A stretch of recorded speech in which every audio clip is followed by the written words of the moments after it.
Hello everybody and welcome to Karlsruhe. We're in Karlsruhe. This is the GRENKE Chess Classic 2017.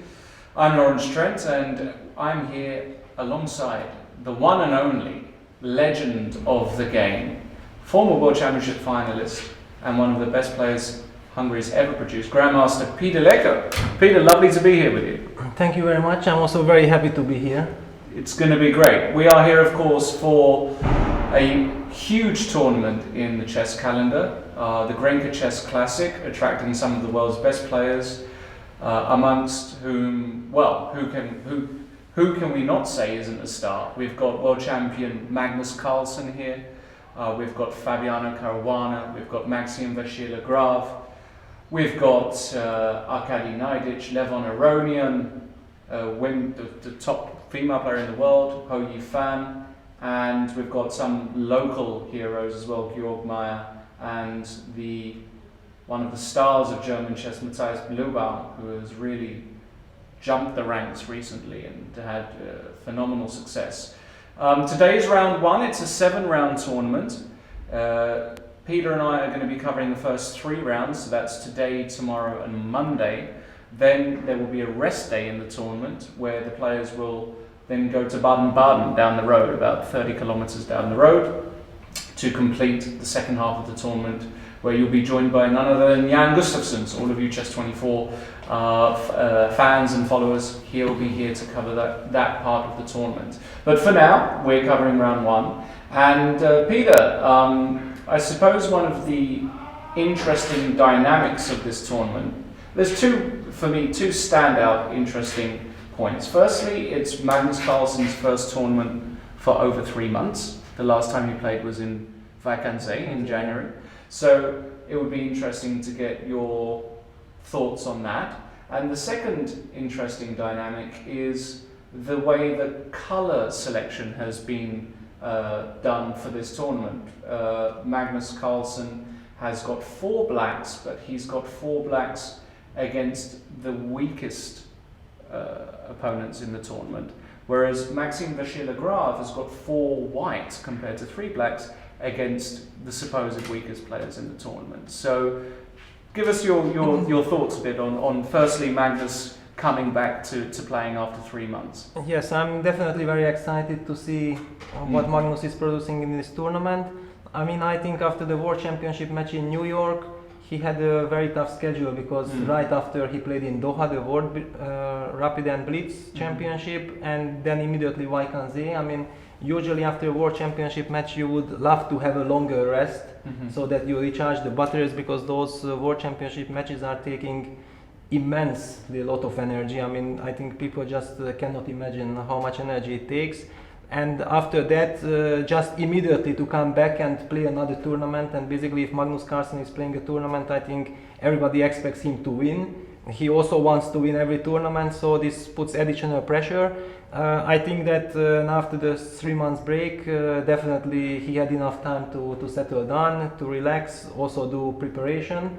And I think he's looking forward to the tournament, but these colors that you mentioned is a very tricky game, because he starts with a black game against Matthias Blubaum. I'm actually very, very interested about this game.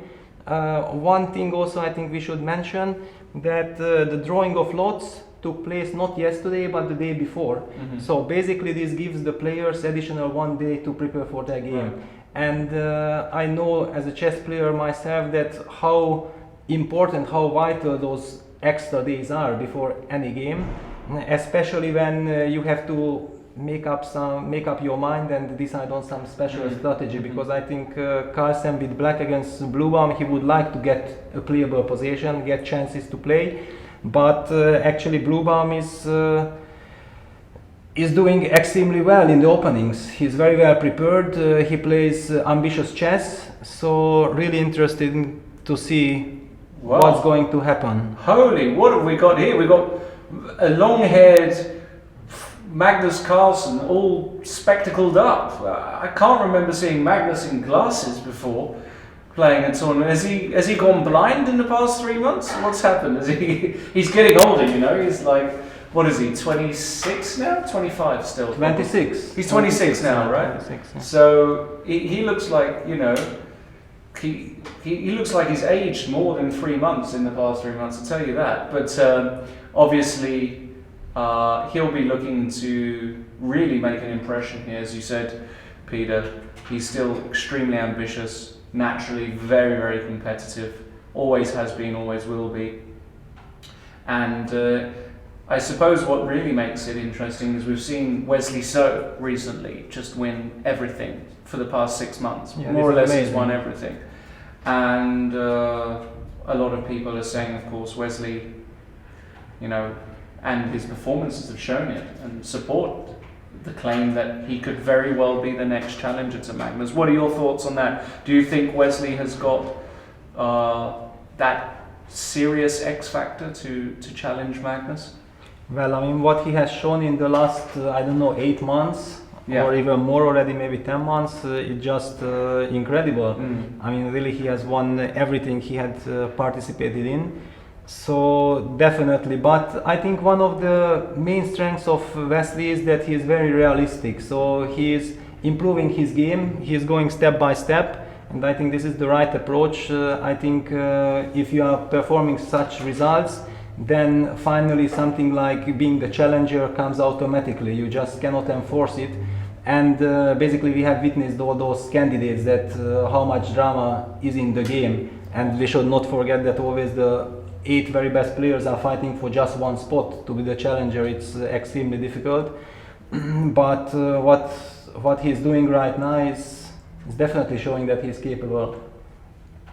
Indeed. And okay, let's have a look at the precise pairings then today. So we've got, as you said, Peter, Matthias Blubaum versus Magnus Carlsen. For all of you who don't know Matthias Blubaum, he's 19 years old, from Germany, already rated around 2650. I think it's 2642. Is that correct, Macaulay? I haven't got the exactly low ratings in front of me at the moment. We'll get that.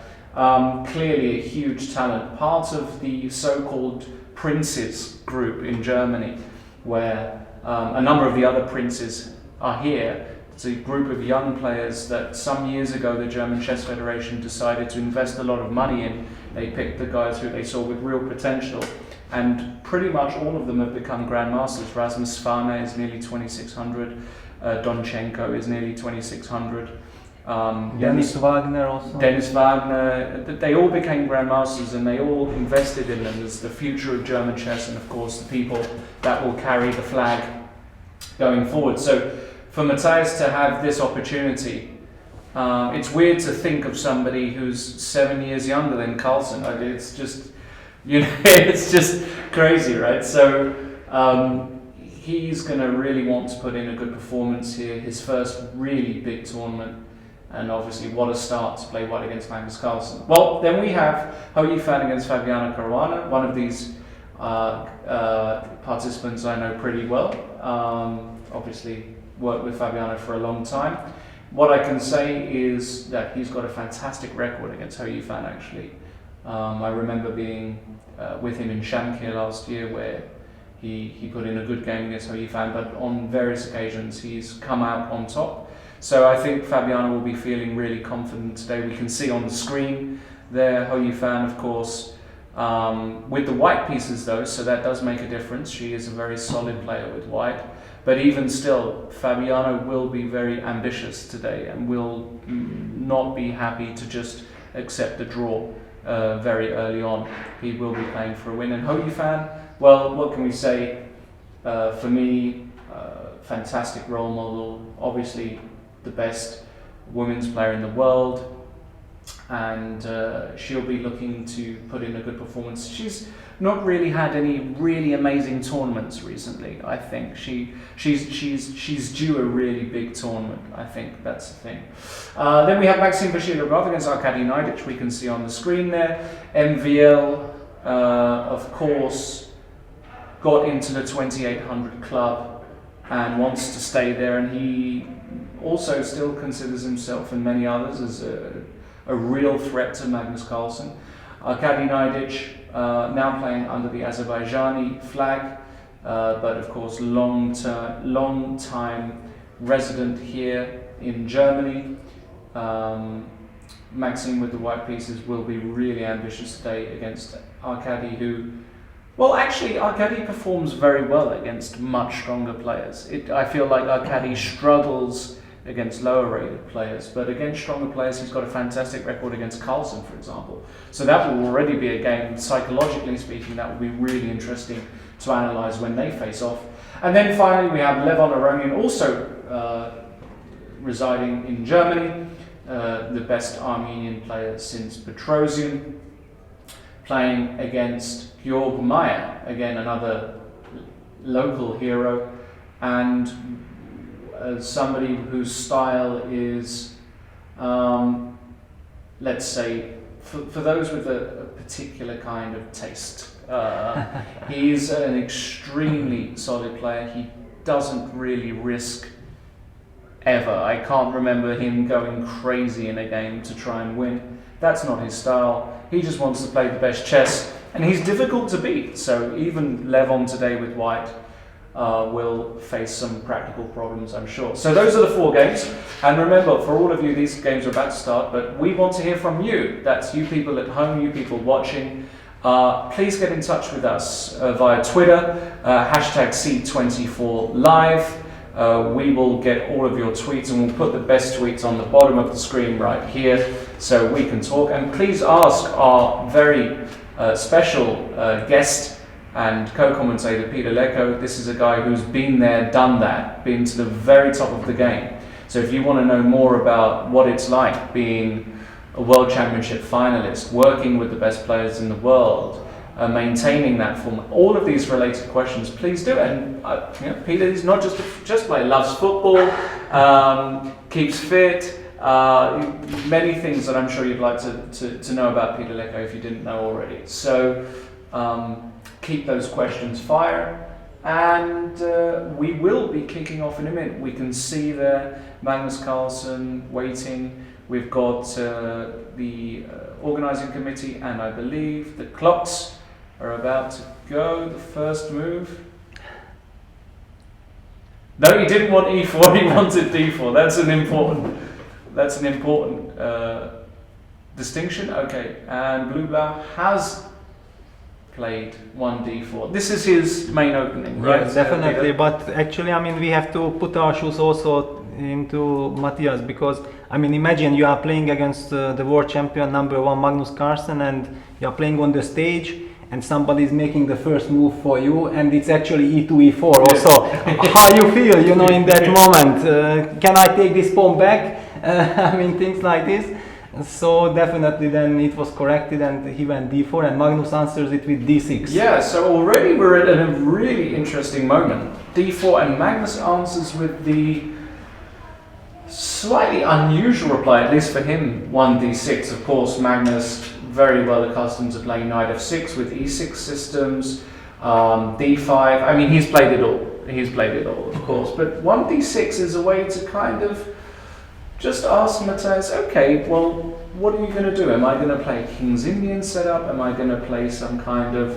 And we can see that he has done that. So Magnus really looks like he's going to be ambitious today with a King. Well, basically with d6 he has already shown his intentions on move 1. Yes. And Matthias also surprised me by answering knight f3 almost instantly. I mean, basically as if he was a little bit expecting kind of something like d6. Interesting. No? But after g6 he's thinking. So yeah, knight f3, and now Magnus doesn't play the old... Is this called the Wade system, named after Who? I don't know. I actually never seen that one before. But I mean, the point is that Magnus was provoking the Peers or the modern defense kind of. But since Matthias is not an e4 player, it's kind of natural that he does not want to switch and go for it. So instead we have knight f3, g6, and Matthias displays c4 here. So after the natural move bishop g7, knight c3, we reach a position where Magnus can play knight f6, and we reach a mainline King's Indian position. Is he going to play e5 here? I think I've seen him play this actually. Really? Yeah. But probably in a blitz game. Probably in a blitz game, yeah. I'm not judging the movie 5, I just cannot really recall a classical game, and he has played so many Blitz games, so I'm sure that... Yeah, I can't remember many classical games where he's played a King's Indian either, not for a long time. So I'd be curious, Blue-Blatt, maybe he's going to go a bit more classically himself, so knight f3, bishop g7 on the board, but maybe Blue-Blatt is just going to play g3 here and play a very solid fianchetto on the king's side. Yeah, but the question is if that's part of his repertoire or not. Because Yes. I don't really believe that he will deviate from his repertoire. Right. He's probably not trying to understand whether after knight c3 it will be a direct transposition to king's Indian, where he is definitely prepared, or that there are some move order issues, like you mentioned knight c3 e5. For example, is a position that I have never seen or never studied ever in my life. Right. Yes. So, curious, we'll see what happens in that one. But I think after knight c3 e5, white can still play e4, or then black plays knight c6, yeah? That's the point. Yeah, knight c6. Then knight c6, yeah? Yeah. But knight c6, okay, still bishop e3. But this has all been seen, I think. Okay, but I mean you have to play bishop g4, because if ed knight d4, knight g7, that's the only thing I know, that then white plays some h4 and white is doing good in all these lines. But I don't know if all those bishop g4, d5, knight d4s, where do they lead actually, because they look quite principled. Yeah, this is all I'm sure has been, again, I'm not an expert in these lines at all, but be interesting to see how Matthias deals with this. But he looks calm, he looks confident there, he doesn't look two-faced. We can quickly skip to another game here, Hoagie Fan playing Fabiano Caruana, and perhaps slightly disappointingly for the fans, we've got a Berlin, but we've got the Rook E1 line of the Berlin, where after this, and this, we have a symmetrical pawn structure, and this is a very, very safe variation for white. Yeah, well, actually, I think it's a nightmare for both players, because when black plays the Berlin, he hopes that white will not play Rook E1. On the other hand, the white player thinks like, but what am I going to do against the Berlin? So maybe Hui Fan was expecting Fabiano to play something else, but Fabiano thought, okay, it's the first round of the tournament, why should I deviate from my favorite and main opening? But then Hui Fan decided to go for Rook E1, and there we have it. Yeah. And here, Fabiano, after bishop f1, actually plays the move castles, which is not the main move as far as I understand. I thought you take first on e5 and then castle. Well, if you play the line with knight takes e5, but I'm also playing this line with, You play with castles. I mean, the idea is to try to keep more pieces on the board. I mean, instead of castles, black could have also played knight f5, Right. which is the other main line. The other main line is knight f5. And then white usually plays here knight f3, Yes. and then you castle, and white goes d4, black goes d5, and this is strategically a very interesting position. This is not as boring as it seems. Right. Yeah. I mean, usually this is the way when black wants to keep some spice in the position, but at the same time he is also risking of giving white some initiative. Right. But this is definitely a very complex position. When black exchanges on e5, it tries to dry off immediately. I mean, basically then both players have to show very precise knowledge, and then black is hoping to neutralize completely. But with castles, black is trying to keep the game alive. So yeah, so now if d4, And then knight f5. so knight f5, then we could transpose. Is that With what knight you said? f3, but actually white can also play c3, which is a really annoying move if you think from the perspective that black would like to try to get a reach game, because after c3 you're anyway forced to kind of take on e5. And can you play d takes e5 here, or is it just d5? Maybe? Yeah, then d5 or d6, and black is doing good with the development. Okay. I mean, I would maybe prefer d6, because D6. here I'm not sure if the knight on f5 in long terms Okay. it's doing so good. So d6 just to clarify the center. But of course after knight takes e5, white takes back with the rook on e5. Right. And then d6 is happening, rook e1. and d5. Uh-huh. And now white plays bishop f4, and that's why it's a nightmare, because black is kind of forced to play correct with bishop d6, and pieces are getting traded off, and draw will be signed soon. But of course white doesn't want to play like this, so white goes back to f3, and then we are actually about to see an interesting game. In fact, we're here. So we did reach this mainline position now, Peter. So I mean, okay, one also has to know that once you are playing on the stage in front of a lot of spectators, you really feel responsible to play an interesting game with full of content. And the intention of playing rook e1 against the Berlin is not to make a draw, of course to try to be safe, but at the same time to play a game. And that's why I'm pretty sure that this game will be also interesting. Okay. Let's move to the next game. Let's look at MVL versus Nidich. And we have a French defense,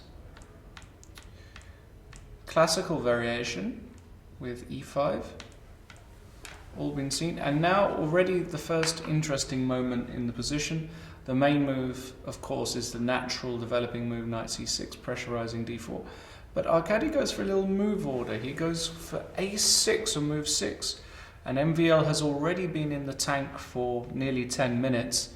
Tell us about this move, Peter. What's the idea of delaying knight c6 here? Well, before I'm going into those details, let me tell that I'm actually quite surprised by Arkady's choice, because Arkady used to be or is a e4, e5 player. Right. So I don't really recall him playing French, or at least not with knight f6. But lately he has started to do some French, but I don't recall him having any real experience on the black side. He used to win a lot of games with white in French. Since I'm an expert, or I'm myself playing the move third knight c3 and knight f6 e5, I'm quite interested about what's going to happen. I mean, this a6 is becoming now more and more popular. Let me just tell you that instead of a6, if black plays knight c6, bishop e3. And now one of the main lines always used to be a6, queen d2 and b5 with thousands of games, but last year suddenly black started to play, and actually it's Bluebaum's main move order right now is knight c6, bishop e3, bishop e7, and after queen d2, a6. This is now a very special move order, because instead of a6, usually who played with bishop e7 played with short castle here. And once you castle short, then white takes d takes c5. Very important. I mean, long castle, your mouse hand was on the key. Oh yeah, actually you this should, is, yeah, one should and then mention, there's c4, and then b5, and black gets terrific attack. So this is what white has to watch out for. Right.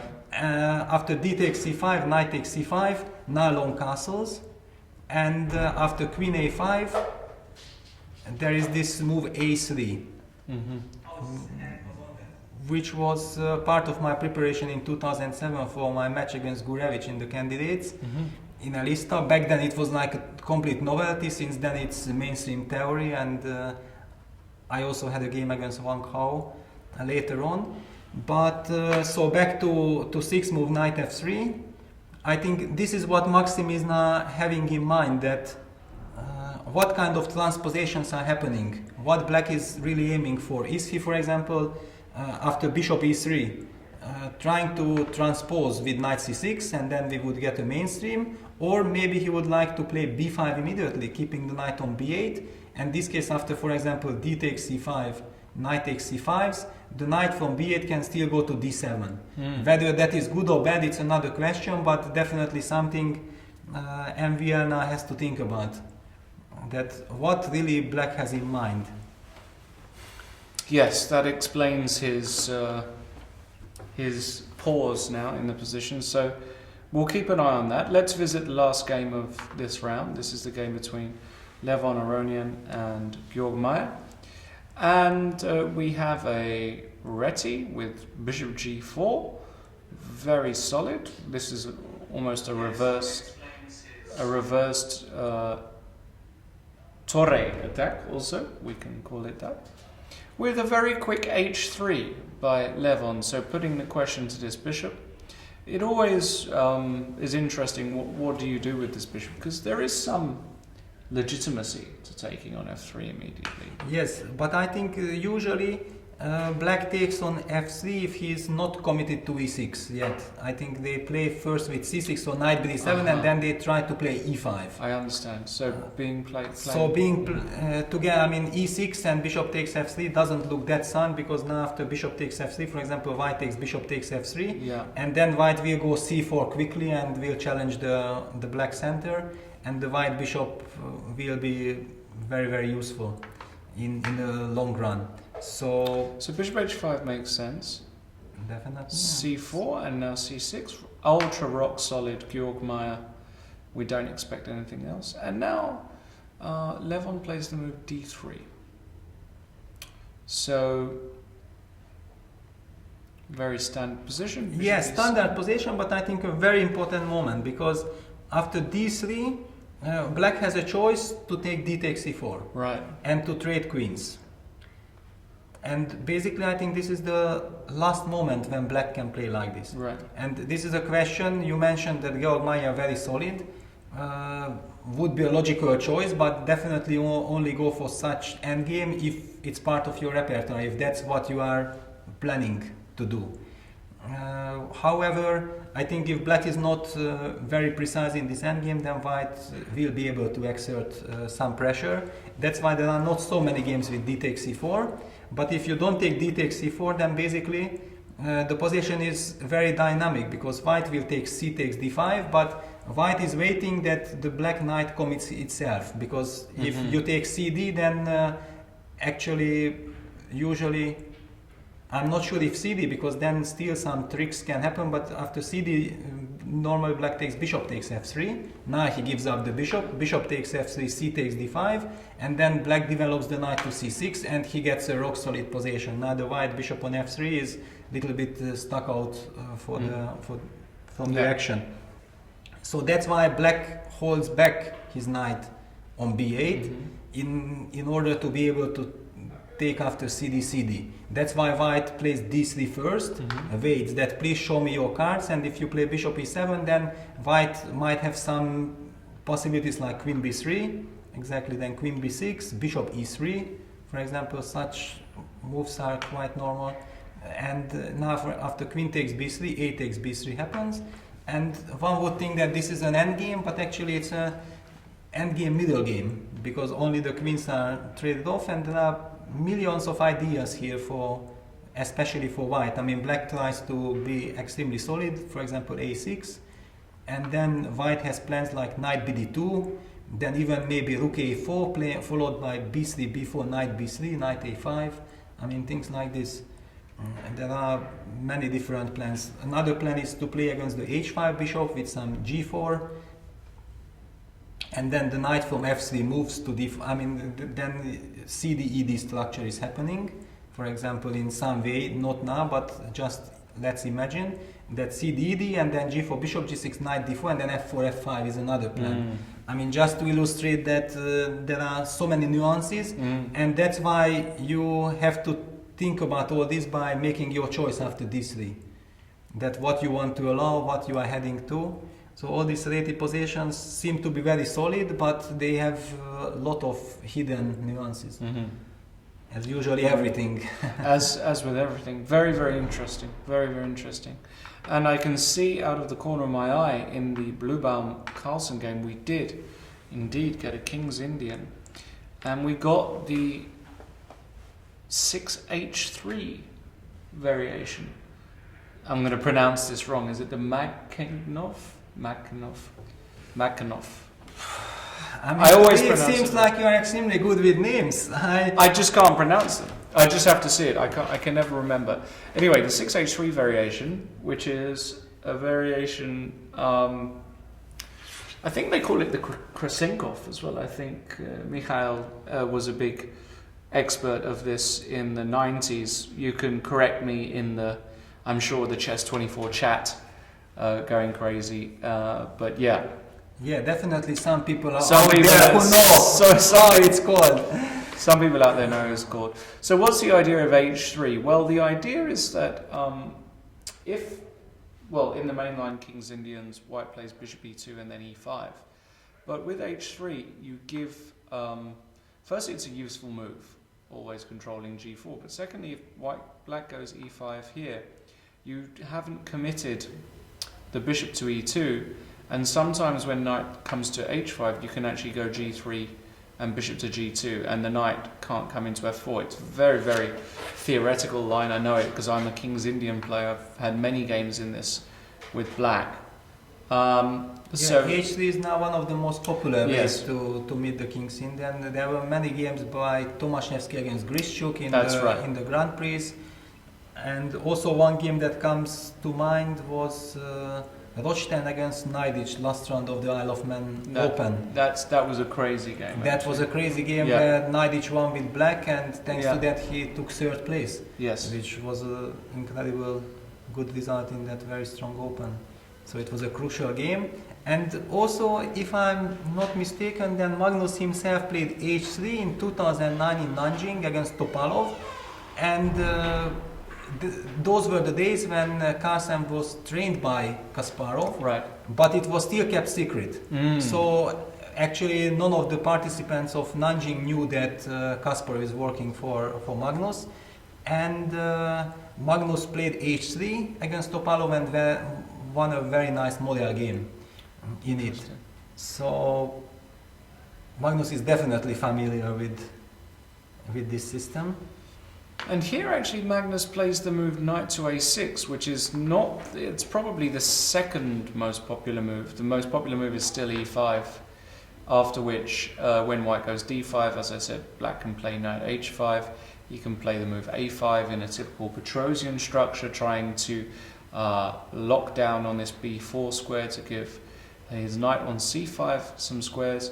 But he can also play the move that Magnus played, which is the move knight a6. Which is a very curious move. I know a lot of people are saying, well, what's the idea of this? The knight, it can't jump in here, so what's the point? Well, I think it has two ideas. Firstly, sometimes it prepares e5 very quickly. So, for example, if white plays bishop e2, I think black can go e5 here. And after d5, you gain a very quick tempo on this pawn. And if white now protects his pawn in a normal way, like queen c2, now you can play a5. And we reach pretty standard positions in the King's Indian. But actually, here, Matthias plays bishop e3. Very interesting move. And again, we see another benefit of h3 is that normally black would like to just hit this bishop with knight g4. Can't do that. And I think the problem here is if you go e5 in this position, I think there is an argument to take on e5 now in some lines. I'm not sure exactly when, but maybe not here, it doesn't quite work. Well, but basically, okay, bishop e3 is anyway very useful, because even if you play after e5, let's say d5, yes, and knight c5, you go knight d2, and you can protect suddenly also the pawn in a much more comfortable way. Yes. I think we should also mention that once white committed to play h2, h3, then in all those structures when black is playing e5 and white plays d5, white never wants to castle short. Because with h3 he has committed some weakness on the king side. It's much more that he wants to go g2, g4 and eventually castle long in a long run. Exactly. So after bishop e3, Magnus didn't go e5, but he played the move pawn to c5. Very curious. I still vaguely remember this being mainline-y, or at least an idea in this variation. But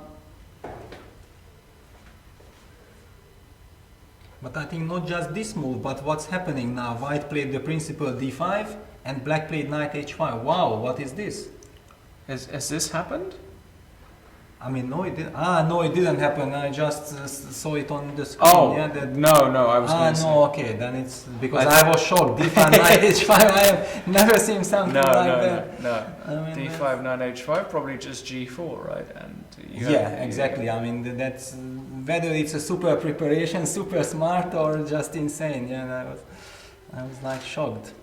Well, I mean, here Bluebell obviously has to decide what he's going to do with this pawn.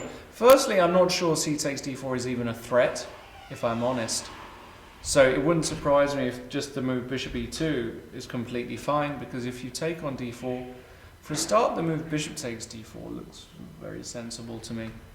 It's sensible, but also, I mean, knight takes is so natural, yeah, in this structure. Yeah, I was just wondering after knight c5 though, because we don't ever want to go f3. Yes. Then queen c2.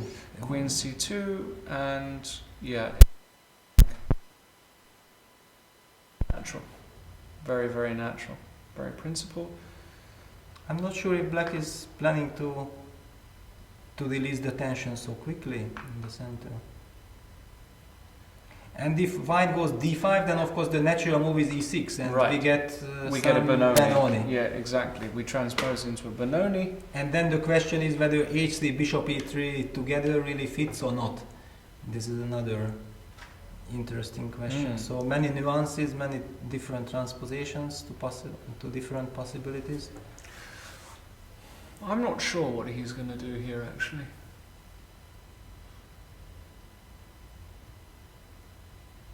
It's a difficult choice, because if you play d4, d5, then you already fix the structure, then you don't really, I mean, you lose a little bit your flexibility, and you have shown your cards, and it's not clear if you really want to go for that setup immediately. And so bishop e2 in some way is flexible, but then you allow c takes d4, and first you have to make sure that you are happy with the, I mean, it's usually a Marozzi, but a very special Marozzi, since white lost the tempo for h3, which in long term would not be a problem, or not a big problem, but the question is that maybe black can do something with the tempo in the center. So this is now an interesting moment.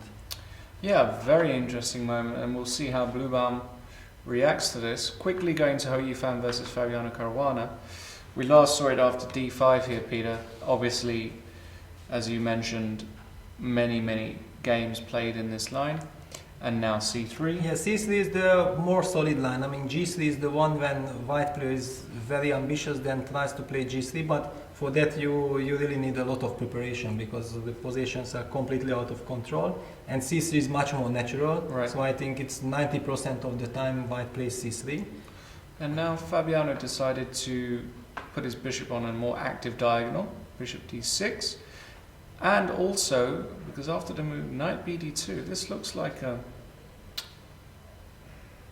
well, it's a very natural move. Natural move. I think main move is bishop d3, but it might just lead to transpositions. Right, exactly. Because here the knight doesn't have a good route apart from coming round this way. But here now Fabiano takes the time to play knight c to e7. This is slightly unusual, but it's slightly unusual in the bishop d3 position. I think it was played by Nakamura himself a couple of times, bishop d3, knight c7, but the main move after bishop d3 used to be always rook e8. But now that white played knight bd2, in this case he felt like maybe he can try to profit.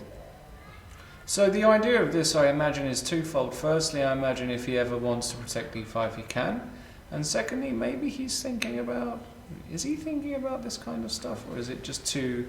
Well, I mean, he would love to think about it, but yeah, white just goes g2, g3 and basically kills all kind of activity on the king side. So it's more of a strategical move. I guess really black's plays like plan is to play c7, c6, maybe even f7, f6. Is typical just to take away the e5 square. But what are these knights doing? I mean, if I just go bishop d3 for example. Well, that's the problem, they don't really do much, but also for white it's very difficult to create something. For example, now black plays c6. Okay, and let's say I go knight f1. Knight f1. Yeah, then okay, black plays, for example, g6 or f6. g6, let's start first with g6. With the idea knight g7, bishop f5. I mean, I have to remove this knight from f5 in order to be able to develop the bishop and maybe exchange. But once I move back the knight to g7, you will go knight g3, and I will anyway not be able to play bishop f5. So position is full of nuances. But also then your knight on g3, what is the perspective? That's why then some f7, f6 is also typical. The 2 pawns f6, g6 against the f3, g3 knights, and then you start all this maneuvering. Yeah, knight g7, f6, bishop e6, queen d7, and then you will see what's next. Just thinking out loud, is an idea for white to go h3 here with this kind of maneuver when black commits to g6? Because yeah, it's an idea. Definitely, it's an idea. yeah, because if black ever tries to play h5, also it's very committed. Then already f6 is not going to be attractive Right. anymore with such a weak king side. And Hou Yifan actually plays the move queen c2. So I don't think it really matters because sooner or later anyway bishop d3 will be played. right. It's more of a mind game, yeah, that you don't want to move the bishop which is already kind of developed. So you first continue your development and wait for black to show where you are moving your pieces. Right. Okay, so we'll keep an eye on this. We have had some progress in the Maxime vachier-lagrave game against Arkady Neidich, and actually after some thought, Maxime decided to go for 7 knight e2, taking advantage. Yeah. Very principled move. With the idea, of course, being that he can now play c3 and bolster the center like this. So after knight c6, c3, now b5 was played. And MVL here played the move pawn to a3. So a very deep positional maneuvering kind of game we could be in for, because here Arkady makes a very important choice that affects the whole game, and he decides to close the position with c4, releasing all of the tension in the center. Maybe his argument is that simply now that white has got so many pieces defending d4 that attacking it really gives him nothing, and that c4, especially given that this is very quick. Is it very quick? Well, it's quick, but I mean, if you have time to go bishop e3, then you can also meet it with knight d2. But of course, you don't really want to remove the knight from Right. f3. So I also thought that c4 is connected by a quick knight a5, knight b3. It's all very interesting. Arkady is playing quite quickly, so definitely Yes, it's very quickly. it's some kind of preparation in some sense. Maybe his other idea is to play knight b6. I mean, is this an idea to play with knight b6? Well, it's an A5? idea. I just wonder if it's slow or it's fast. Because usually white in this position would love to play g2, g4 now. And the typical answer after g4 is h5. Yes. But this is actually meant by g takes h5, Right. rook takes h5, knight g3, rook h8 and h4. Oh, h4, sorry. I mean here maybe even f5, but In general. in general h4, and then f5 is also coming, and white gets a very strong initiative on the king side. I think yesterday Anand won a nice game against Pelletier in very Something same, similar, yes. something very similar. Of course not in this move order, but the problem of 10 g4 is that after g4 black might go knight a5, and how you deal with the knight b3 threat. That's kind of the problem. Okay, you can just ignore it and go bishop e3, knight b3, rook b1, but it feels a bit awkward. I don't know, because this knight on b3, okay, it's also not doing that much. Yeah, I mean, if white is able to go knight g3 and maybe even h4, bishop h3, then some really strong initiative will start on the king side. So I'm actually quite interested to see how Arkady would react to g4. I think it's a move that Maxime will play. It looks like a principled move to me. It's principled, and you don't really have other move, because every other move is kind of, you commit yourself too early and you don't know if you really need those. any of those moves. And you also don't know if black wants to go knight a5, so then why to play bishop e3 immediately? It's kind of... No, I think he'll play g4. I think so. I think he'll play g4 here. In the Iranian game, after c takes d5, in fact, he didn't take on f3 immediately, which is quite interesting. Yeah, He just he played c takes d5, and but since it happened in the next move, it's yeah, but probably just a move order issue. But maybe Levon had the chance to go g4 here.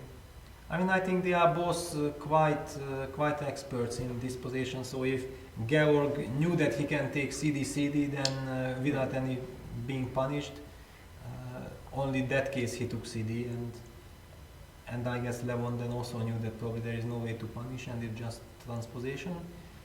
But maybe with this CD, queen b3, and then bishop takes f3, black gained something. Mm-hmm. Because I'm not sure if in the other position also you would go queen b3. Right. So Georg maybe was very clever here. So maybe this c takes d5 was important detail. So bishop takes f3, queen to d7, protecting b7, and now bishop to e3. So not committing the knight too quickly, because in some lines, I suppose, the knight on c3, it's not, well, it's fine, of course, but somehow I like my knight to be on f3 in some positions as well, maybe. I don't quite know. Bishop e3 feels like quite a flexible idea. Trying to use the c5 square, yeah? I mean, the knight is trying to, Also, knight c3, knight a4 or knight d2, maybe knight b3, and then knight c5. I guess that's kind of the idea. Yeah, it's very interesting. I mean, something like 10-15 years ago, people would consider this position completely empty. Yeah? But how chess is developing, basically, is that you are searching for playable positions. And in the direct variations, it's very difficult to get advantage or surprise the opponent. So chess is moving towards such positions where basically you feel like maybe you don't have any advantage, but you know some ideas, you know some plans, and you believe that you are maybe stronger than your opponent and you will be able to outplay him in a complex middle game position.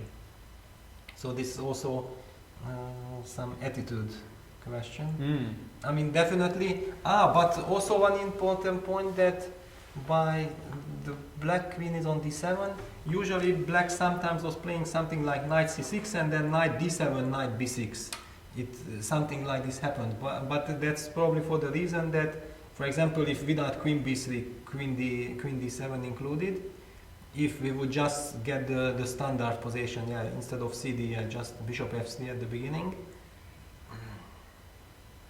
bishop f3 cd, then I think lately white started to play knight c3, castles, for example, and some d4 and e3 became the setup. Oh, okay. And knight c6, e3, and then bishop d2, and in this position black was playing knight d7, knight b6, and there was something like Karyakin against Elyanov in the World Cup 2015 in Baku, where Karyakin was in a must-win situation with white, and he played this, and after that he even claimed that how good that he was prepared and he had preparation. But first nobody understood why in a must-win situation white was playing this opening. Right. But those top guys are working very, very deeply. They are trying to find ideas everywhere, and those are, I think, the standard positions lately in this line. With this queen b3, queen d7 included, and now bishop e3, we get to see a completely different type of chess. Interesting. Which I think used to be the standard reaction in the old days in the Reti. If, for example, you would ask a player like Romanishin that how you would read this position, he would definitely say that no, I would never play d4 and e3 because then I lose my dynamics. I will play bishop e3. The way Levon reacted. It's very much old style. And what Levon is doing, I think, in the game. Interesting. Okay, we'll keep an eye on that, because I do see out the corner of my eye in the Bluebaum Carlsen game, Matthias did play bishop e2, takes was played, knight takes and knight c5. So he didn't take with the bishop, took with the knight, the natural recapture. And of course, queen c2. White doesn't really want to go f3 because once he's played h3, of course, very, very weak square on g3, so it's too many weaknesses. Queen c2, and now Magnus just plays b6, you know? Yeah, that's what I meant when I was speaking about the tempos, yeah, that h3 in long terms is not such a huge disaster. Okay, yeah, after f3 these squares are weak, but they probably might not play such an important role. But the question is if black has some dynamic possibilities with bishop b7, e6, and yeah, maybe if he can force white to play f3, then knight h5, bishop e5, f5 kind of game can eventually start. So then h3 will have an impact on the position. So all very interesting, full of subtleties. So does white in this position, Peter, I mean, I feel like sometimes b4 here feels a bit loose somehow. I don't know, but maybe it's... Maybe in this exact position it makes sense, because then you avoid weakening yourself with f3. Because if you castle after bishop b7, you are forced to answer a question which you would love to postpone. Yeah, you don't want to go bishop f3 here. That's very ugly, isn't it? Yes, it's ugly, but also you don't really want to go f3 because it might give the potential kingside attack for black with knight h5, bishop e5 and things like this. So once you take this into consideration, you might start asking yourself, but isn't b4 then maybe safer? I kick away the knight, and if I'm anyway able to stabilize my position, then what's the problem? So this knight, well, it's got two, I mean, knight a6 feels way too passive after just a3. Feels like huge success for white, this position. So the question is Magnus's plan to go knight e6 here? And also claim that, you know what, you've got to be a bit careful.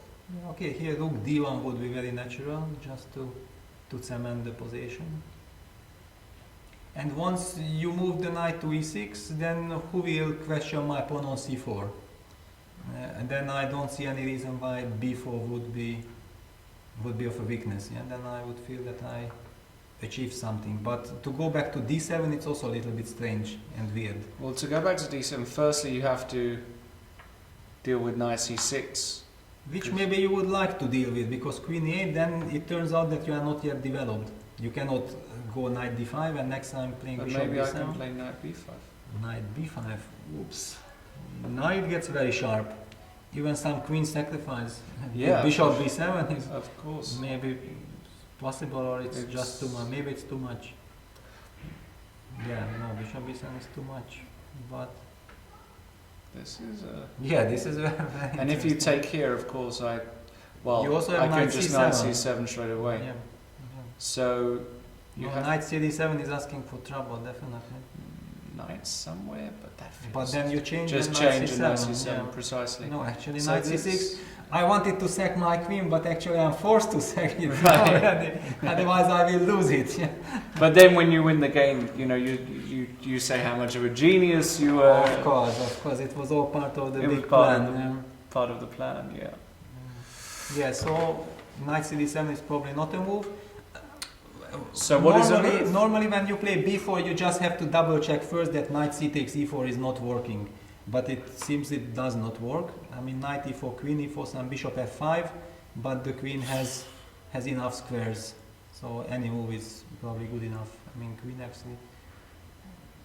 You just cannot make a wrong move. Yeah. So knight e4 just doesn't work. The fact the queen, there is no queen move. So what move is there here? Very curious. Then probably knight e6 has to be. No. Or hang on some. No. I mean, does he want some crazy? e5 doesn't work, because e5 then knight moves somewhere. It's not clear. No. What you really benefit. No. But this case b4 is attractive. Knight e6. Rook d1. Rook d1. Even it's maybe not necessary, because after castles, knight takes e4 is still not a threat. So I can basically also just castle. But I like rook d1. I also like, that's why I suggested it. It really makes a nice feeling to play such so something like this takes. And now let's say bishop e6 with the idea of a very quick rook c8. And maybe Magnus has provoked b4 to say, okay, well now your pawn on c4 is going to be weak. So, you know, castles, rook c8. And what do you do with this guy? Okay, now you have to watch out for e5. Can I play e5? Oh yeah, you can play e5, of course. But there is a nice trick. d5, bishop e5, queen 8, knight b5 is met by queen takes b5. Because otherwise knight b5 would be extremely strong. Wow. But Yes. then it's not only winning. Mm-hmm. So, I don't know if here a move like queen b2 exists. Just try to make use of the b4 move. Queen b2, that's interesting. And if rook c8? Then knight d5. Knight d5. And the point is that if you take, we have this intermediate, very nasty, that ends the game actually immediately. So you would have to go bishop takes d5. Yeah, but this is not something you want to do. Then c d5. Or c d5. And then my bishop from e2 Oh, goes to this b5 is, or oh c6. wow, this is Yeah. amazing for white. Yeah, this is then very, very good. Yeah, this is actually one of those, you know, just looking, you know, at something like this. This is a position which is And then next bishop b5, bishop Bishop c6 b- cement, and just no counterplay for black and lots of play on. So a very big moment in this game already on move 11. I like white. I mean, I feel all these moves. I've moved my knight 2 times. I've moved my pawn to b6. I don't. yeah, really- definitely after b4 I like white. But if you castle and bishop b7 f's these kind of fours, then I feel that yeah, black has a lot of counterplay maybe. Yeah, I think he's going to go b4, Matthias. He's young. He's full of beans. He's not that scared. I think he's too young to be afraid of things. You know, 19. Okay, but still, it's like the first game against Magnus. You also ask yourself, if b4 is so good, then what Magnus has in mind? Then why did he play like this? So there are, I mean, it's nice to be confident, but it's also natural that you have some doubts once you course. are playing the world champion. He definitely has something in mind. Interesting developments in the MVL game. We last saw it after c4. g4 was played as we expected, and h5. Pawn takes, rook takes, and now f5. Now Wow. this brings back memories for me because I played a similar idea against Grandmaster Ilya, if you're watching, Zaragatsky. It was a Karakan advanced variation, but the same idea with take takes and f5. The point being that after rook takes f5, knight g3, and this rook is trapped. It's quite cute. So I've played this move also because, of course, you want to play if you can get f takes e6 in. This is a dream. So if you have to take here, the first move that I look at is knight f4, rook h8, and just carry on. Just go. Well, it looks extremely scary. I Looks don't believe that black can play like this. So, but what do you do here after knight f4? No, that's why I'm thinking already after Maybe f5. And f5. probably that's why Arkady is thinking as well. I don't know. Well, he took on f5. He took already. Yeah? Maybe it's okay though. Knight f4, just rook h8. But maybe rook h. Oh, rook h6. you But then want. knight takes d5. Is Right. painful. Yeah. So rook h8. So if I go e6, maybe you just Yeah, you also get the e4 square. So carry on. Well, he played knight f4. I can understand why he played knight f4. yeah, there was. Okay, knight f4 is natural. Of course. Knight f4 is played. You can also just take on d5, right? If you're You can, yeah, you can. But this is then kind of double-edged. because sometimes Some bishop the b7. bishop b7, and also you have to worry about a knight jump Yes. because of this. For the moment, I didn't see how it could work, the knight jump. Yeah, Because knight d5, d takes d5. yeah, precisely. Well, Arkady is still playing extremely quickly. Exactly, that's why I'm also a little bit baffled. That what can I say? If he would have spent 25 minutes for it, I would say, okay, how could you play like this? Yeah, but since he's playing fast, definitely he knows what he's doing, or at least that's what he's signaling his opponent that, okay, you are playing good, but I expected you to play good, and I know what's happening. I mean, after e6, then black plays knight f6. Yeah, e6, knight f6.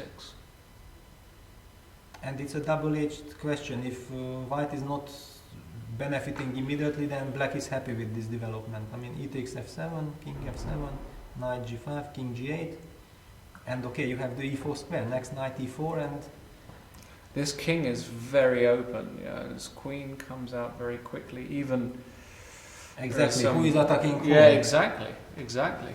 Yeah, that's why I would be e6 very uncomfortable here with white. Yeah, here definitely. Yeah, it feels like a lot, right? I mean, okay, white is not forced to play e6 because until you don't play e6, you have all kinds of positional plans with Right. h4, h5. Maybe also. even just h4 here, right? But then it's a question if really f5 was so necessary so quickly. Yeah.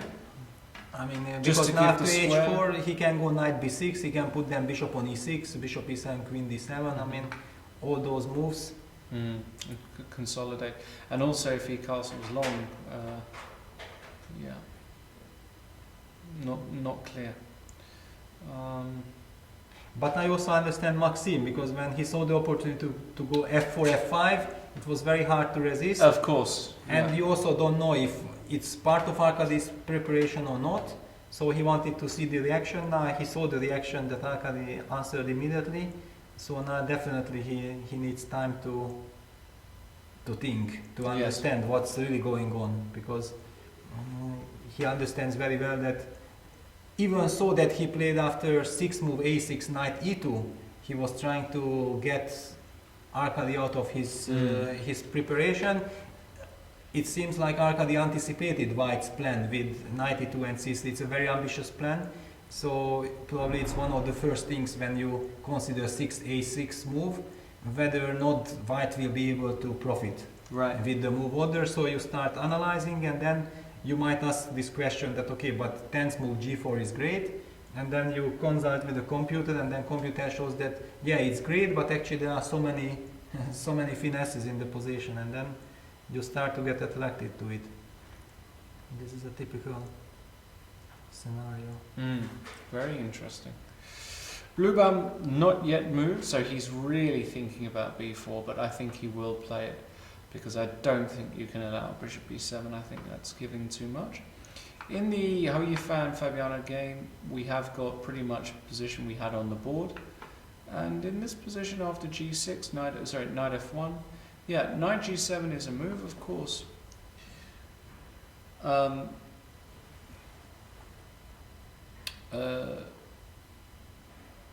But after knight g7, there is this slightly uncomfortable move, sometimes bishop h6. Yeah. And if knight f5? And a knight f, yeah, it's not here. Once the knight is already on g3, so Right. after knight g7, knight g3, Knight and if you play f6, then for example bishop h6 yeah, exists. this would be much. Yeah, this would be much more unpleasant to do. Yeah, just to ask the question, how are you gonna Yeah. rearrange your pieces? So, what actually happened was Fabiano's just played the move f6, and now I kind of like my idea of bringing my knight to g4. I feel like the knight really sits very well there, and It's interesting. it's an interesting idea, isn't It's it? a very interesting idea. Because I don't want to go knight g3. I mean, I can play moves like bishop d2. I can double on the e file. These are all very typical moves and potentially very decent moves. But I feel like these are just moves that are... Yeah, because if you play bishop d2, then maybe now I'm gonna go knight g7. Yeah, and if rook e2, just bishop f5. Bishop f5. And Or if even I- bishop g4. Yes, but okay, if you don't allow, then basically once I exchange the light square bishops, Yeah. I can very comfortably put my queen on d7, D7, and I the will rook go on rook e8, e8, yeah. and I'm super solid, Yeah. and everything makes sense. Yeah. So, So actually, yeah, so... Oh, what did I do? Didn't do anything. f6. yeah, so after f6, maybe it's kind of a critical moment, yeah. in order to try to put some pressure. I mean, this h3 is high class. I have to say. Thanks, man. I have to say it's high class because I quite, if you want to continue using those adjectives throughout the broadcast at any of my moves, if you keep I'll on, happily- if you I'll keep happily- on I'll suggesting such moves, I'll happily take them. I'm forced to. High class and me, not often grouped in the same sentence. So also the idea is that after knight g7, so I'm trying to think, because here maybe I can actually, rather than playing knight 1 h2, maybe I can go knight e3, simultaneously stopping bishop f5 and still threatening knight g4. This was my idea. And of course, if you go knight ef5, then you also go knight then g4. I go knight g4 anyway. And your knights, they're jumping around, but they're not really achieving much. Now once I got the knight there, Okay, I can at least continue bishop e6 because it's very important to get this bishop e6, queen d7. well, I'm very tempted. Well, I understand. I'm very tempted. by I would this. also be very tempted. Yeah, takes, and now I have, now you have a I choice. have a choice yeah. exactly here. So even here, putting a knight on f5, I would just take this. I think this, but then you give me the chance to go knight g7 immediately, Knight g7, and maybe I get some harmony.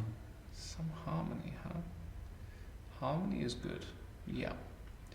But definitely you have extremely good compensation. Even But on- knight h6 is probably even stronger. Yeah, just to.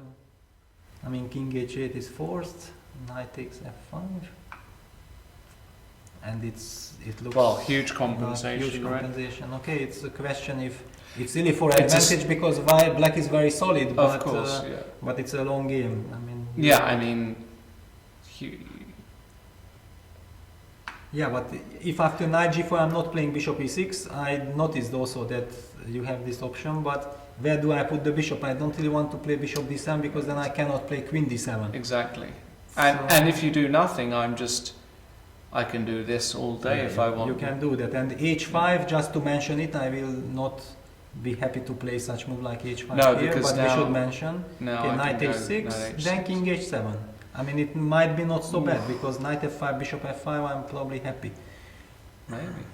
But maybe after h5 you just jump back to h2, knight gh2, keeping all the pieces, and then some g4 is in the air because g6 pawn is now Yeah. weakened. That's why h5 is not something I really would like to do. hmm Feels very committal to play h5. I don't like it.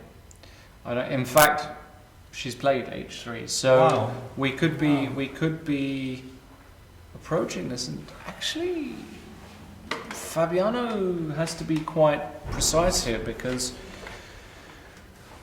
if he allows this maneuver, then don't know. I don't see where he's getting his play. Don't know. I prefer white. Yeah, definitely. I mean, there is maybe one idea like bishop c7, knight d6, regrouping. But after bishop d6, you might have b3, bishop a3 ideas. So, okay, you want to continue, yeah, like this. What do Okay, you then wanna knight d6, and Knight anyway g4. knight g4. Yeah. Yeah, because I've always got. Yeah. No, this is unpleasant for black. This Unpleasant. position is unpleasant. Okay, now I can go knight e7 to f5, and then knight d6 to f7, covering some squares, but it looks ugly.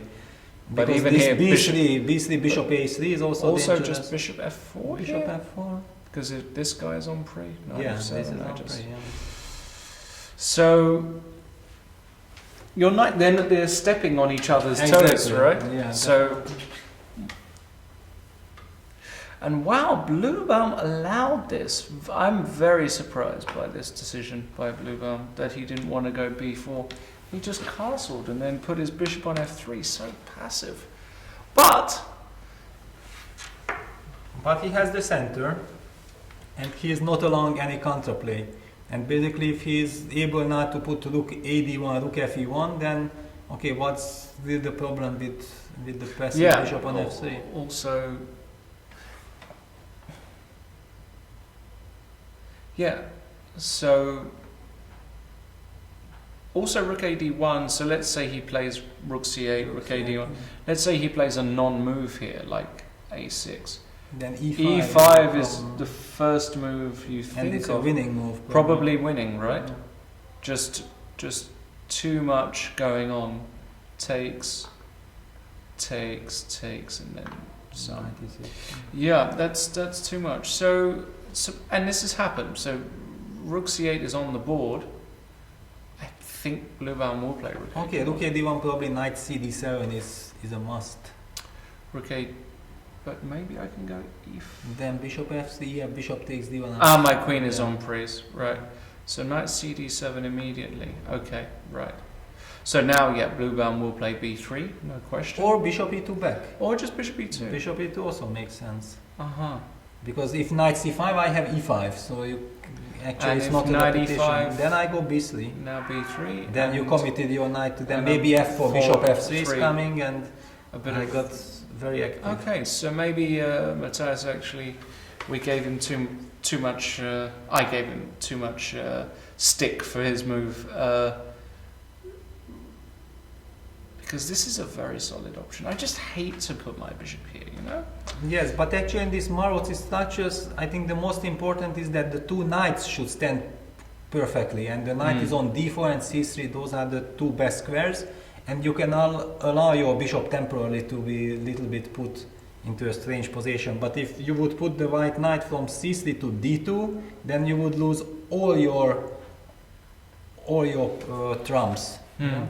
So this is this. A lot of people would like to lose all their trumps, you know. that's something I another know. issue. Yeah. That's something I know for a fact. There are a lot of trumps out there that they would like to lose. Anyway, very quickly, so what I think we should do is let's have a look at the Iranian game, and then, Mr. Producer, maybe it's a good time just to have a very quick pause, because we've been on for about an hour and 20 minutes. So we got this position in the Iranian game, where he went rook c1 a la Romanishin, as you said, Exactly. knight c6 and knight d2. Knight d2. So Now white wants to go queen d1, knight b3, and things like this. and now a5, I like this move.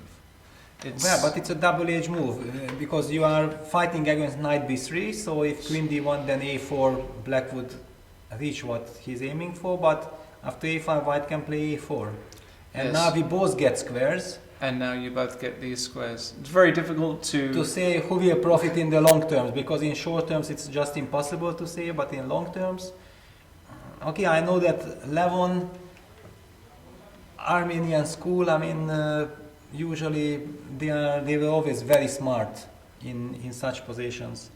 I think my father-in-law Arshak Petrosyan is a big expert of all this Rétis position. He had played it a lot with white, and he would also put his bishop on e3, knight d2, rook c1, then queen d1, knight b3, and things like this. It's very much Armenian school, if one can say that such school exists. Because as they also say, we always say that it's Soviet chess school, but actually such thing does not exist as Soviet chess school. It's just a phenomenon. Right. Right. So yeah, we'll see who that benefits. And what I'll ask everybody watching this broadcast, of course, just to remind you, if you've just joined us, this is round 1 of the 2017 GRENKE Chess Classic. World champion Magnus Carlsen participating for the first time since January, so he's been on a good 3-month break, playing today against the young German talent Matthias Blubaum. We can see Magnus sporting some very trendy spectacles. Is it his eyesight that's going, or is he just trying to look cool? We'll ask him after the game. But of course, while we're going for a quick break, we're going to get a nice refreshment. Send your tweets in to us. We want to hear from you. And more importantly, take this opportunity to ask Grandmaster Peter Leko, a man who's been at the top of chess for over 2 decades, your questions, comments, anything else you want to know. He's here and we're happy to take your questions. So, don't go anywhere. We'll be back in a few minutes for continued coverage of this round 1 of the 2017 GRENKE Chess Classic.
question on Twitter from Damas.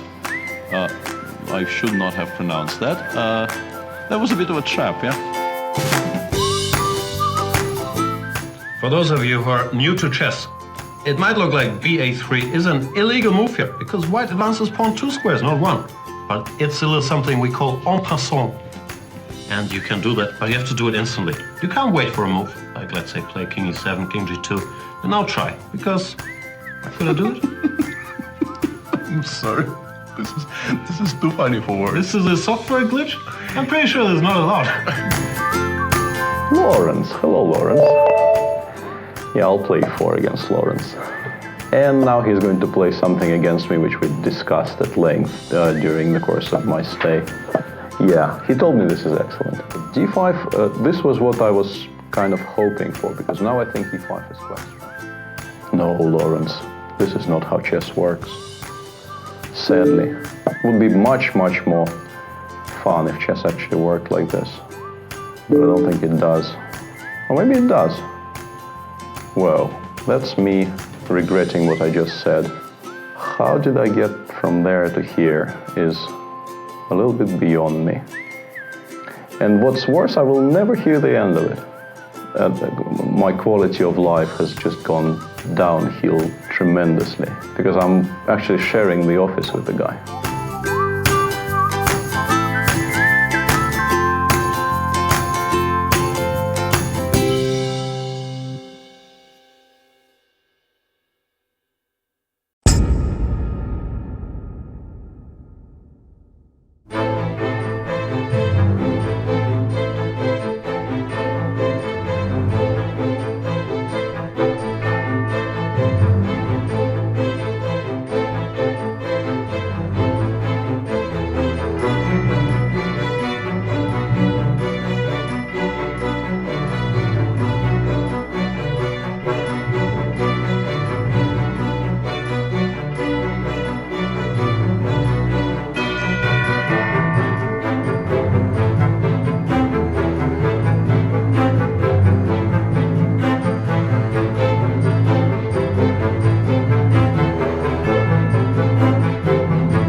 Question on Twitter from Damas. I should not have pronounced that. That was a bit of a trap, yeah? For those of you who are new to chess, it might look like ba3 is an illegal move here, because white advances pawn 2 squares, not 1. But it's a little something we call en passant. And you can do that, but you have to do it instantly. You can't wait for a move, like let's say play king e7, king g2, and now try, because could I do it? I'm sorry. This is too funny for words. This is a software glitch? I'm pretty sure there's not allowed. Lawrence. Hello, Lawrence. Yeah, I'll play 4 against Lawrence. And now he's going to play something against me which we discussed at length during the course of my stay. Yeah, he told me this is excellent. d5, this was what I was kind of hoping for, because now I think e5 is quite strong. No, Lawrence, this is not how chess works. Sadly, it would be much, much more fun if chess actually worked like this. But I don't think it does. Or maybe it does. Well, that's me regretting what I just said. How did I get from there to here is a little bit beyond me. And what's worse, I will never hear the end of it. My quality of life has just gone downhill tremendously because I'm actually sharing the office with the guy.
Question on Twitter from Damas. I should not have pronounced that. That was a bit of a trap, yeah? For those of you who are new to chess, it might look like ba3 is an illegal move here because white advances pawn 2 squares, not 1. But it's a little something we call en passant. And you can do that, but you have to do it instantly. You can't wait for a move, like let's say play king e7, king g2, and now try, because I'm gonna do it. I'm sorry. This is too funny for words. This is a software glitch? I'm pretty sure there's not allowed. Lawrence. Hello, Lawrence. Yeah, I'll play 4 against Lawrence. And now he's going to play something against me which we discussed at length during the course of my stay. Yeah, he told me this is excellent. d5, this was what I was kind of hoping for, because now I think e5 is quite strong. No, Lawrence, this is not how chess works. Sadly, it would be much, much more fun if chess actually worked like this. But I don't think it does. Or maybe it does. Well, that's me regretting what I just said. How did I get from there to here is a little bit beyond me. And what's worse, I will never hear the end of it. My quality of life has just gone downhill tremendously because I'm actually sharing the office with the guy.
Question on Twitter from Damas.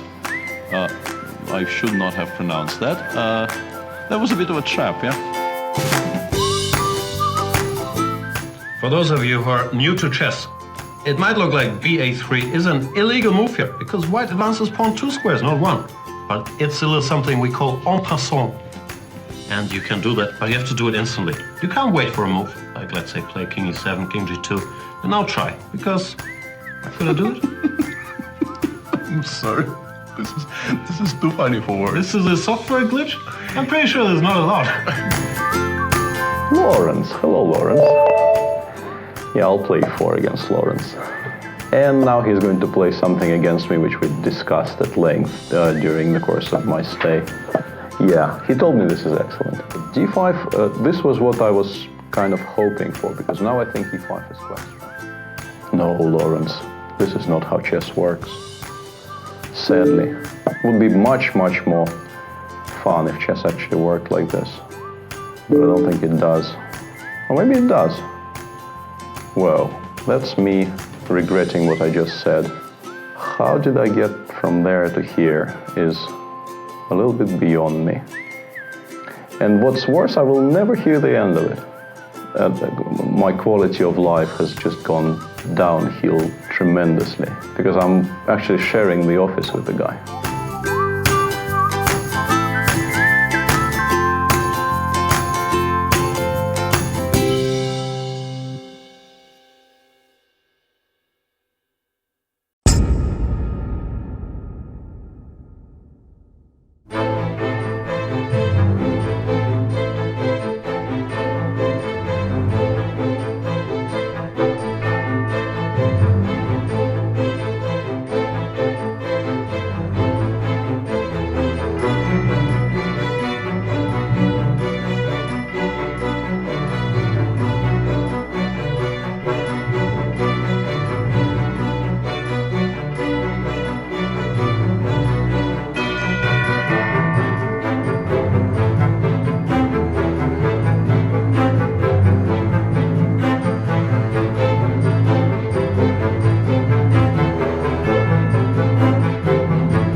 Welcome back to round one of the GRENKE Chess Classic here in Karlsruhe.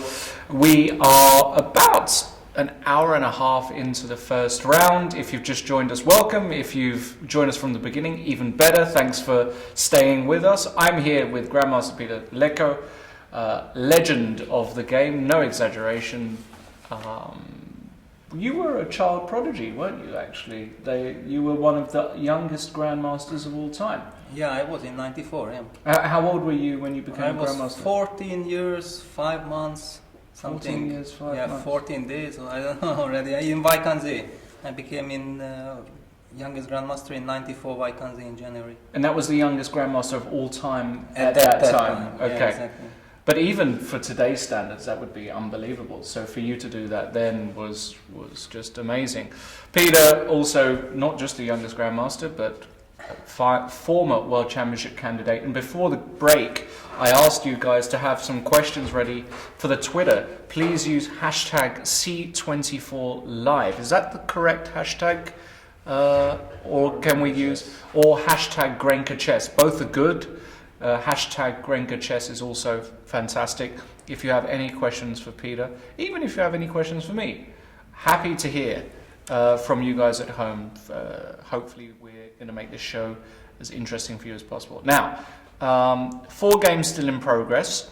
We can see on screen the game between world champion Magnus Carlsen playing his first tournament in 3 months, playing against the very talented young German Grandmaster, 19 years old, Matthias Blubaum.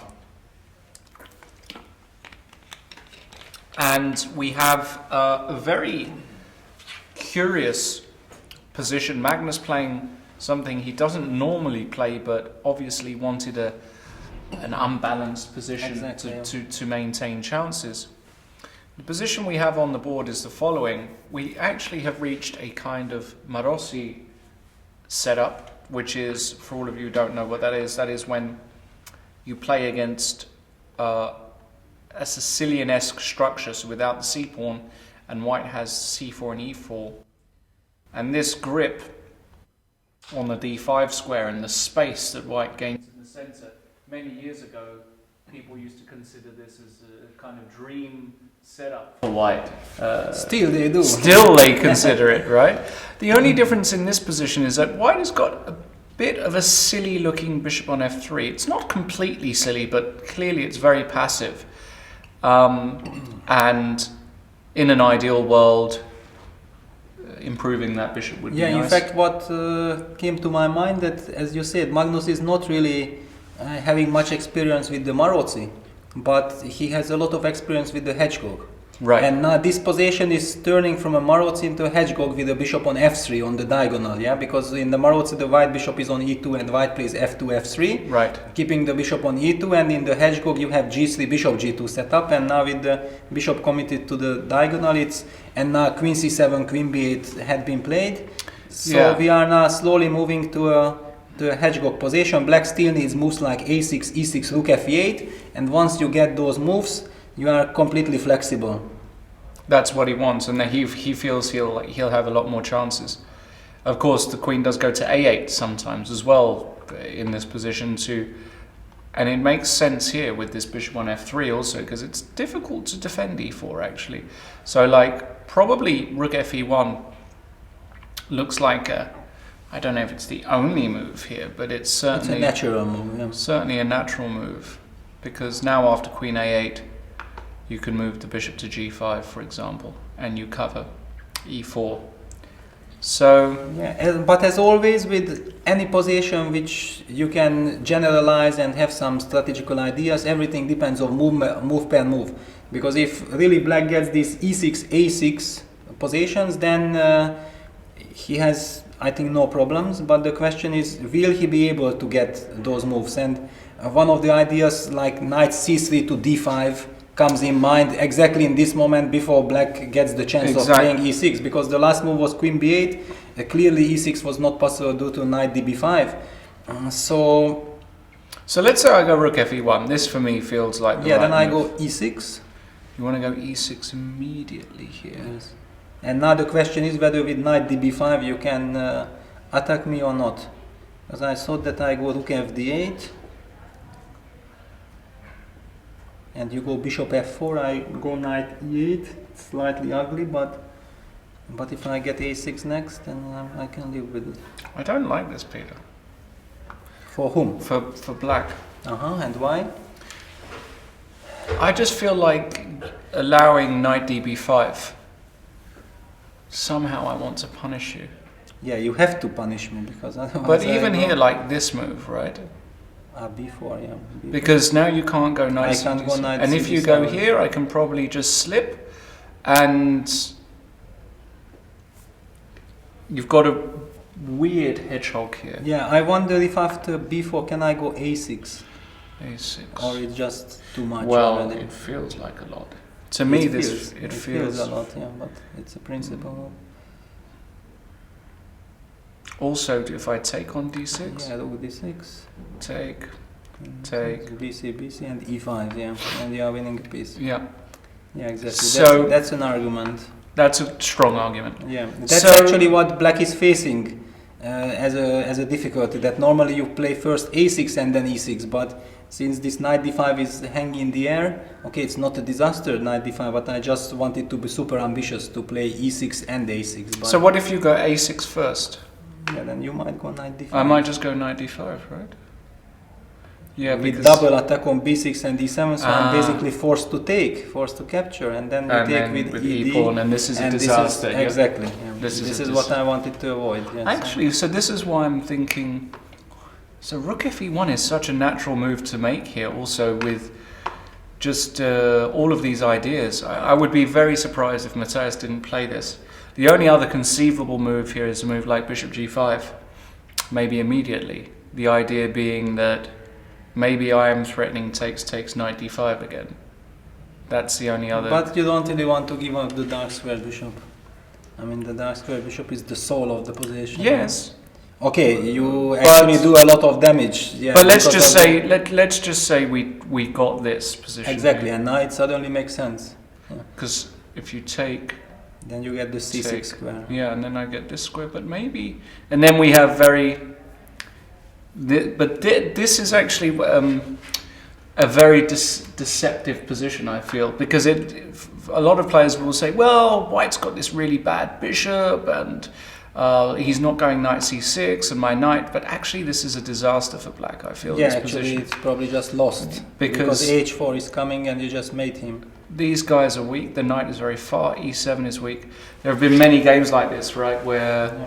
So, I mean, basically you are forced to put the queen from b8 to f6 and then it's a normal position, but yes, with the queen on b8 it can't get back. it looks terrible. And in fact, Matthias has played rook fe1, so Yeah.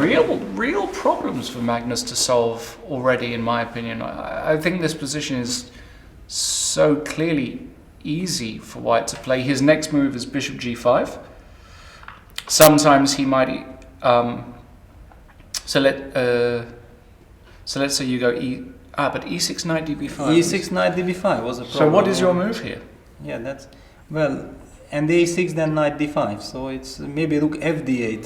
I mean, Rook f2. trying to be able to play e6 next. And if I go knight d5, you go e6. This is your idea, right? Yeah, kind of, yeah. Knight d5. Oh no, you can't go e6. Yeah, I next. cannot go e6. So what was your idea here? Well, I'm not so happy with the position. I can't say that I'm full of ideas, but...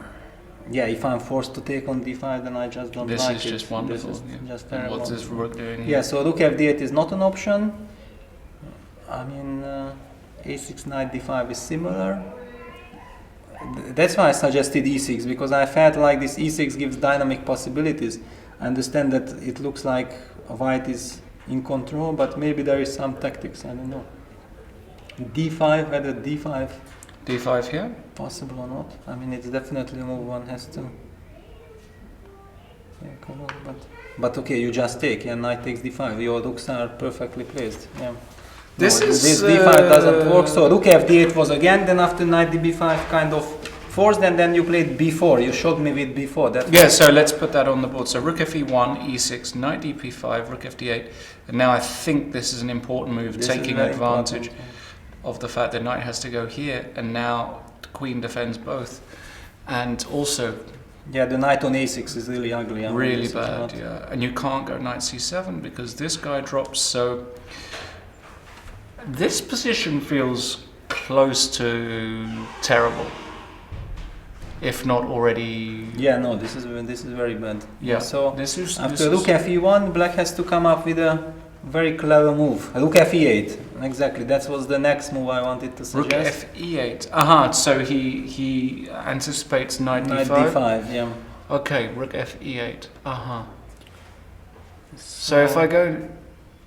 So knight d5. Now you're going to go e6, right? Now I go e6. Yeah. And the exchange of one pair of knights is. Yeah. This alleviates a lot of the pressure, I think. But okay, still knight b5. Bishop e5 maybe. Bishop e5. Yeah. Queen d2. d8. Yeah, but now at least it looks like a position. Yeah, I'm going a6 very Yeah. quickly. I don't like knight d5 so quickly. So what if I play? But now I can. Go, now you can go takes anyway. h6 you can play. So Okay, but h6 maybe you then just. just move. come back here. But maybe after bishop g5 I don't need to react. I can maybe just play a6. a6. Or then again bishop f6, knight d5 because suddenly b6 Exactly. b6 is weakened. Exactly. So So a6 should not be played. Yeah, bishop g5. Maybe even a move like knight cd7 just to get the because somehow this knight on c5 allows you all these kind of things. Yeah. After knight cd7. I might be able to play a6 next.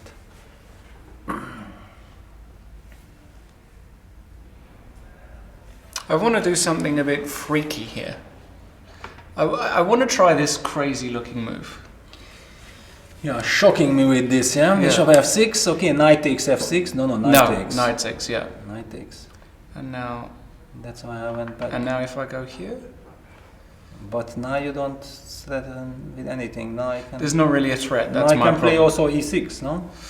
E6 and yeah, it takes and bishop e5. It's the same thing. Yeah, I mean, okay, with the dark squares. Actually, there's funny line. There's a funny line here. Bishop e7, Yeah, I want to take. take.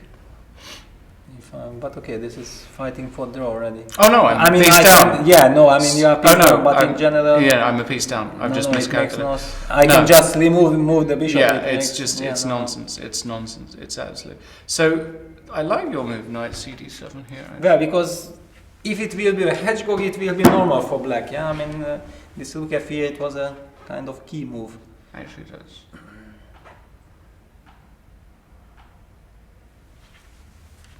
So now what do I do with white? So I don't like bishop g5. So Yeah, bishop g5 is maybe an empty move. So we need another move.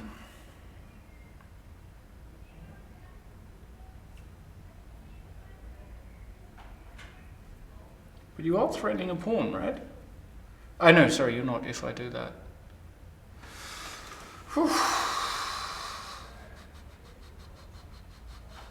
But we should also, I think, mention the time, yeah, because it's move 15 and Matthias has Wow, he's only 40 got- minutes. Wow. I mean, he's 40 minutes behind the clock. Magnus had been playing extremely fast, and I think his main worry was that he had to get the type of position. Now he, with queen settled on b8 and rook f8, he's about to get what he was hoping for before the game. And with this time situation, it looks like he got what he wanted. Yeah, I'm struggling to find a move now for Matthias. This requires very delicate touch. You need to find an accurate move here. I mean, because of this bishop on f3, everything is different. Then, Rook then it f8 was used a to be. class move, actually. I mean, okay, white can of course go g3, bishop g2, and then okay, but it gets. I mean, black is also playing a6, e6 next, so it's typical. I mean, you regroup your pieces, but then it's a very good hedgehog for black. How stupid is this move? Well, it certainly has some point. No, I mean, it's not like I didn't just play g4 because I love g4. I'm trying to... You stop knight cd7. I stopped knight cd7. So it shows that you had high respect for knight cd7. I have high respect. Also, maybe I do just want to play g5 and bishop g4 in some universe. It looks crazy, this move, but also talking about g3, yeah, maybe sometimes I just drop this guy back. I'm going f4, so I know it's very, very ambitious. And in fact, we do have a move. Bishop to c1.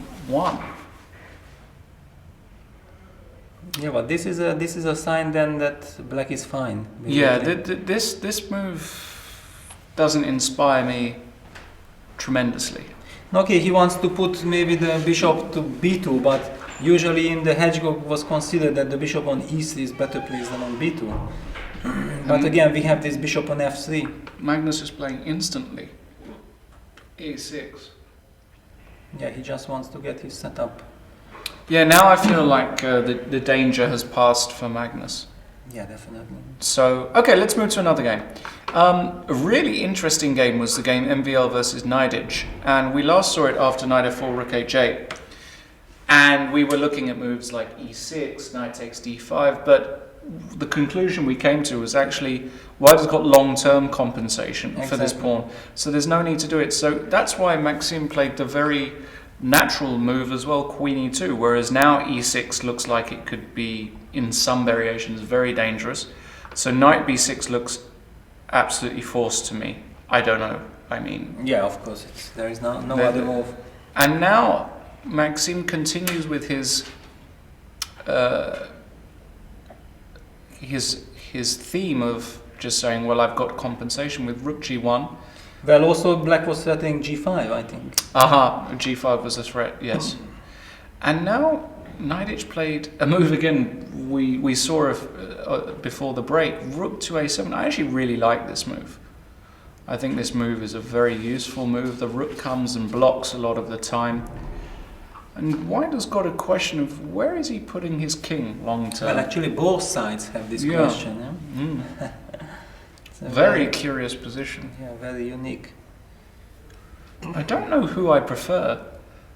Actually, I would mostly be playing this position with white just because of my style, but somewhere deep inside me, I prefer black.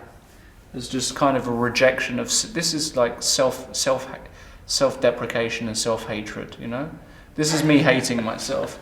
Because I get these positions with white, yeah, I've got a lovely knight on f4, I can go to g5, I've got e6 ideas, but actually they're just ideas. They're just dreams, and like all of my dreams, they've all been shattered. Who would you take here? I mean, okay, I'm an e4 player, so I definitely would take white, but I'm also not sure what's exactly going on. What's next? Because usually white would like to go h4, but it's not clear where does this h4 really lead to. Right. But still, I mean, h4 looks Yeah, h4 looks natural here, right? But then the question appears why rook g1 was played and not h4 immediately, right away. Is an idea also for black to go rook e7, let's say here? No, I don't think so, because f6 is always met by knight g6 and No, my idea, will not be able my idea is actually just to go with the king. Yeah, no, this idea exists and it's a clever idea, but I don't think that with rook e7 together, somehow this makes a very ugly feel. Because I can go here, bishop h3 for example, That's and the you're problem. anyway not moving anywhere. That's the problem. And you are a little bit pegged. Yeah, rook e7 is probably a bit too... I mean, usually I think that black would love to play some g6, bishop e7, but g6 can be eventually met by e6 at some position, but then the rook really comes handy on a7. Right. So I think that's the point behind rook a7, that maybe he can It's so dangerous. consider to play g6. G6, E6, Rook E7. Is that what you want to do? Well, basically even after e6 I'm not sure if I'm forced to react immediately, because this rook e7, rook e8 will be hanging in the air, but knight g5 is also hanging in the air. Yeah, very sharp, very sharp. Is another idea here Queen D7? I know this move looks very strange. But as well. then not together with rook a7. That's the problem. Because Right. then it could have been played before, and then Right. knight d8. It's a very natural Right. way of playing regrouping. But if you already played rook a7, So what's the idea here? What is the move? Because there are a limited number of moves here. It's not like, you know. okay. Another idea is just to play bishop e6. I mean, it's a very natural, very solid move.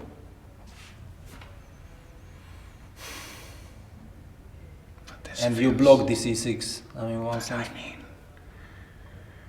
I mean. You Yes. wanna go knight g5. I want to. Well, I'm thinking about all kinds of stuff, all kinds of crazy stuff.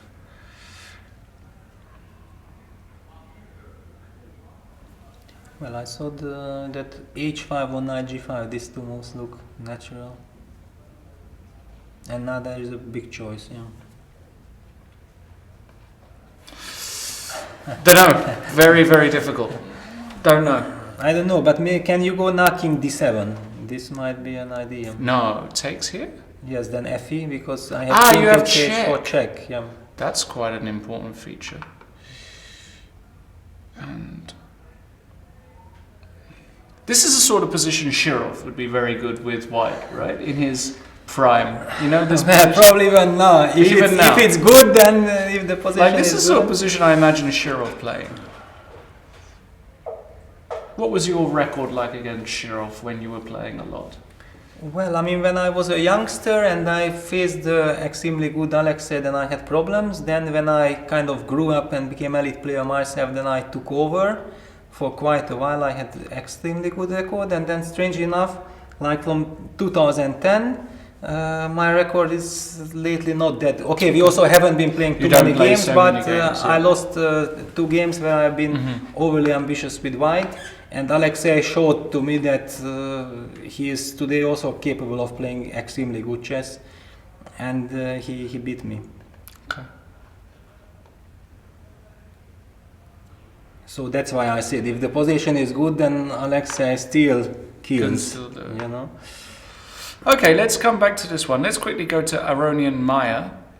We last saw it after a5, a4, and we were saying here how both colours have achieved something, and they've both also made concessions. White has got the b5 square, black has got the b4 square. Who does this benefit and why? Difficult to say. Maya now plays a very typical maneuver, knight to e8. The knight on f6 was not really doing much, and the knight has got more of a future on the queen side. Aronian decided to exchange bishops. Well, let's just go back to this, because I think bishop c5 is quite a remarkable move. White seems to be claiming that I have 2 bishops, and it would look very natural to play something like queen d1, but maybe black has some ideas trapping the e3 bishop. I mean, I don't see it exactly. Yeah, for example, yes. queen d1 d4, bishop takes e6 bc, bishop f4 g5, bishop e5 f6 traps the bishop. So actually this is an idea behind knight e8. Very nice. Yes, so this is very important, and maybe that's the reason why basically bishop c5 is kind of forced. Yes. And okay, black exchanges the bishops, but also white gets a very nice rook on c5. So again, both sides got something. Yeah. I mean, white has the open file. There is some pressure. I feel there should be some pressure. See, I look at this, I just feel no pressure at all with black. That's how weak I am.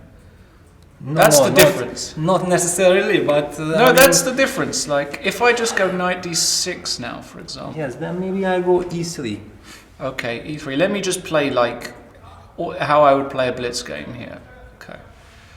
Yes. So this.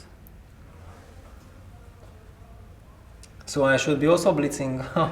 Yeah. Or am I allowed to think a No, bit? you can think. I mean, but I would just be playing like this. Yeah, rook f8. Yeah.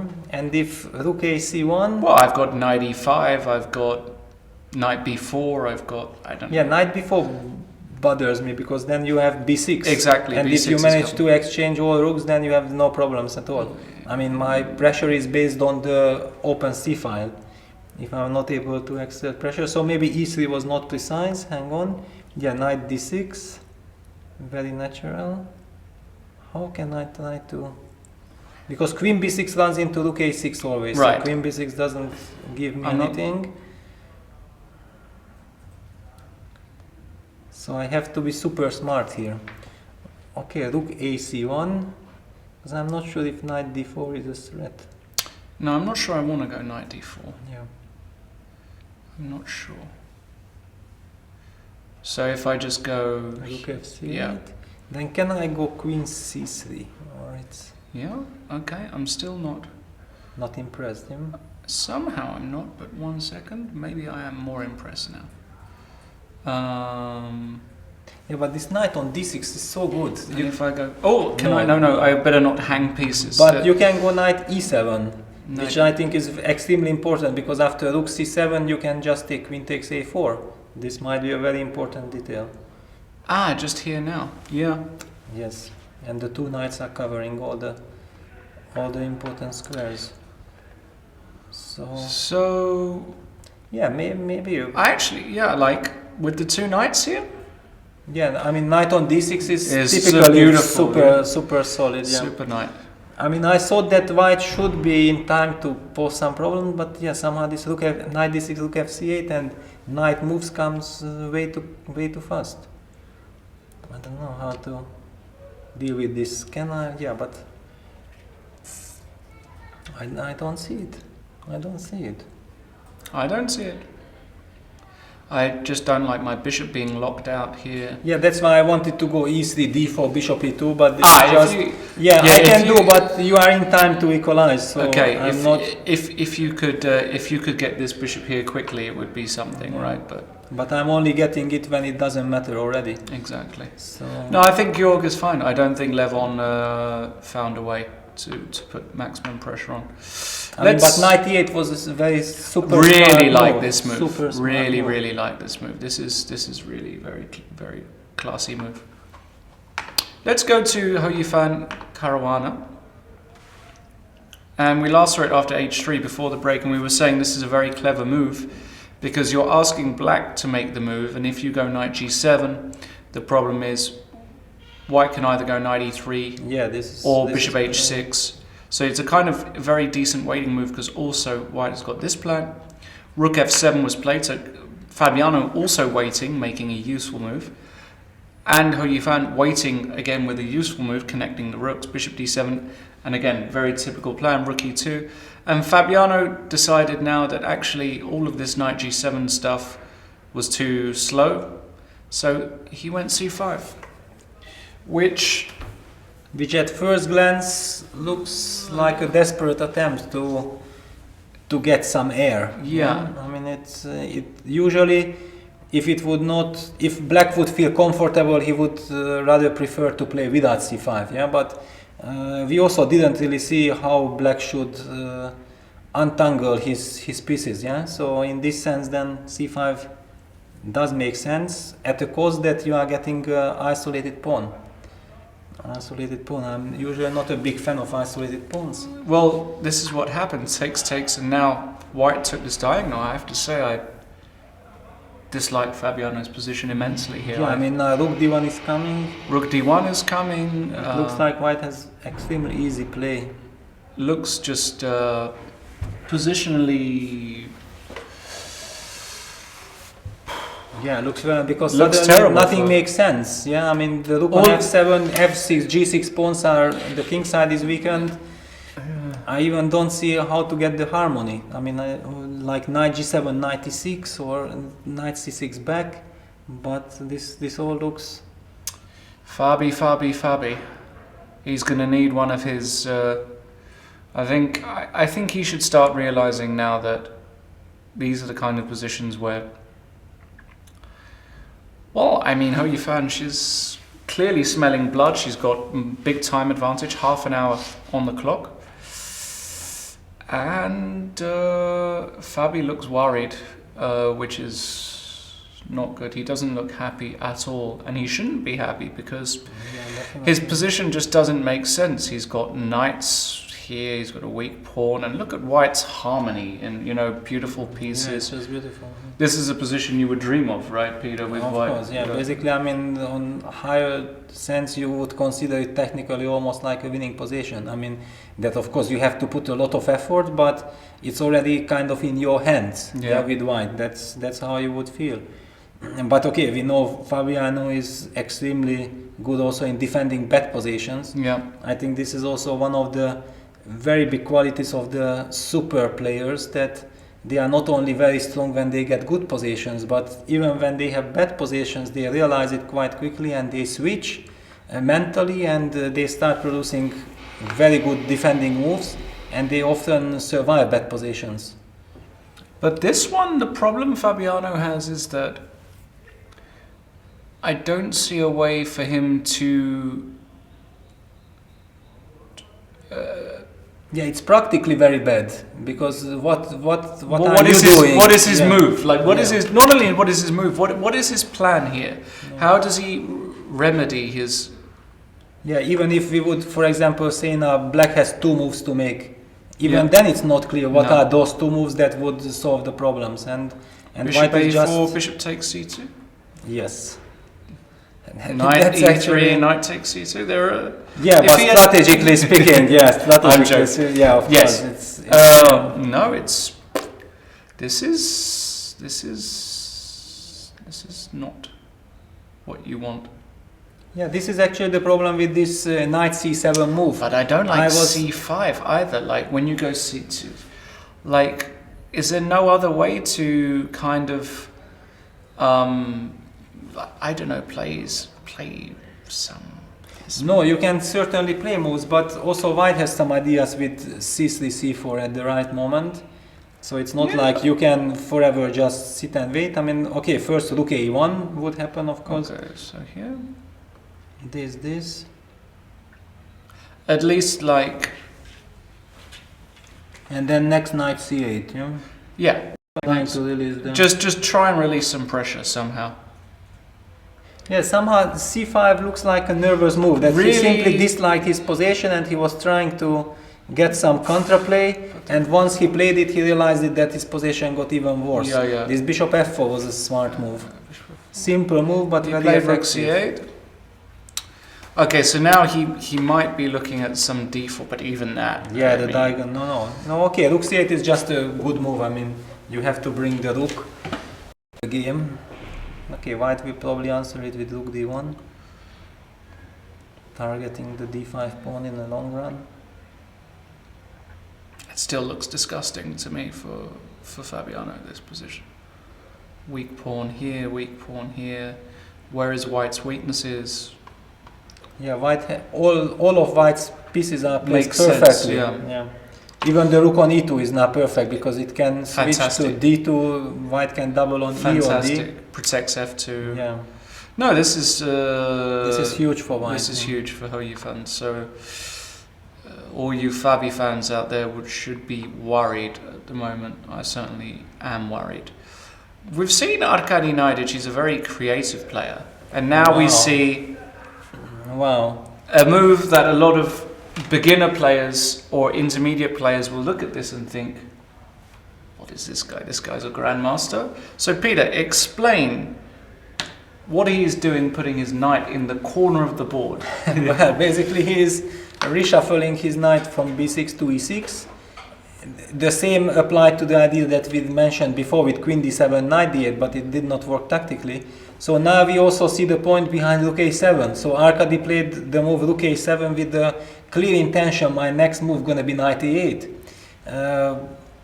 This is actually extremely brilliant. clever. Yeah, it's a brilliant way to play like this. And if he would get the control on the over the e6 square, then okay, white always has good compensation, but then suddenly the question starts to appear: how much is that compensation? Yeah, before that it looked just overwhelming, but yeah, knight a8.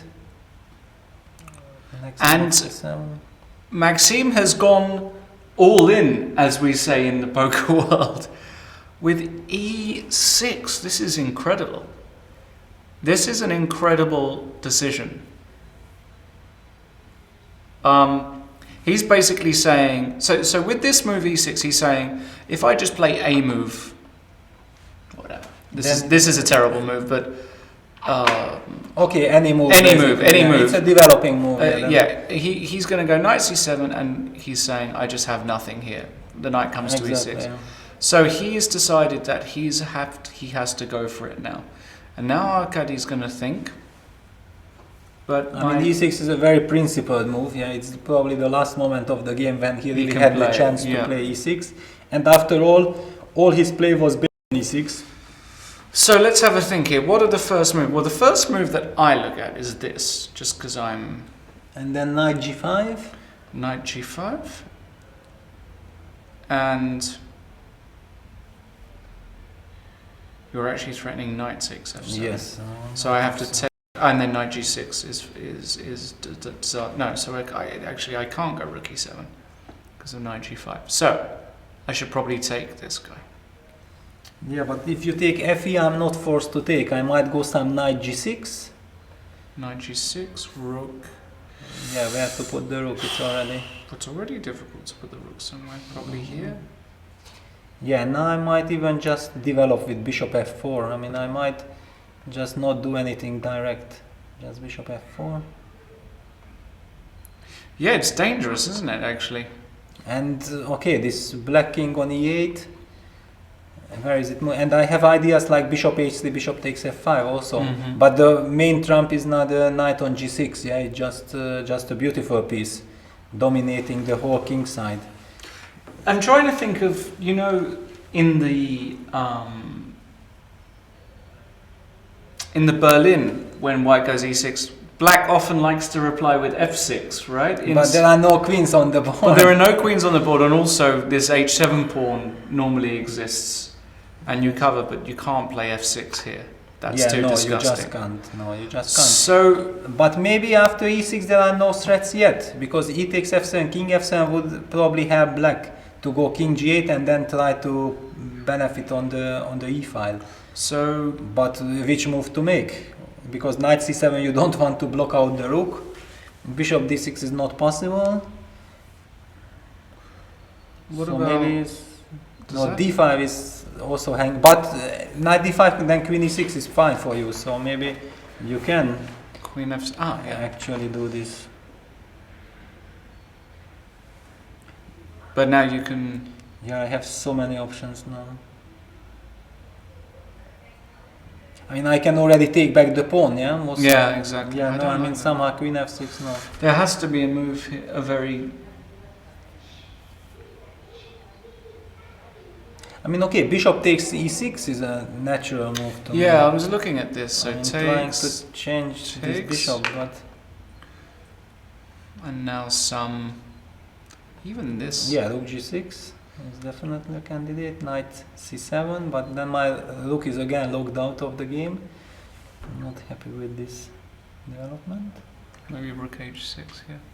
Or knight e7. Can I go knight e7? After now? rook g6? No, after knight g5. Knight e7? Yeah. Wow. And if I take here? Yeah, then knight takes. You want to defend this? Well, now I don't really feel the threat. Now I can finally move my king, king f7, and wow. And I feel like the worst has passed. That feels incredible to me that you can do this move. Maybe you can.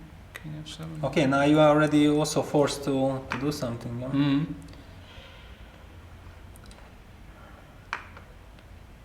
I mean, some move like bishop f4. I mean, I just hate black's position because it feels like It feels like might be lost. I don't know. I mean, it has a very bad feel.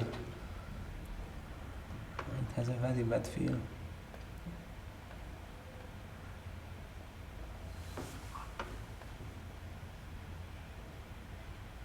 Yeah, maybe this, and then maybe you just this. do this. Huh?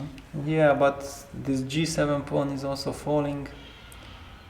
I don't know. I mean, not just bishop d6, queen d6, rook g7 might be extremely bad. Because the king, if I would be allowed to play long castle now, things would be good. Maybe black has just got enough. Yeah, now I got enough. No, I should not exchange the bishop. Bishop d6. If I go, yeah, bishop g5, queen d7. Yeah, so maybe not bishop f4. Maybe just bishop h3 or after knight c7. Bishop h3.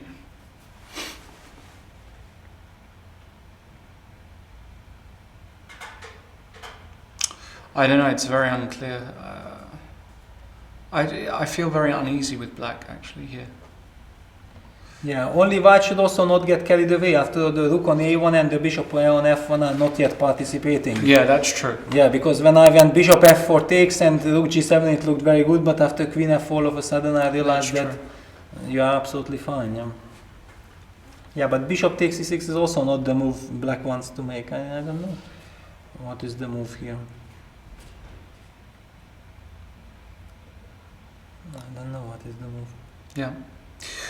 Okay. Well, we'll definitely keep an eye on that. I know our caddy is going to spend at least 20 minutes on this position. Yeah, now it's critical. Yeah, you need to spend all your time on this position because one blunder here and it's finished for you. Exactly. Let's go back to Magnus's game. Bluebaum, after bishop c1, Magnus played a6. Queen e2 was played by Bluebaum. So basically, yeah, makes sense getting his queen off the c-file, protecting e4, e6 and bishop b2, so he's reorganized. And now it's on Magnus. So the question is, well, there are lots of hedgehoggy moves here. Queen a8, h6, maybe rook here, but now the rook's on a good file. So the question is, what is Magnus's breakthrough? Of course, d5 is always the main idea, but not easy to implement because white is somehow super solid for that. What do you do here with? White. I mean, okay, I also have move like e5 immediately. Then knight d7, c takes d5. Okay, now you have knight takes d5, so I will first. Yeah, but my problem was that if I start with c d e5, you go knight fe4. Yes. That's basically the problem. Looks So, okay, promising. d5 is a of course critical move, of course. the most natural. Let's find out. Looks good.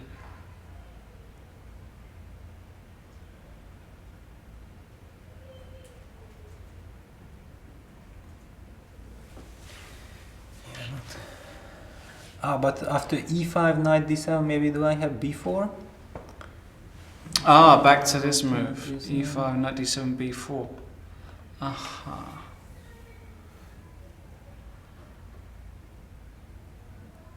But now even this piece sacrifice. Knight It's takes very e5, interesting, bc, right? bc is very interesting. Look at this. This is... This is also with this Exactly. guy at the end, right? People are saying, what are you talking about? I'm saying, well, eventually this happens, we clear everything, and this guy No, hangs. I exactly had the same thoughts, yeah, that even the bishop on b2 is sometimes hanging. I mean, if knight b3 has to be played, then you also simply have knight takes c4 with already three pawns and beautiful center with advantage. So, but also some other moves But even might just, be interesting. just this move. It's also possible because Because here, F5. no, you can take DC also, but probably. Yeah. Sorry, this. I just cannot. No, you can't do this. This looks very bad. So. Yeah. So after D5. Yeah, I think that. Okay, probably White has a way to play safe. I mean, just to take ED and Queen F1. But okay, then Rook takes E1, then Black takes over. This is typical. DC4 and. Yeah, and if you have to play this, No, this has this been a is- disaster for. Yeah, this is. Matthias drifted, I feel, around here. He's playing moves, but he's not. He wasn't playing the critical, he spent 2 moves here and 2 moves here. Yeah, but as we discussed, if Black gets his hedgehog and he already did not see, maybe your G4 was critical here actually. G4 here? Maybe your G4 was what we discussed. Maybe it was the way to play in the spirit of the setup already, but it's very highly unusual. But It's also a very difficult move to make. yes, definitely, it's very But difficult. at least you have ideas, right? It's not like, I don't know. Yeah, because somehow with Bishop C1 and Queen E2, this is clearly Black gets what he wants. And now Magnus, so far he had been almost blitzing out all his moves, and now he's thinking because D5 is. No, this is now Magnus has taken over, and normally it's this. I'm sure he's going to go D5. I'd be very surprised. But Batias has to have something in mind, yeah? I mean, his last 2 moves were Queen E2 and Bishop B2. Why on earth would he voluntarily enter the E file unless he has a... I think he underestimated. This this knight piece takes sacrifice. E5. I think this is just crushing. Takes. This instinctively feels crushing for Black. Yeah, I mean, it can only be better for Black. Yeah. Yeah, so I don't know, after D5, what else? I mean, for me, for me, I'd start to just say, okay, let's see if I can hold a bad Yeah, position. if there would be a position to hold, it's not bad because Matthias has 22 minutes, so Yeah. he basically needs to trade some pieces and get some And stability. basically, get this position and This maybe it's more or less equal. I mean, okay, Black has solved all his problems. Probably it's slightly more comfortable, but White has this D5 square, so it's not so easy to find a really easy way to exploit this pawn on C4. Mhm. I mean, White has some central control, okay. but it's definitely not something you really want to do with White. Yeah. It's more of an emergency. Wow, he didn't play it. He played Rook CD8. He didn't want to release all the tension. Rook CD8. That is very surprising to me, especially because E5 is the first move I look at. So Yeah, go with your instinct. I'm gonna. but just- okay, E5, D5. Knight C6. Knight C6. Okay, I'm forced to take. Yeah. Yeah. So take.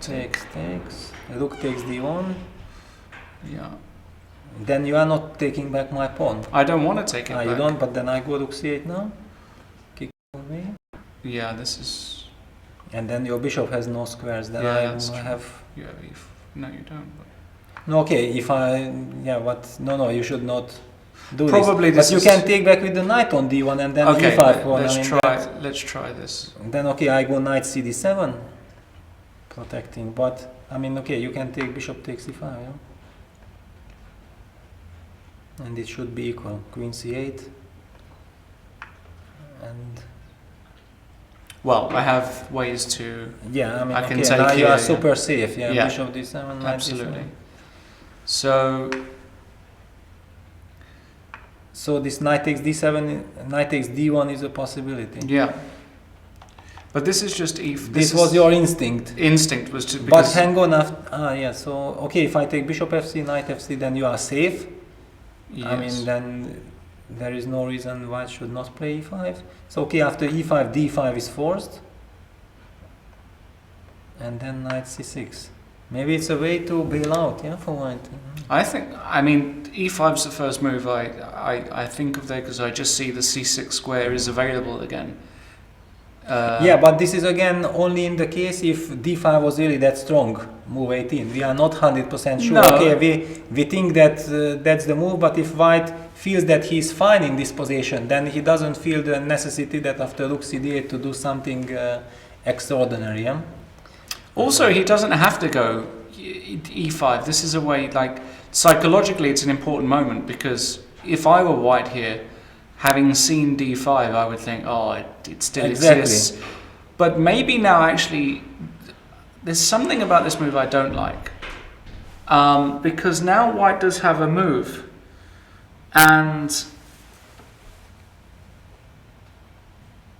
But the problem is if, let's say I play...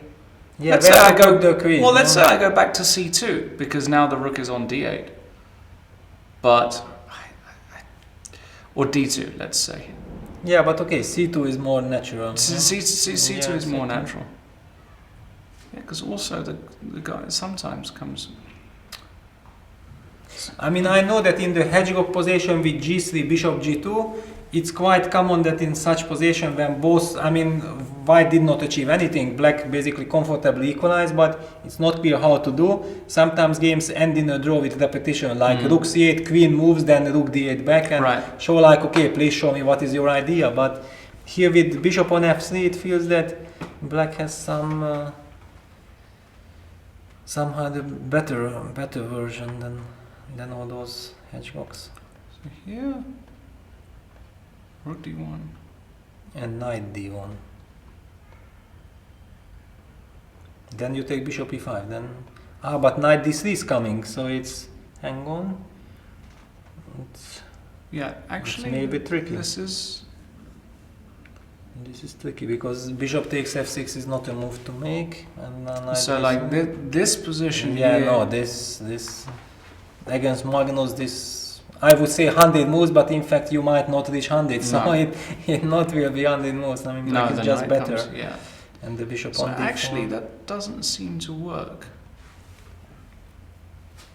The problem with b4 is that after knight cd7, he's coming to e5 really quickly, and this bishop has just got no... Yeah, no, b4 now is out of question. No, it's out of... I mean, queen f1 is a move. I mean, queen c2 or queen f1. These are the two normal moves. So queen c2, and then what were we thinking here? Yeah, it's not clear how to... Because now all those d5 breaks basically just lead to equality. I mean, easy equality probably, but nothing more. So probably some Maybe queen just a8. Yeah, queen a8, or maybe just this again. Yeah, okay, then I go g3. Finally, I get my bishop to g2.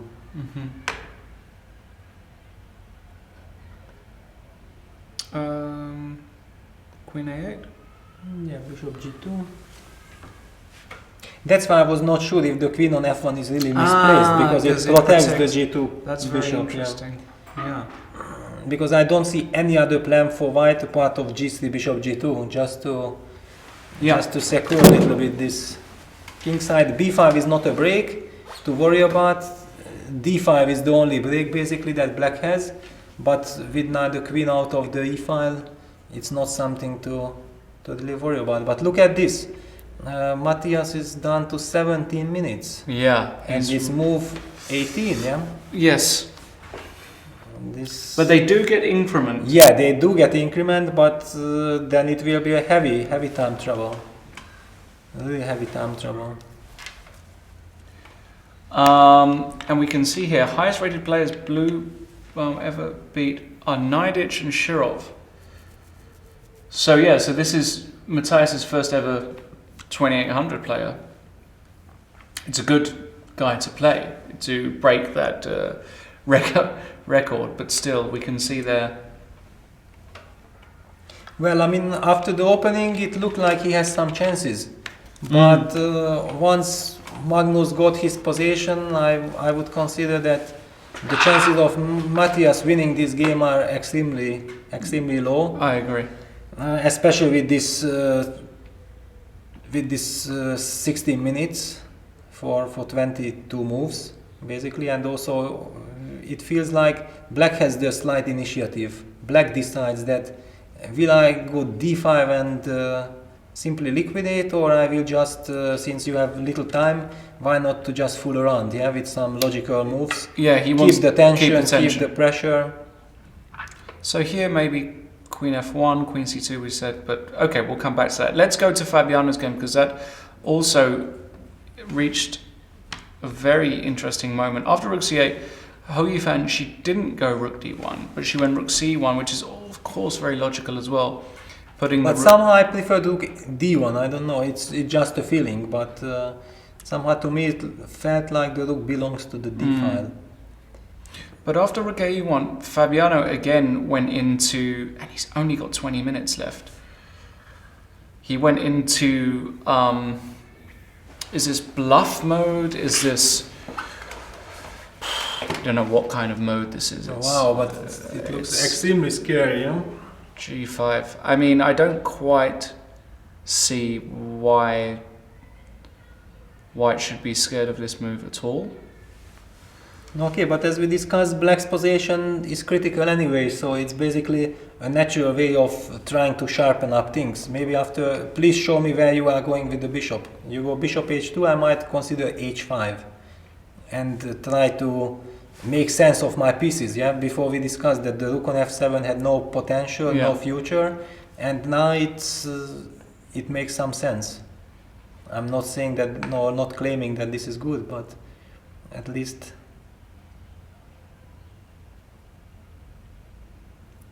it makes some sense. And I don't believe that the sacrifices are working. Yeah, I mean, you just cannot really take on G5 and then Queen F8, and it's very solid.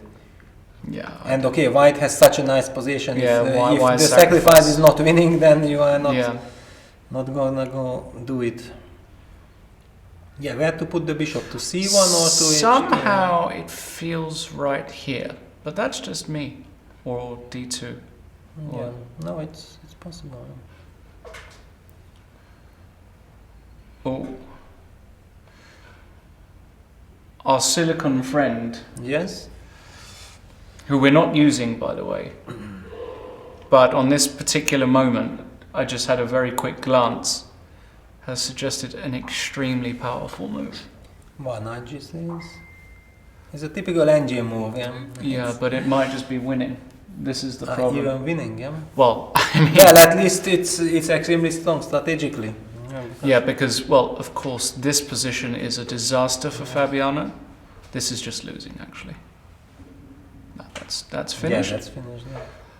So you have to take, and now the difference is you've got no knight f5. Yeah, no, knight it's G5 just, is a terrible weakening. It's a dream, actually. Wow, then if Hou Yifan finds knight G3, Yeah, I think that's then it's extremely difficult. pretty much over, actually. I mean, not over, because Fabiano is extremely resourceful, but again, somebody... But how to keep on fighting, it's I not don't know, obvious at all. it's, Yeah? Knight G3 is such a powerful move. I wonder if she'll find it. Very interesting. Fabiano looks very, very uncomfortable, which is natural.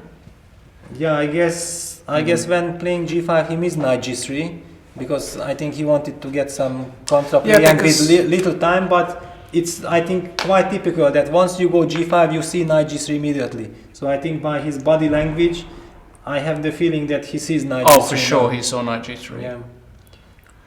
He's praying that she doesn't play it.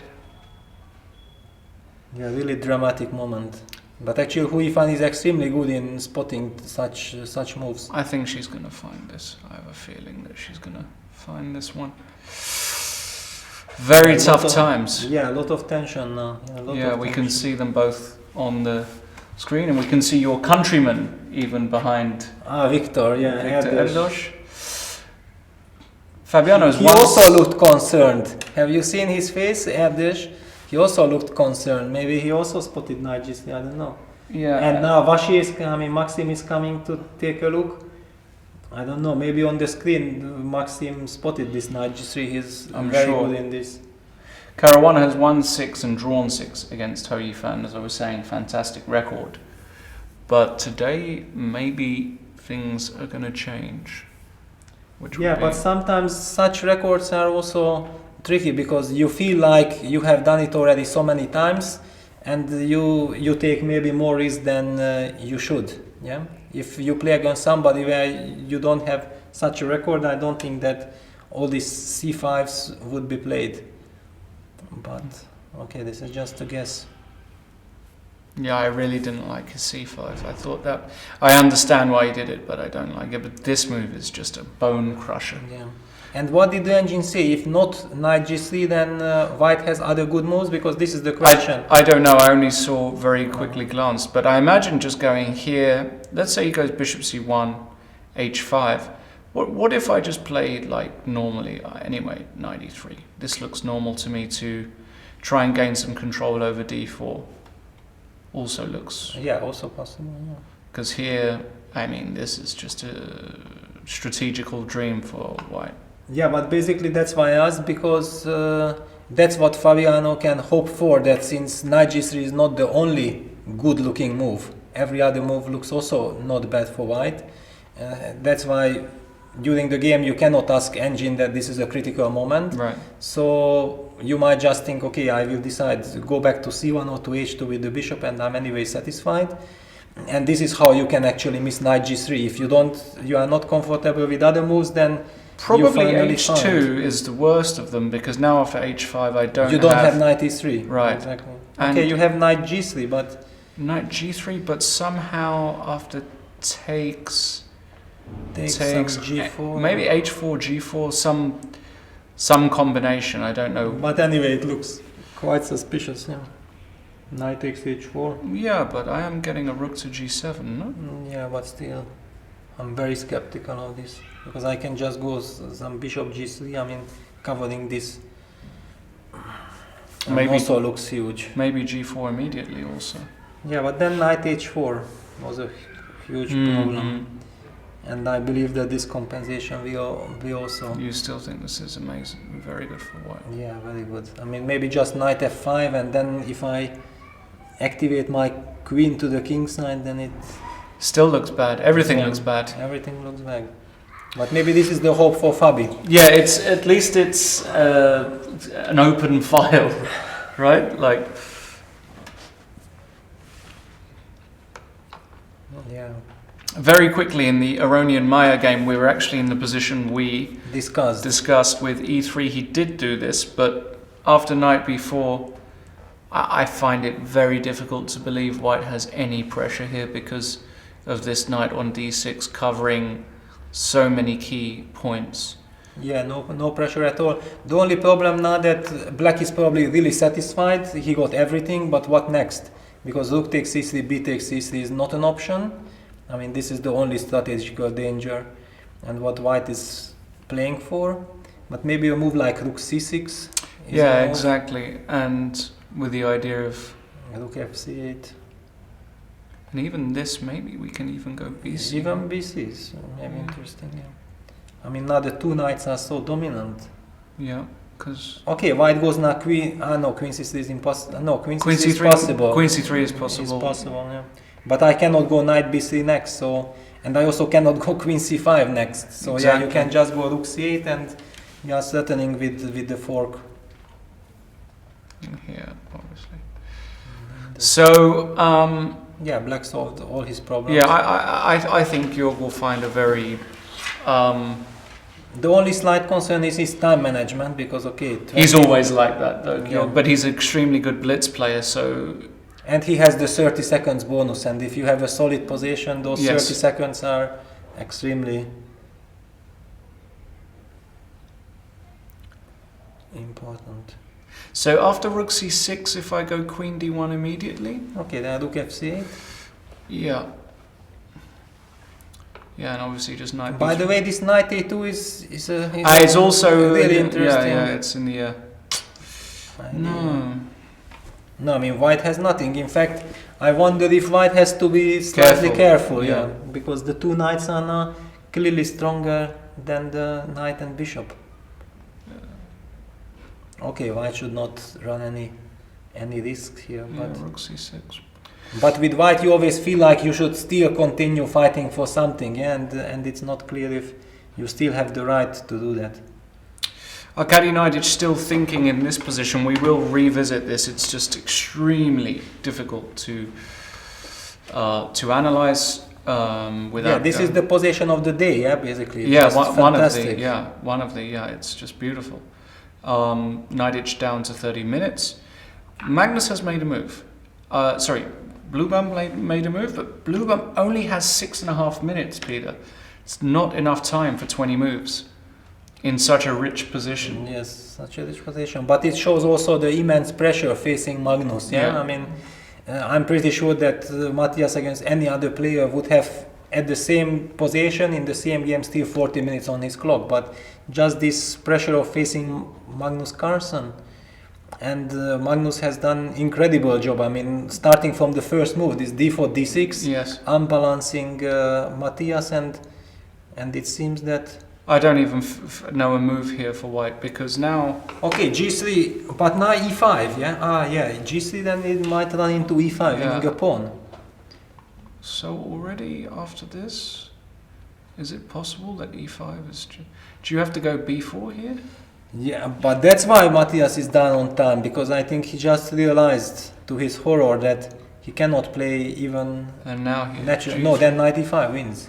Oh, my Double c4 attack. pawn, yeah. This is why the queen on f1 was such a good... Yeah, queen on f1 felt like the right. Now it... Yeah, queen a8. If he has to do some weird stuff like this. No, this is... But this move does have merits. Yeah, but it's certainly a move you don't even consider unless you don't see any other move at all. Well, I don't see another move here. Do you see another move? Okay, I'm trying to understand if this e5 is really such a killer or I have some chances there, but... Yeah, this bishop on f3, yeah, it backfired. Bishop on right f3 from the beginning. backfired. I said to you from the beginning, no, it's it- difficult to play these positions with the bishop on f3. Yeah. It's No, I mean really- somehow it was clear that if black gets this e6, a6 setup, he will be extremely comfortable. White had to release the tension with knight d5, but it was also not in the spirit of the position. Carlsen looks very relaxed. And No, of course he got what he was hoping Dreaming. dreaming of. Yeah, Yeah, dreaming. because hoping it's not enough. It's really dreaming of. yeah, Blue Blam now 4 minutes 22. And without a clear move. Without a clear move. I think he has to go bishop a3. I know it's disgusting, but And then after e5 you want to take bishop and then I to want to c5, take so bishop Yeah, a- because after e5 actually bishop a3 is quite a good move. yeah Because in this structure it's already well legitimate to give up the bishop. So. yeah exactly. So after bishop a3 e5 will never No, be I don't think he played. can play e5. You know, Magnus, he'd just play a move like h5 here. It's you know? possible. Why not? I mean, okay, because but I mean this bishop a3 is it's such a difficult move to play though, bishop a3.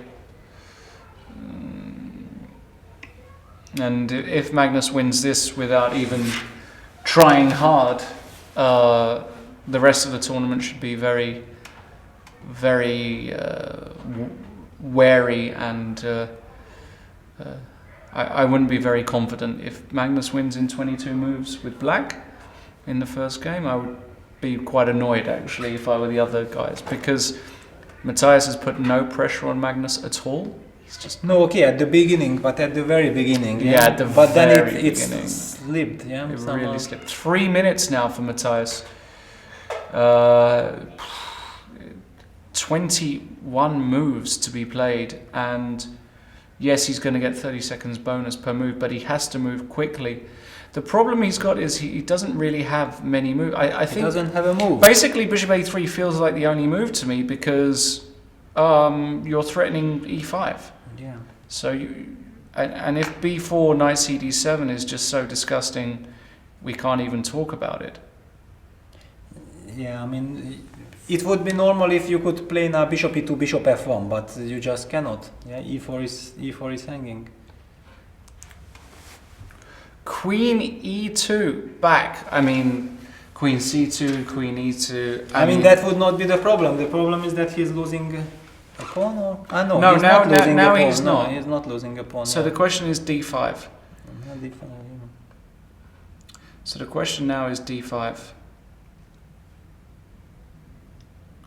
So if I take, and queen f1. and queen f1, But then rook takes e1. rook e1, rook You have to e1, answer a very unpleasant question. Now d takes c4. dc4. Let's take here first. Yeah, queen takes. And queen takes c4. c4. Looks so disgusting, this for, but Okay, if you are not losing it immediately, then it might not be so bad, but it feels very unpleasant anyway. Even that final position after queen takes c4. I don't know. So d5 takes queen f1. So yeah, this looks correct. Now you have some knight fe4, but it doesn't look that good. Knight d5, okay, takes, knight d2. Knight d2 here. No, I mean bishop d5 Knight- cd, Bishop d5 cd. cd, knight d2, but okay, it makes no sense because after queen e2, knight f3, white is happy that he Even this move No, is- then knight d3 fork at the end.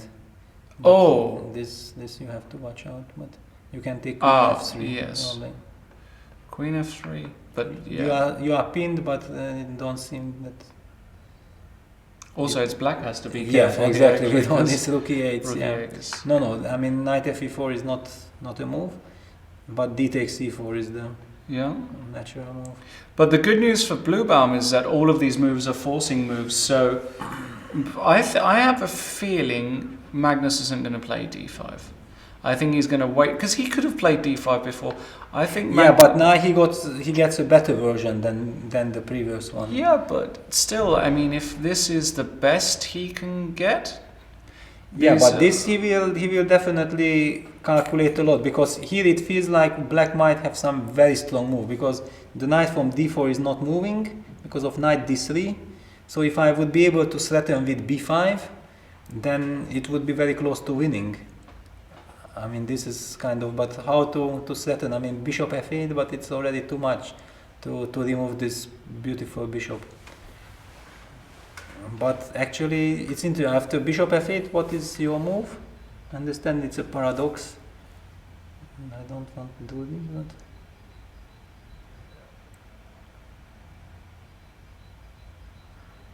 you might just go a4. What about this move? Knight a4. Knight ce4. Knight ce4. But then already some queen Queen c6. c6. Yeah, no, you are out of trouble. No, I mean bishop f8 is clearly too much. Bishop f8 is not. I mean rook c8 was a move I considered, but then the d4 knight is not hanging, Exactly. so I don't want to do this. It feels bad, but maybe it's there is nothing immediate. Then the question appears. Yeah, if should black really force things or just continue? I think Magnus will look at this position And if he doesn't find anything convincing, then he might not go for it. exactly.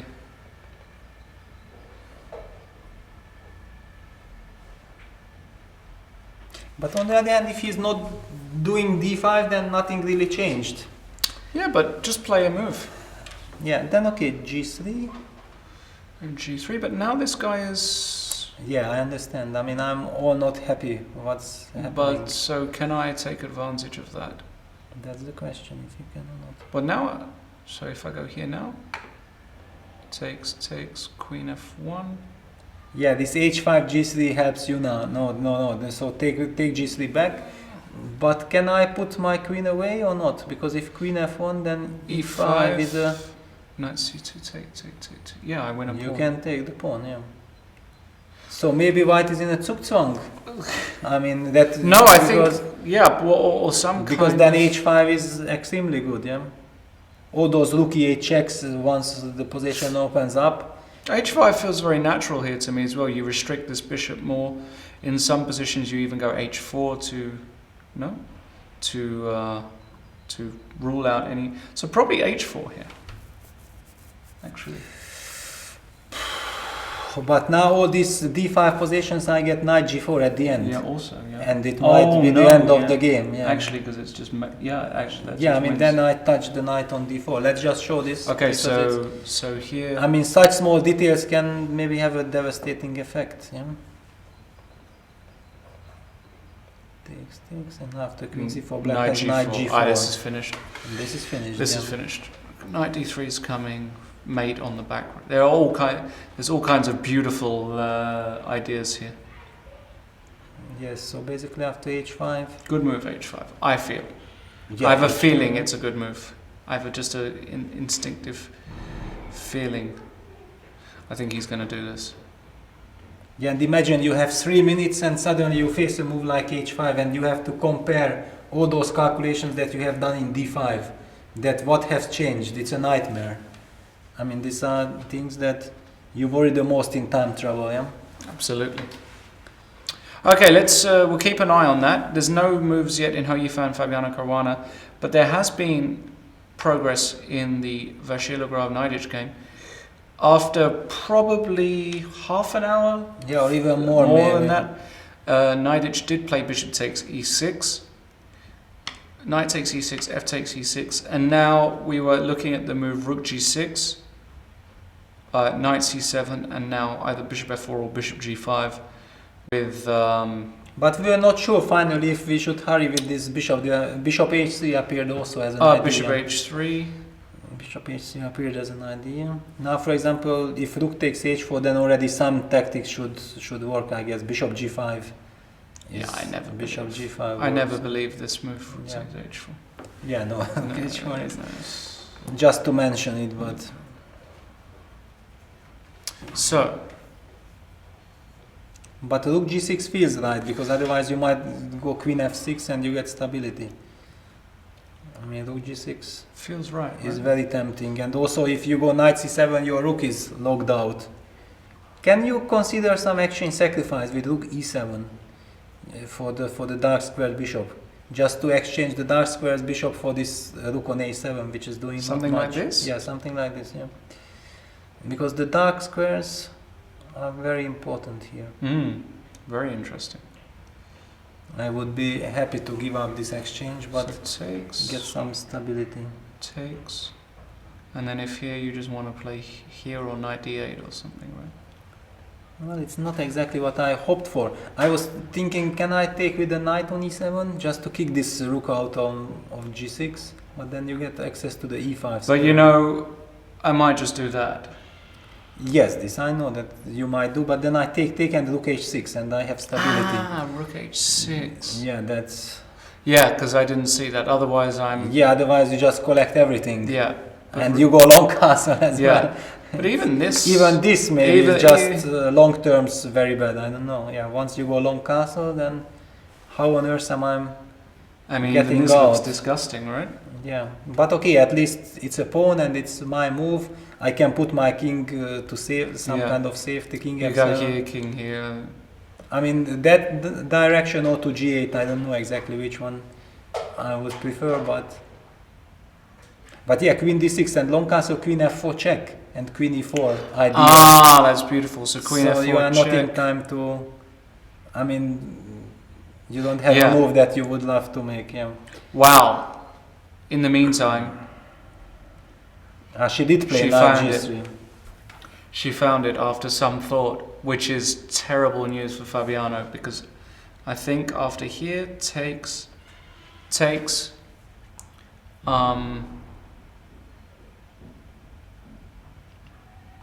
Yeah, this position is just, It's just very disgusting. ugly. Yeah, just very ugly. maybe he's just gonna go for it. I don't know what he's gonna do.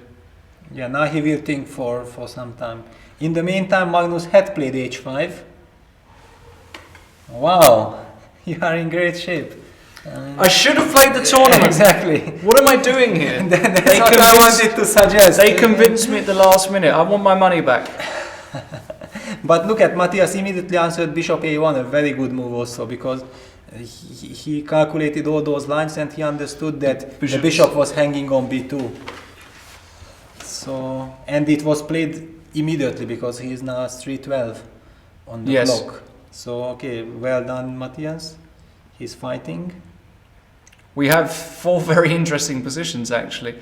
Only perhaps Levon, Aronian, Maya's very, very difficult to make anything. Okay, king g2. Yeah, there is just nothing in the position. I don't know if maybe Levon is playing for the clock. Yeah, I mean maybe this is the only thing that Georg slightly disbalances him. That he has only 13 minutes. Yeah, because he knows that he has 0 problems, but it's not so easy to play the position extremely fast. Yeah, you still have to make decisions.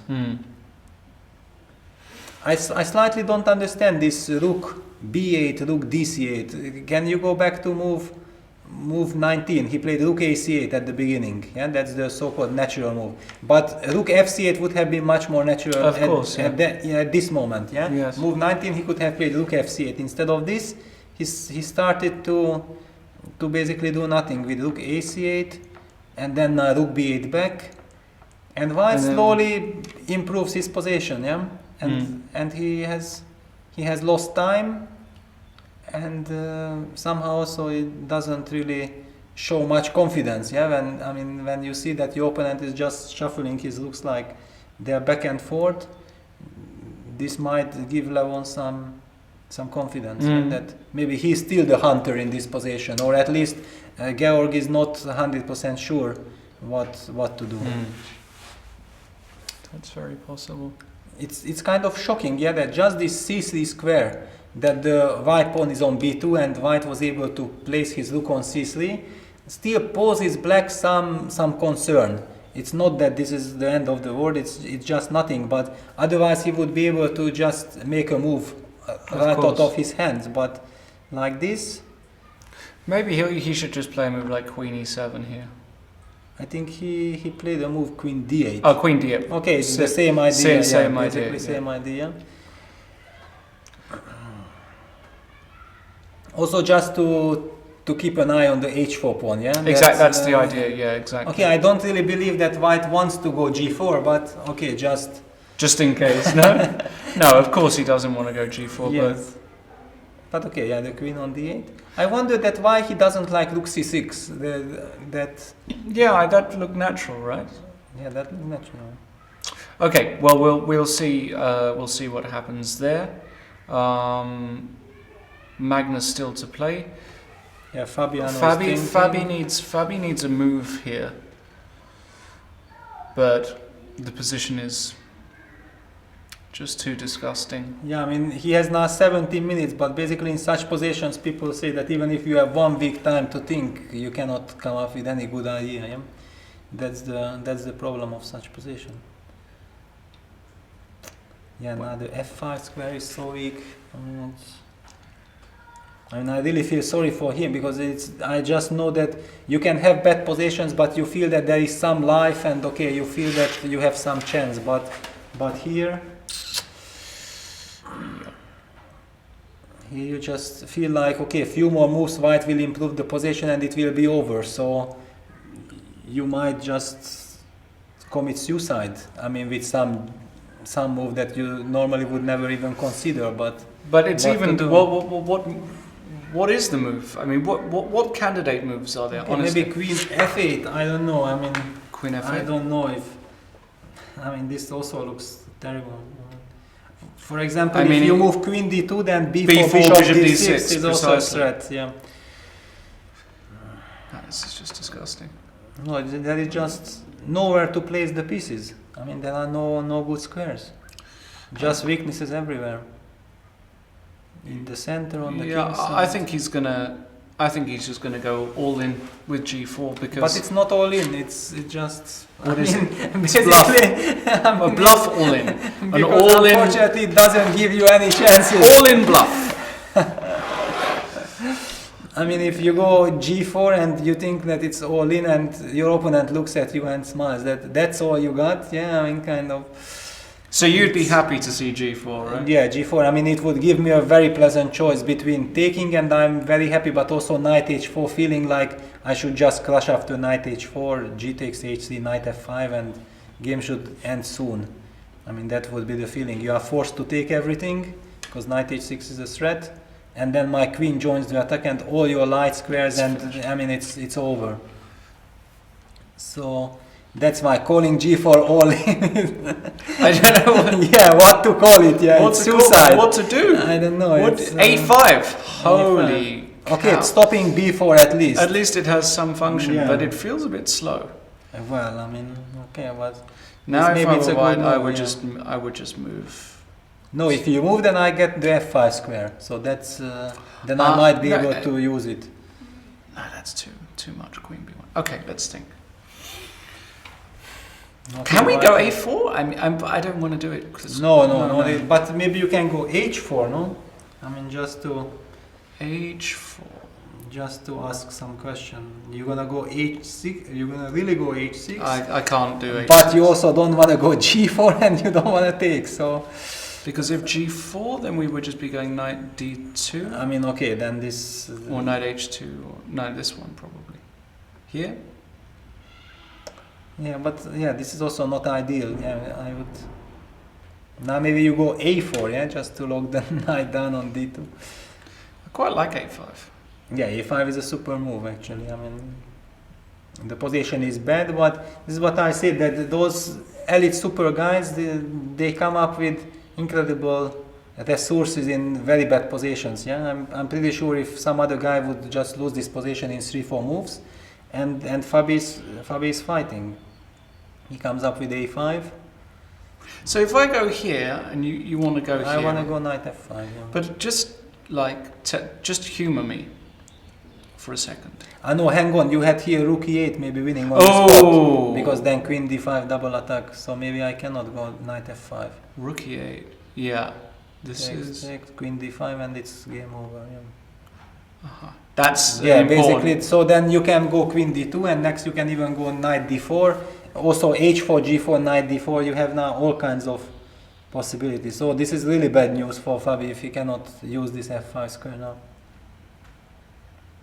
Then how to proceed?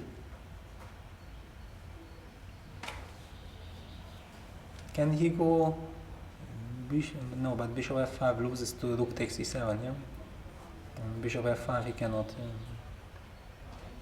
Just winning a material.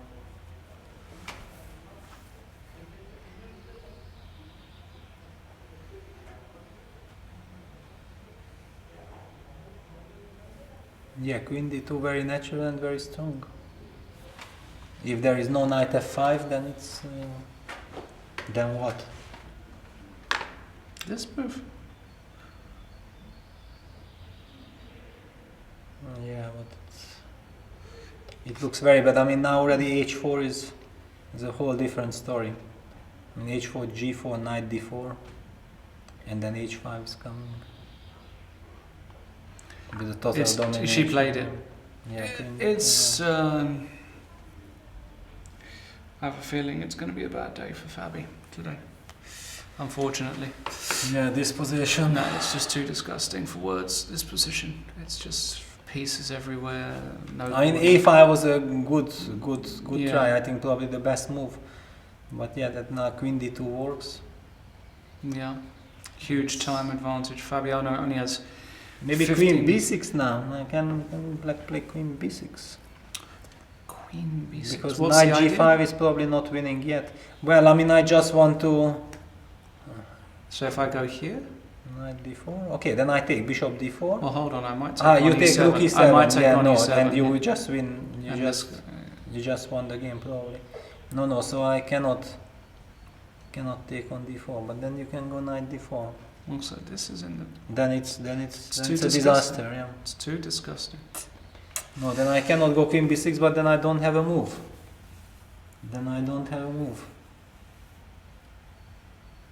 Maybe you have to go I mean, you can't go passive here, right? No, this is... Okay, it's too depressing to look at that position. this is- Magnus has gone d5. No, he went knight cd7 back Knight first, cd7 first, and g3 d5. g3, and now d5. And Matthias is down to 30 seconds. 30 seconds for Matthias Bluebaum. And he has to calculate now all these things. This is nightmare. So if I take queen f1, that's what I Yeah, would but play. knight e5 is always crushing. I mean, at the end, in all these rook e1, Ah, d takes c4 yeah. positions. After you have here, weakened. here, knight e5, and rook takes. No, knight e5 doesn't work Oh, yet. sorry, No, knight sorry, e5 doesn't sorry, work sorry. yet. But in some of the positions, so I don't think you can take ed. Bluebaum played bishop, Bishop g2. g2. Yeah, I mean, Okay. he has to remove the bishop first. Keeping some files closed as well. But looks. Okay, this looks just very This- good for black. this looks- Just dc is fine, yeah. I mean, it's just if I go probably clear here, advantage. Here. Or even b5. Yeah. No, this No, is it's just gone. huge. It's gone. Knight cd7. So this position here, Matthias had to. I mean, he was dealing with the knight e5 stat, so g3 is kind of only move Yeah. in a higher sense, but d5, bishop g2, e5 played. Wow. Now, if I were Matthias, I would. But e5 played? This is... E5 feels. I mean, if it's not winning, then that's what white can hope for, yeah? I mean, if Why did he do that so quickly? Knight c2, maybe there is some forced line, yeah? d4. No, d4, knight Knight d5, d5. then I'm super So solid. what is he doing? dc probably he wants. No, dc, yeah, but then again, then you should have done dc without I e5, don't- what's, yeah? what's e5? I don't know, probably taking on e4, yeah? I mean, I Take can here? only imagine on taking on e4 and some knight c5, knight e4, knight d3s or something. I mean, What? Feels like doesn't feel right at all. but how you are playing? I don't know this. Ah, b4, wow, super move if you can do this. And knight e3, then you can take even I'd- knight e3 yeah, I'd and play even knight e3. fe3. Even fe3. But okay, knight e3 of Knight course. e3, yeah. yeah. Aha, you have b4. Chess is all about squares, right, Peter?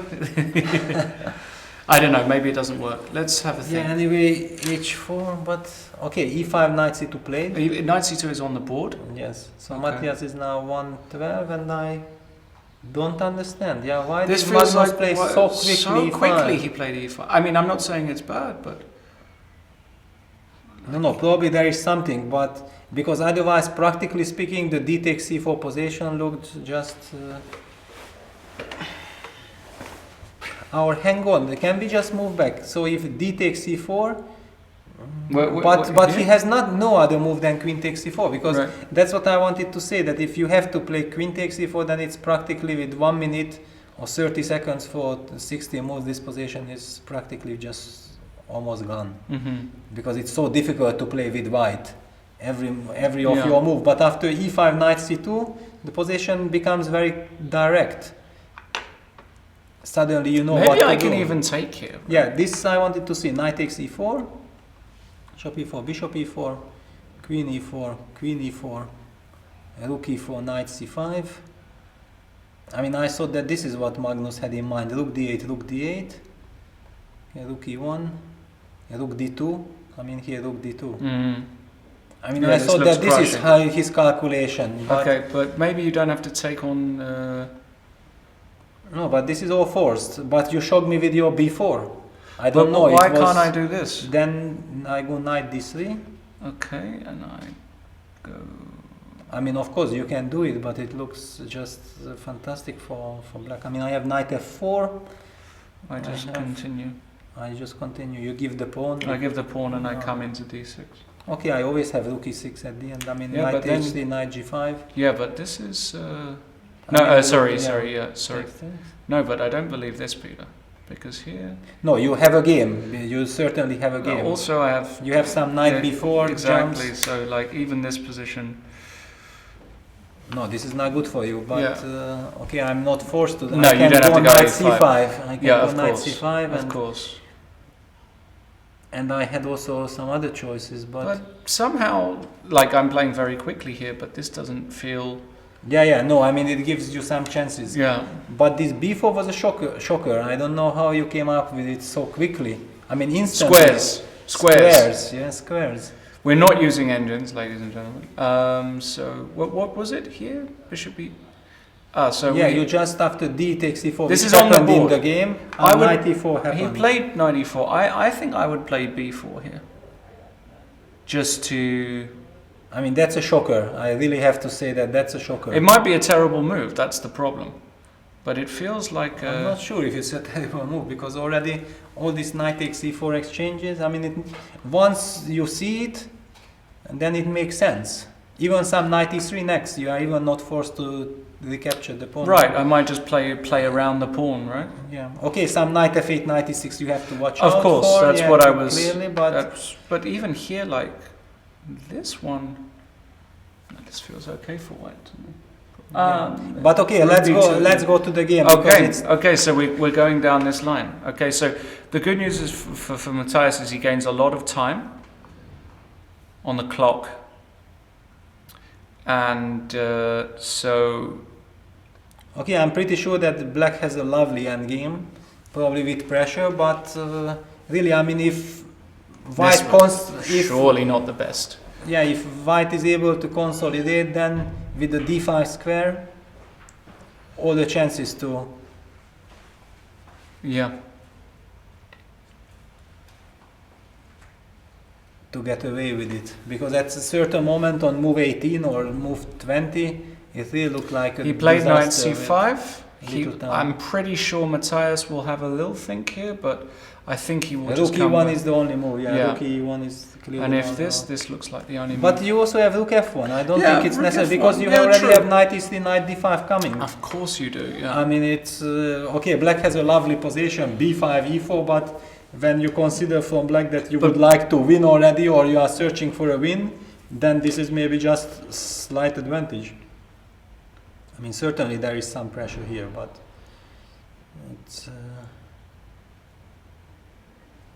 it's not the. Very unusual of Magnus to go into a variation which gives white just only moves. White didn't really have to think after e5. Yeah, I don't know. Somehow I have the feeling that he played e5 too quickly and he Yes. missed something. Yes. He missed something because then he already hesitated. After knight c2 he was spending 3-4 minutes at least. Maybe we should go back now to the Maxim game. Yeah, let's go here. So Because this is really exciting. So finally it happened like we bishop discussed f4, at bishop the e6, beginning. and And now queen h2, queen yeah. h2. Yeah, the high class move queen h2. Takes. Takes, So takes. white is 2 pawns down at the moment, but has got beautiful squares. These knights are passive. And the rook on a7 is out of the game now. This is. Okay, so now what to do with black here? How to proceed? And g7 is still kind of hanging. I probably would Queen e7. play this move. Okay, then probably long castles. Long castle. I don't know, long castle or king d2? This is a good question, just because black's only play will be some a5, b4, and then just the feeling that where you want to have the king, yeah? But if you go here, I am tempted by this. But move. okay, I go rook e1 then. Yeah, and I go here, Okay, king d1. Then I say thank you. and I've just put my knight on a stupid square, right? Yeah, now I'm coming bishop h3, Yeah. bishop takes This is f5 and really it's over, bad. yeah. So king d2. Probably it's not even that important, king d2 or long castle, but it's just a small finesse. You really need a knight on e4, yeah, with black. Really, Otherwise- that would be so nice. Yeah, how to, I mean, some knight d8, knight Some f7. b4 desperado. Yeah, but even after a, b, knight b5, I'm not forced to take.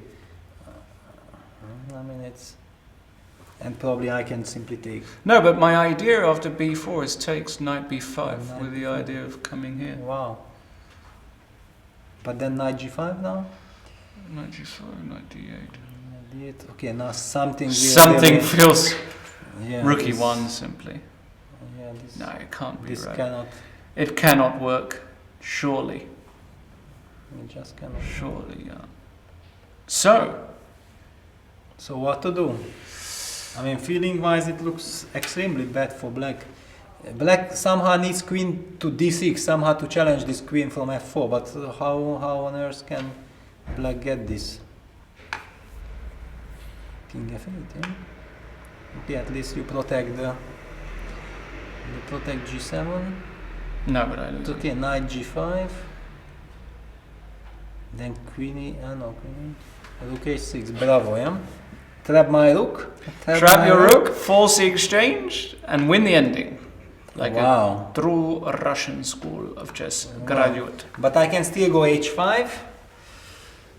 It's still not over yet, but knight e7, yeah? You keep on 97. you keep on trapping my rook or not? I can also take, no? Okay, but then suddenly you are not trapping my rook anymore. So I thought that I can use this tempo for something, but okay, it makes. I mean, long castle I wanted. Long castle. Then knight takes e6, then I'm happy. And then knight takes e6 and you're happy. Yes. Yes, okay. But you're right, 97. I mean, knight e7, following your plan, your vision. Yeah? Okay, now I'm forced to take on h6. And then, okay, takes and come back to f3, and I'm still kind of. But then you go knight g8. What do you want to do? I mean, rook h6, g8, Oh, you're just but- coming back with the knight, but you have knight g8. Oh no, but this is Super a dream. protection. This yeah, is a dream. This is a dream. You changed your bad This rook. is a dream. There's no attack. Yeah. There's nothing. No, so king f8, hang on, king f8 is Maybe it's a good move. super smart move, yeah? Just a super smart move, because knight e8 is hanging in the air. So king f8, I should also make a king move probably. I don't know, to f2, to d2 or long castle. Yeah, this is.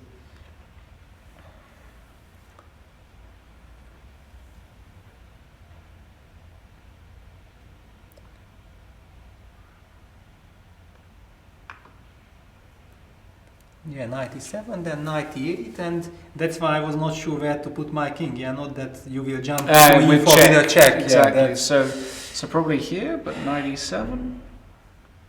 The rook would have to remove itself to here or something, and then I don't know, those rook takes g7s never work, yeah? Hang on, Ah, now that's a good point. yeah, now just to check it, because now it's it might work. takes and queen e5 check. Oh, I had to go. Wow. Here probably. But then bishop takes c4. Okay, and defend like we've never defended before. Rook g1. And defend. Hold. Keep on defending, yeah? Hold. Queen e8 just, yeah? Maybe just simply queen e8. Queen f6. Continues. I don't know. Just hold the door. Rook h6, knight e5. King h7. Yes. Knight Yes. f7, I don't know, I mean, what's going on, it's just insane. But it feels like you should be... Should lose, yeah. No, but now maybe you are okay already. That's what I wanted to Really? say. I mean, I'm not settling anything right now. That's my problem. You might just take DC. Ah, just DC. Yeah, not just DC. But I mean, okay, this looks extremely suspicious. I don't know. And look at the Carlsen game. This is amazing. Knight c5, rook e1. He played knight e3, rook e3. Okay, sorry. Also very Yes. good. Probably e4. Well, another exchange is welcome. And knight e1, no problems. Okay, no problems. I'm not 100% sure. It still looks No, because unpleasant. if you go knight c5, I take b4. And b4, yeah. But then knight d3 back. Rook e4? Then knight takes b4. Okay, but this can be unpleasant, no? Yes. With the knight on e1. Maybe. a3, knight c6. I mean, there are still, yeah, knight c5 played. Okay, so knight c5. Yeah, so takes. Takes. I mean, b4 is probably obligatory, because otherwise f5 You're is coming and also you A5. cement. Yeah, a5 and f5, so practically b4 is kind of forced. He's also got 1 minute, so b4. Knight d3. Also, I can just a3, but then f5. f5. And again, I managed to cement. f5. Yeah. I Yeah, don't this like- is... No, no, you should let's take on e4, knight Take. b4, and a3 probably. Yeah? Not sure. Not sure. What about this move? No, this will not work. I mean, bc. I mean, I'm more active and I have a pawn. Yeah, it cannot be. I asked the question though. Yeah. But okay, I can go knight d3 and we pawn up in the rook endgame. Okay, because I'm- but maybe not. Yeah. no, it should be winning. How you gonna take back the pawn? You cannot take back the pawn. Would you put the rook on c6 or what? Yeah. Yeah, I mean rook c4, then I just protect. This is so easy. Yeah, somehow this rook e3, I don't like rook e3 He because played it. He played yeah, it. he played it, but no, I mean move 30. Yeah, rook yeah, yeah. e3. Rook e3. You don't. Because he missed his chance of knight e3, knight d5, yeah? I mean, the d5 square was... But how can one blame? I mean, Matthias has So 1 what- minute. So what It's about very much, just going here like yeah, a normal this is human being? Okay, knight c6 and the torture is The ahead. torture begins. Torture begins, yeah, because somehow d file is so much more important than the e, yeah? Okay, so let's go knight c2 here. c2. Okay, I have all this rook d3s, rook d2s, rook d1, rook c1s, I don't know. Plenty I am of going options. here, yeah. Yeah, you are going there. Yeah, rook d3 knight before, yeah. No, then it's... then maybe after a3, can I go knight a2 or it's too fancy to be It's true? beautiful. Looks very fancy. Now I go here. No, you go there, yeah? It's also too fancy, but I need to try. Yeah, no, maybe I will not take. Ah, No, okay. now I go b5. Yes. But this is too fancy, yeah. Rook e2, rook c2, C2. and question who is playing for what. Okay, knight c1. We have- I still have knight c1 You still have knight actually, c1, but yeah. okay, knight But c6 actually, we have this further. position, and now I like knight c2. Yeah, knight c2 is good, yeah.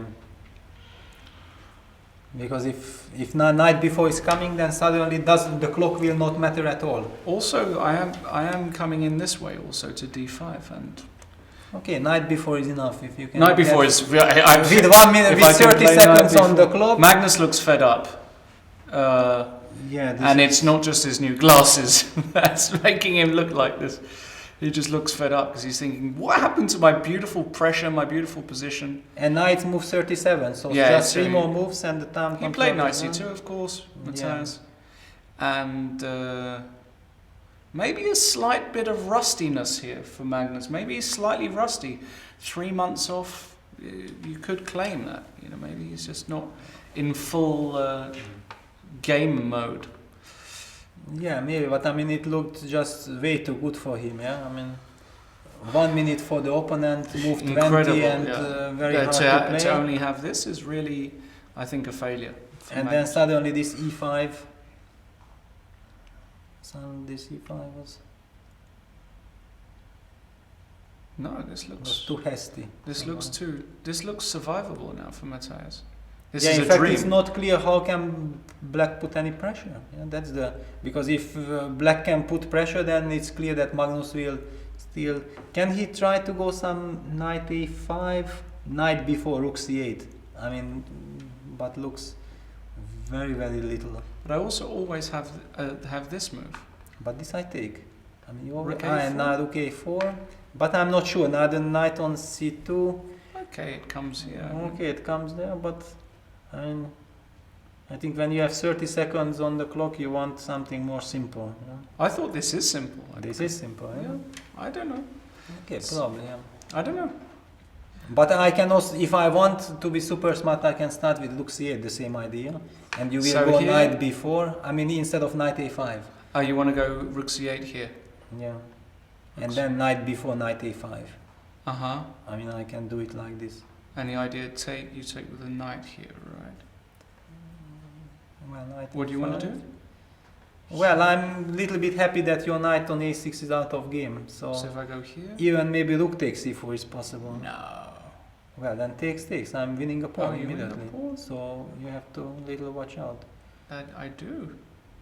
That And I- next, rook a4, knight c4. Suddenly, I Actually, have that's extremely nice coordination so in this here. sense. Here. Aha. But my problem is that after rook c8 you can actually just go knight e3, and I'm not threatening anything. Right. And then next g4 and king g2, and you just I'm improve your solid. king side. Yeah. Yeah, this shouldn't be completely solid. anything Yeah. for black. So that's why I wanted to start with knight a5, and then you showed me again with c5. Yeah. Because I was looking forward to that idea with rook c8. And if you go here knight e3, then I have this knight b3, knight c5, or some ideas like this immediately. But maybe you have this. Rook c8, yeah. I spotted this as well. Maybe. You have this. Rook d1 check. What did he do? Had been He gave a played. check. Okay, king will come to g2. He's also got rook e1. No, he won't go rook e1. No. He'll go king g2. Yeah, and then rook c1. Yeah, this was the other And idea. if knight b4, knight a5, the same idea or what? Yeah, similar. But again, knight e3. And I think when we discussed it, knight Rook e3 bothered me. c3. Then knight d5. Ah. Okay, it's still playable for white, because then suddenly the knight on c6 is so perfectly played, and this a pawn is still I think this is what. some kind of a5. a5. Uh-huh. 38 seconds for blue bum. Still putting pressure, yeah. I mean, not allowing knight b4. Activated the rook. So 25 seconds for blue bum. Yeah, really unpleasant, because now he has to make a choice, and very unpleasant choice. I wouldn't play And that. in fact, no, You but can't what go to play? c5, yeah. You can't play c5. Knight e3 e3, played. then rook a1, Rook a1 will be played. then knight d5. d5, he's going to go into this He basically. has to go yeah, for he it. has to go into this. And this is But this is very unpleasant. this is unpleasant, but Then okay, maybe Magnus saw the whole thing. I mean, okay. no, but I'm not Maybe sure. it's I'm not sure how surprise. unpleasant it is. It's unpleasant. Well, I but- mean, practically speaking, I mean, okay, rook a3, knight b6, and some rook b3, and okay, but you now, go c5. now I'm going to go here. Whenever I can go c5, I will. Also, yeah, obviously only black can play for a win, and it still wouldn't surprise me if Magnus won this position, but yeah, still some pressure. Yeah, yeah. still some pressure. And look at this Arkady in the meantime run away with his king to c8. Arkady ran away, so here he actually played not king King f8 but king d7. d7, allowing taking with check, and decided, well, my king is better on c8. Castle's queen And f6. he is pawn up. And a pawn up. And But- he's pawn up. But I mean, for the unpleasant position, he's a pawn up. unclear. Very unclear, because how to judge this position? It's clear that white has beautiful compensation, but is it enough to claim an advantage, or it just beautiful? Again, black would love a knight on e4, but it's a long way. For the moment. And also some queen h6, so maybe you will have to play rook g5. I'm obsessed by this idea. Because now I actually want to go here. You actually have this, but some queen d6.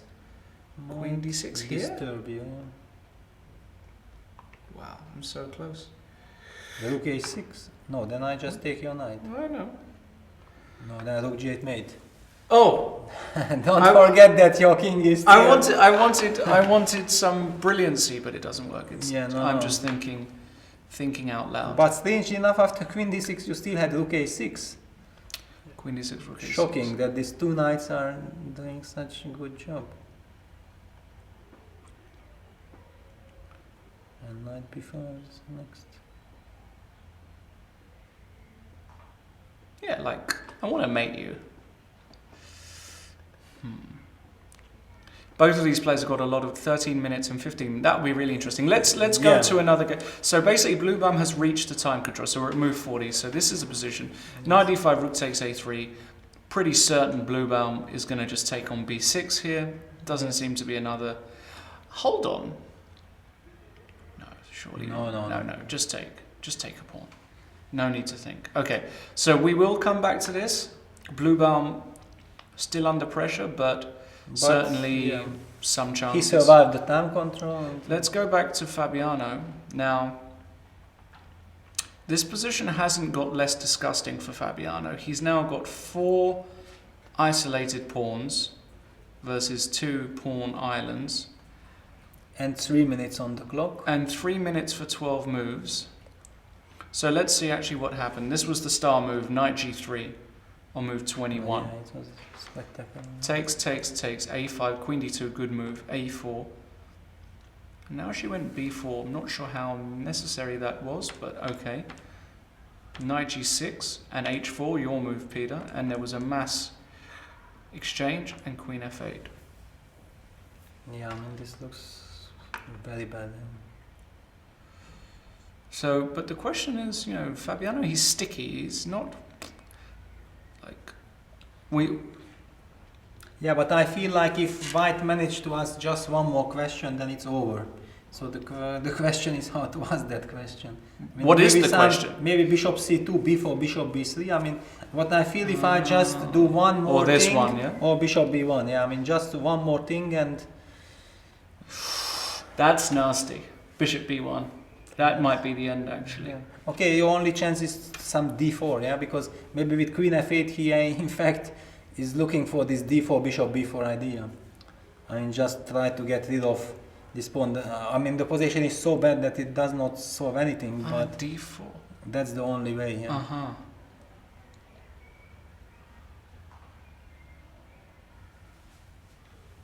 Actually, that seems to... Does that save the game? No, it's not safe at all. I mean, it's very bad. But But what now? for whom? This is the problem with bishop b1, is that I still have this in this position. Yes. So Yes, can I I mean- not... No, you can Well, also I think start about with b4. b4. Yeah, We'll b4. start with okay. b4. b4 bishop where? It's already a huge question. Bishop here, bishop here. This is just Yeah, disgusting. this is. Now suddenly rook c4 maybe. Maybe suddenly rook c4 and shifting to bishop g3, rook g4. To hustling mode. Well, I mean some. Yeah, it's not bad. Wow. Well, I mean Incredible. it shows that yeah, I mean White is I think very close to winning, but every move allows something, so you need precise She calculation. has got 27 minutes. Yeah, so it's enough. Yeah, this is fair enough, and now it's better to just invest like 10 minutes and make sure that you find the precise way, and then it should be very bad for black.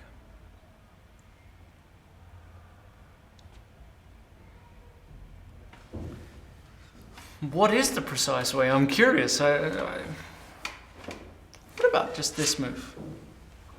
No, it doesn't really achieve. Which move? I mean queen f4? Yeah, bishop d6. Yeah, bishop d6, queen d4. d4, bishop c5. I know, well, now. then queen d5. Bishop c6. I suppose this is too Yeah, much. but then queen h5. Yeah, Now yeah. coming there. Maybe just this, no? Yeah, queen f4 looks natural. Bring the queen. Yeah, bring the queen. Bishop d6, queen here. And if here... Then I thought even rook Yeah, e5 should. this looks devastating. I mean, She played it. yeah, the word She played even rook e5 is Even- maybe not correct. Not because even maybe yeah, rook yeah, e5. it's Yeah. just, yeah. Look at this position, right? Look at It's this. just disgusting. Fabi knows. Yes, Fabi 3 knows. minutes. He's got 3.5 minutes. He knows. I mean, maybe queen d6, but then queen f3 He's actually and he's actually sweating. I can see it's just queen d6. yeah, but then queen f3 will just terrible. And the queen goes to h5. It should be over. Yeah. Yeah. Yeah. Horrible. What did he do? Bishop d6. Bishop yeah. d6. Yeah, there was nothing else. By the way, after queen d6, even queen h6 was possible. So yeah, queen d6 was not a move.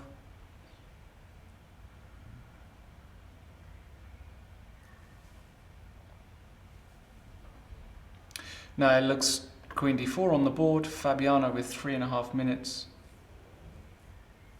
It looks visibly very disturbed. Carlsen played rook c3 already. Didn't Very take- smart move. Stopping your c5, yeah? Yeah. But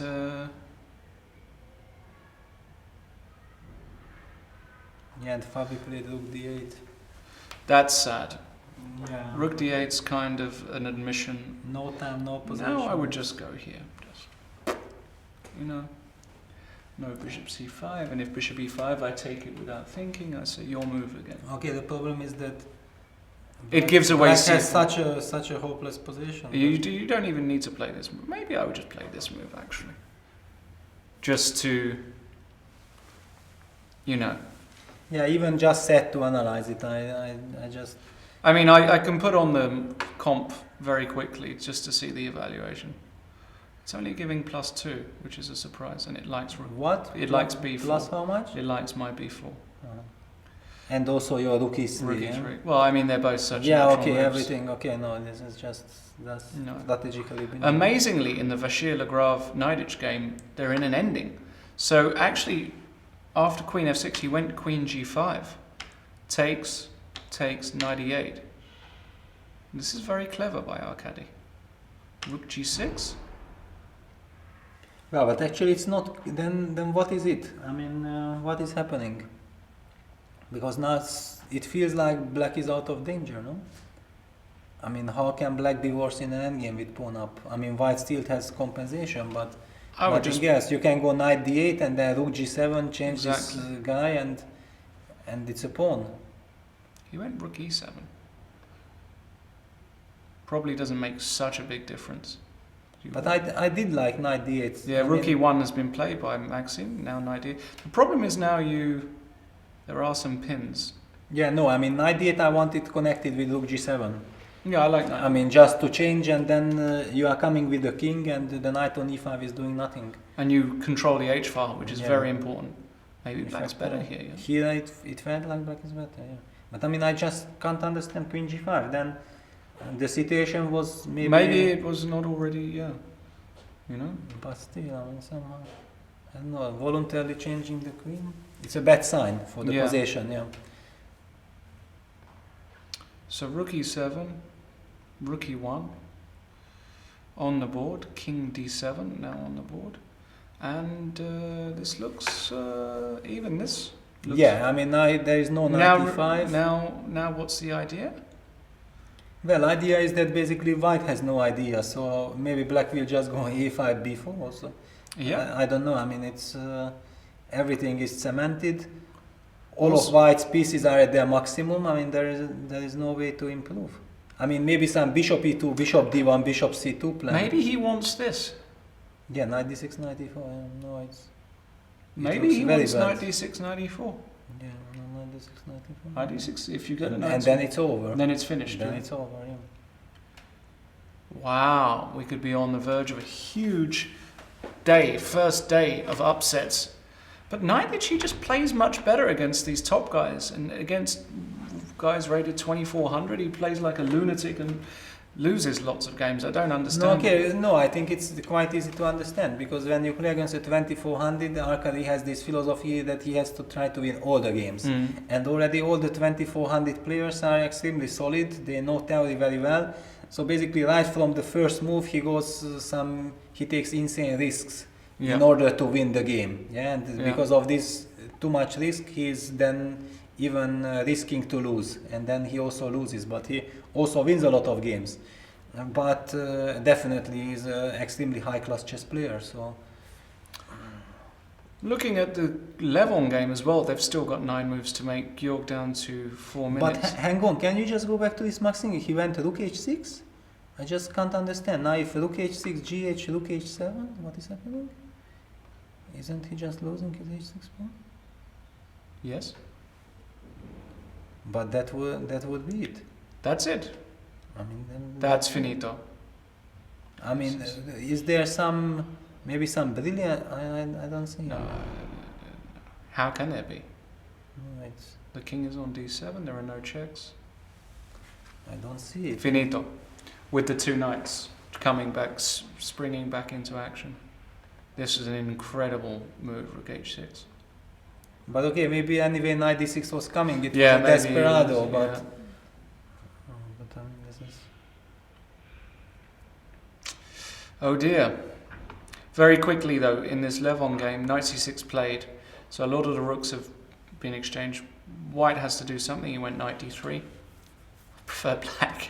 Yeah, actually, I wanted to mention when I saw that Levon went with bishop to h5, What is this guy doing here? that this knight on d6 is such a monster. Like, okay, please, you have all the. I would just play this move quite quickly, I think, with black. You can do whatever you want. You attack this f7 with bishop on h5, knight on e5, and you still don't have any Exactly. threat. Yeah? What would you do here? Queen b6? Just to... But I'm also not sure that black. I mean, okay, it's a psychological game still, because Georg has 6 minutes against 20. Queen c7 also makes sense. I don't know. I mean, This is a very weak pawn. The knight comes to e4, the knight removes. no, How? but I just wanted to Yeah. point out that last move from Levon was knight d3. Yes. Basically, if he wanted to be safe, then he could have just taken on c6 probably.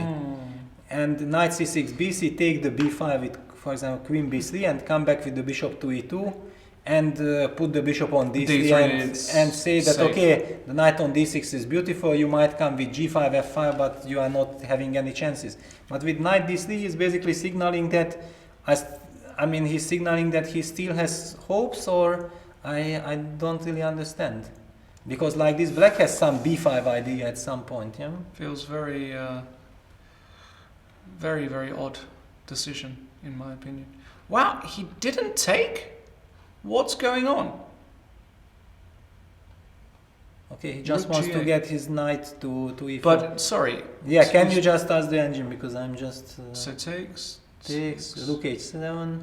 Oh, rook rook e6, e6. but the knight is not trapped. Yeah, I mean king e6, Knight knight g5. Because I thought that the knight. But then knight f8 and okay, and then it goes But even... on. Okay, but still this is a... Yeah. Still this is a dream, no? With the king so close to Yeah, the but pawn. okay, if he has a chance to go with the knight to e4, then I understand. Yeah, because suddenly I just had this blackout. I thought that. But this still feels very good for black, of course. But so rook g8 instead.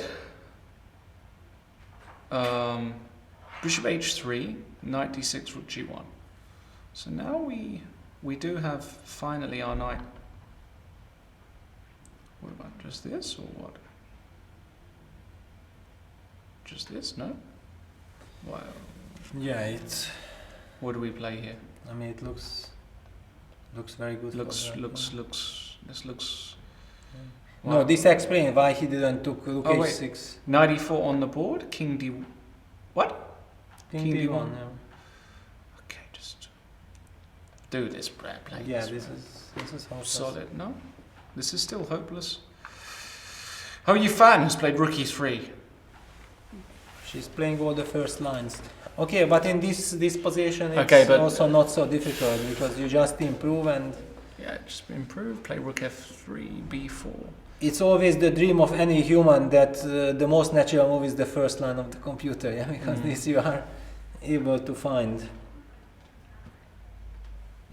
Yeah, this is now.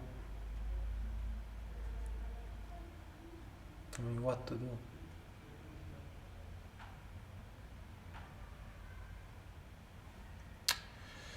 Deary me. I don't have a move here. Yeah, and practically just zero chances. No? Unless white blunders hugely, which is also just impossible even to imagine.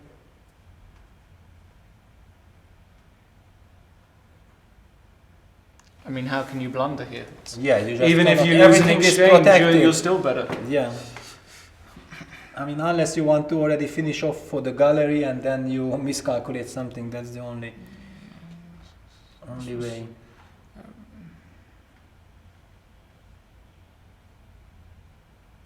Yeah, okay, this is just hopeless. It's completely hopeless. And I'm wondering about this Levon game. Can you just go there? Because here I'm feeling really sorry for Fabiano. Yeah, I mean, me it's too. just such a bad position. We even cannot suggest a move. It's just terrible. And here it's all about this, that can Black start to be ambitious and go b5? Yeah, this kind of interests me. Because it's like a question that White gets the c5 square for his knight, so it's not clear if this a pass pawn is such a huge asset after all, because maybe you go knight c5, bishop e2, and in this position like ba4, queen a4, pawn on a5 might tend to be even a weakness. But I just wanted to speculate a bit about this position, because these are the things.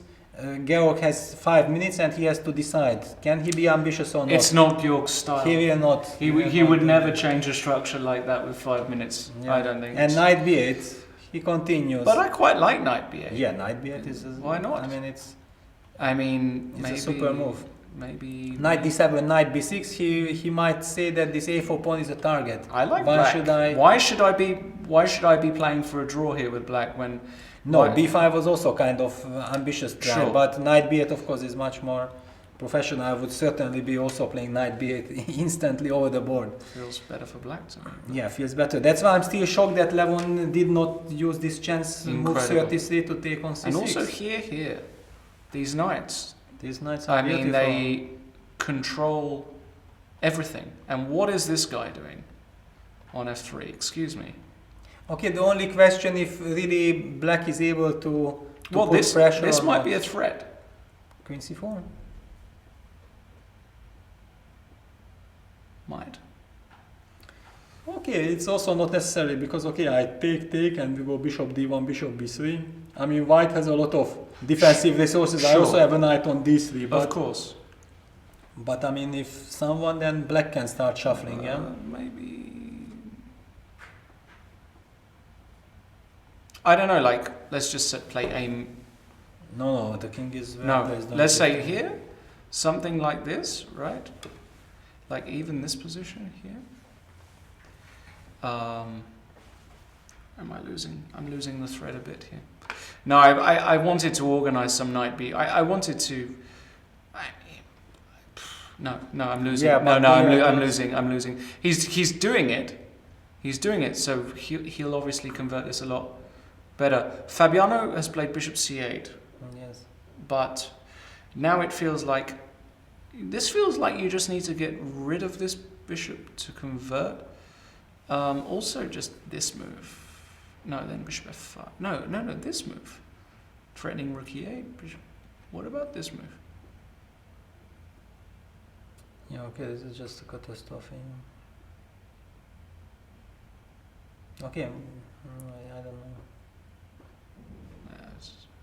Because if you go okay, here- such a hopeless position, it just well, feels now- so now- wrong, yeah, when you know that Fabiano is such a brilliant player and then to see him in such a terrible position, it's... Maxim also, yeah, Fabiano looks dejected. Levon played knight b2, but It's already a sign that now he's in the defensive. yeah, Now he's in the defensive. I don't like it, and Georg is extremely good in such very positions. good. Yeah, He might Georg actually... has never actually checkmated anybody. That's a joke. yeah, that's certainly because, I mean... He just squeezes him like here. Can you imagine if Levon lost, Fabiano lost, Maxim lost, and Matthias made a draw? What do you think the odds were before the round of that happening? Well, definitely nobody would have expected it, and we were speculating a lot about the colors, yeah? And as we said that basically it looks bad for Magnus at the beginning, but if Everybody else. But if with white nobody is really using their chances, then it's not such a bad thing to be black. Yeah, Georg, I think would be extremely confident if I was Georg Meyer here. I think No risk. his main aim is not to reach move 40 without really changing the structure. That's him. That is really his style. He doesn't want to go b5 and have to start calculating. yeah, Plus, basically. he doesn't have to do anything, right? Can he not just improve here? Can he not just... Okay, it's not clear what really improves because then some queen h7 might appear at some point. Maybe. You don't know if maybe the king on g8 is nicely placed for the moment. So what to do here? I mean, knight b6 looks natural. Knight b6 looks really natural, yeah. I mean, just to continue in the same spirit. Okay, so bishop e2, yeah. I mean, the bishop, but this is really but passive. now already you have to. Okay, then I go c4. I know, but Yes. you are pinned. I'm pinned, but I think I'm unpinning. That's okay, yeah, you do. Yeah, knight on b2 is doing a good job in this yeah. sense. Let's not do that. So bishop e2. Let's just hold on 1 second here. Maybe now is the time to go b5. But then takes c4. I mean, this Knight knight b2 was A3? a knight a3. Wow. Oh, that's a motive. Okay, but then I don't have to take on b5 then. I mean, I blundered knight a3. But I am. This Okay, is but maybe I can go queen b3. queen b3. Yeah, I don't want to do this. He played knight b6. Okay. Yeah, knight b6 will be played. Bishop He e2. will play this. And Maybe now.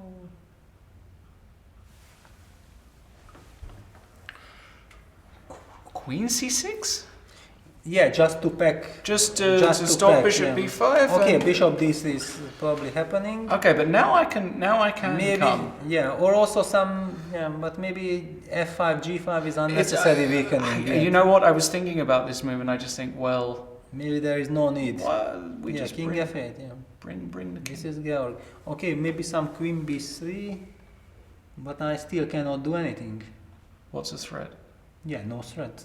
Okay, You're never just, going here, are you? So- I'm never going there. No, actually, I just wanted to put the queen on a3. I thought that this diagonal is kind of nice now that you moved your king to the center. But it's not changing anything much.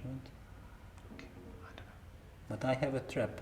You're going to trap me. Yeah. Ah! Queen c5. Queen c5. Queen c5. This is a nice sort trap. of move that I would fall for. Yeah, and queen c5, and suddenly nothing, because you can take knight c4. You are still. I'm still okay. And maybe you are You're winning still winning, the opponent actually. game. I don't know. Because my king is too close. Yeah. I don't know. Very quickly, MVL Knightage move 30. Oh! Knight. What's this? Takes? Oh my god. What is that? Okay, but it doesn't change anything. That's it. But it just looks better than it is, right? So Yeah, knight but- d6 or something like this. No. I mean, you can just take on g1. No. Take on g1, take on f7, check. King d6. You have to take on g1. Then So I takes, king d6. Take. Takes. Rook a7. Rook a7. But I mean, knight g5 traps you, not traps, because you have bishop f1 still. So I cannot trap. But why allow all this counterplay? No, not. I thought that maybe I'm winning by force. So Why not just this move? Okay, it runs into knight e5 4 with check, but actually it's you can just move it. I missed Yeah, it. but you just move it. Maybe it's the best move. Yeah, I don't know. I mean, it's Here and then what? Just and okay, king c7. But then I take rook g6, knight g6, ef, knight f4. Then maybe I have a blockade. Okay, it's still a pawn with king c6, but wow, what a position! How long is Knightage? He's got 5 minutes.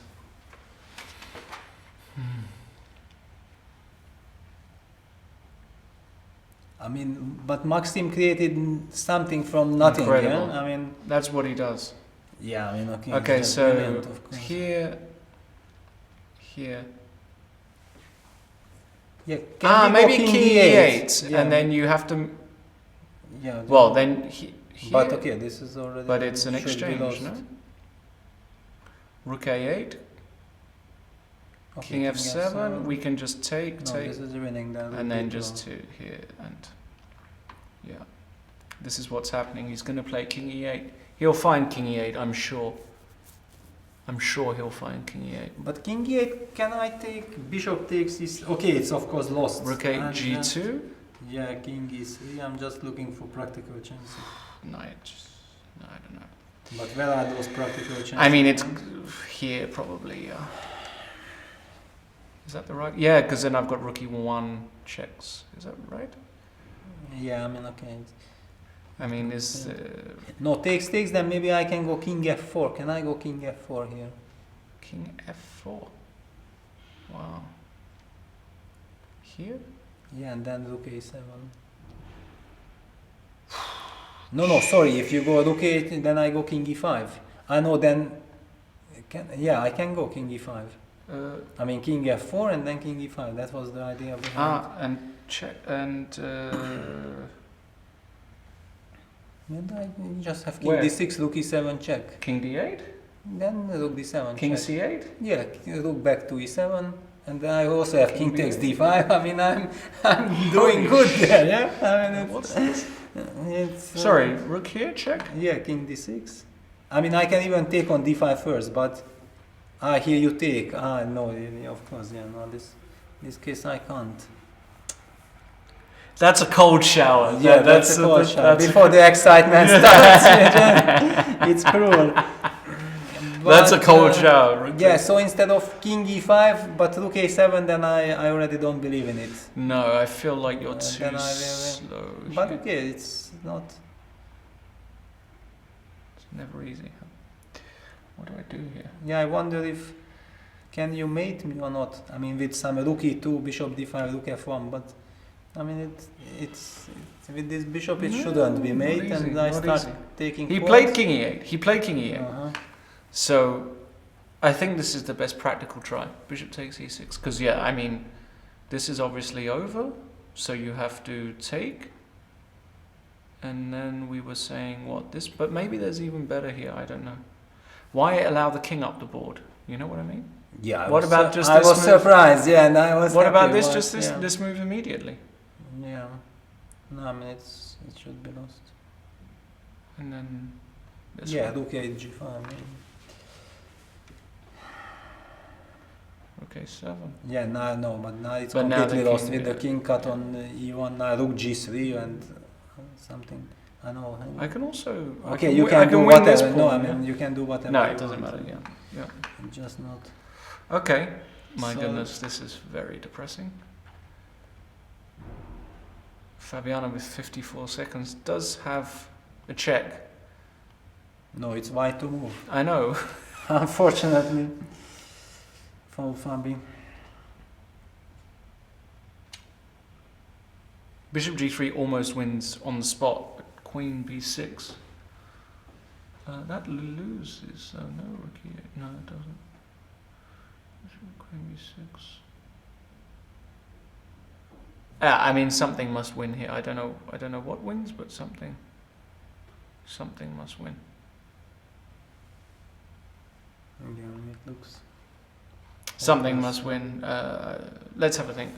Okay. Okay. I just played this move. Okay, bishop g3, queen b6. So let's just take.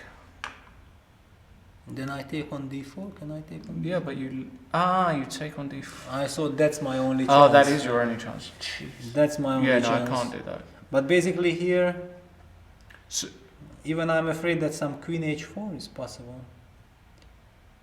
I don't know. I'm afraid that queen h4 is possible. oh my god, that's strong.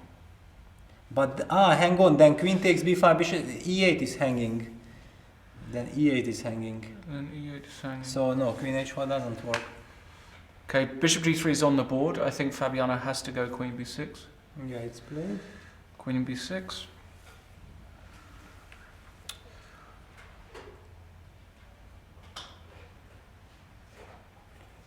I mean, there is also this line queen b6, bishop b6, rook d8, bishop d8, rook e8, but then there is rook f8. Exactly.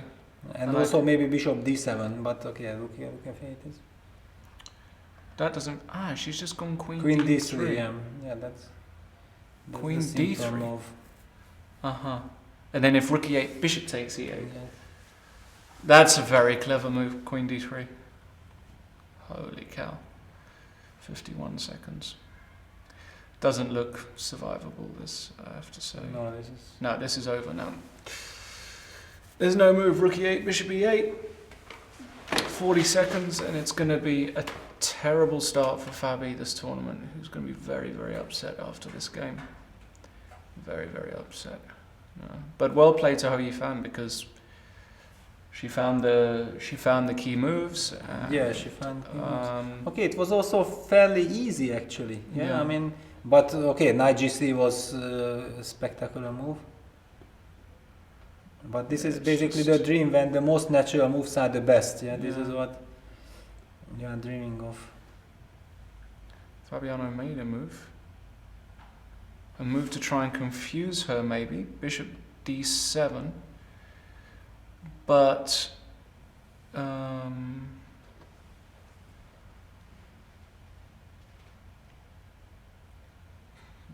this Rook e7 looks like a cold shower time. Bishop takes b5.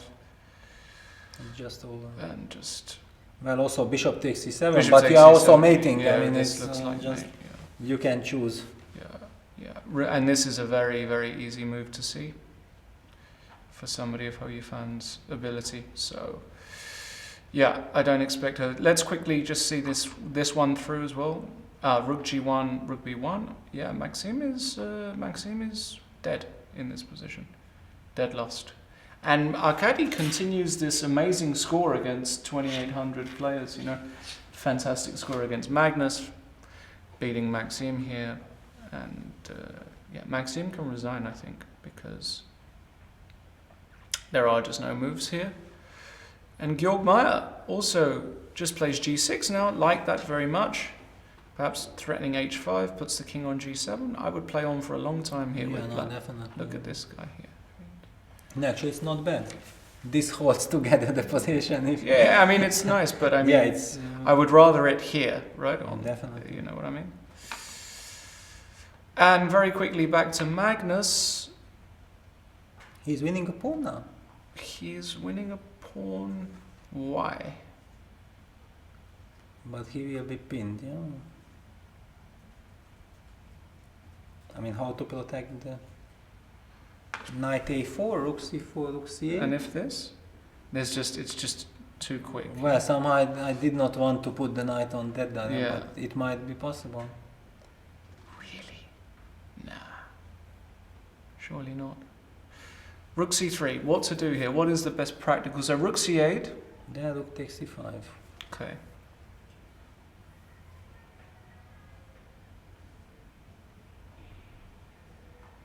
But what happens if I annoy? Yeah, you can harass. I'm just going to harass. c4. Yeah, no, Knight here? b6. Knight b2. Maybe. No, because then you've got No, rook then rook c2, knight c2 b4. and knight b4. Yeah. No, I saw knight b6 back tempo. Yes. But anyway, I go rook c2. I just cannot believe that now I will just move my knight and that's it. Yeah, that's not good.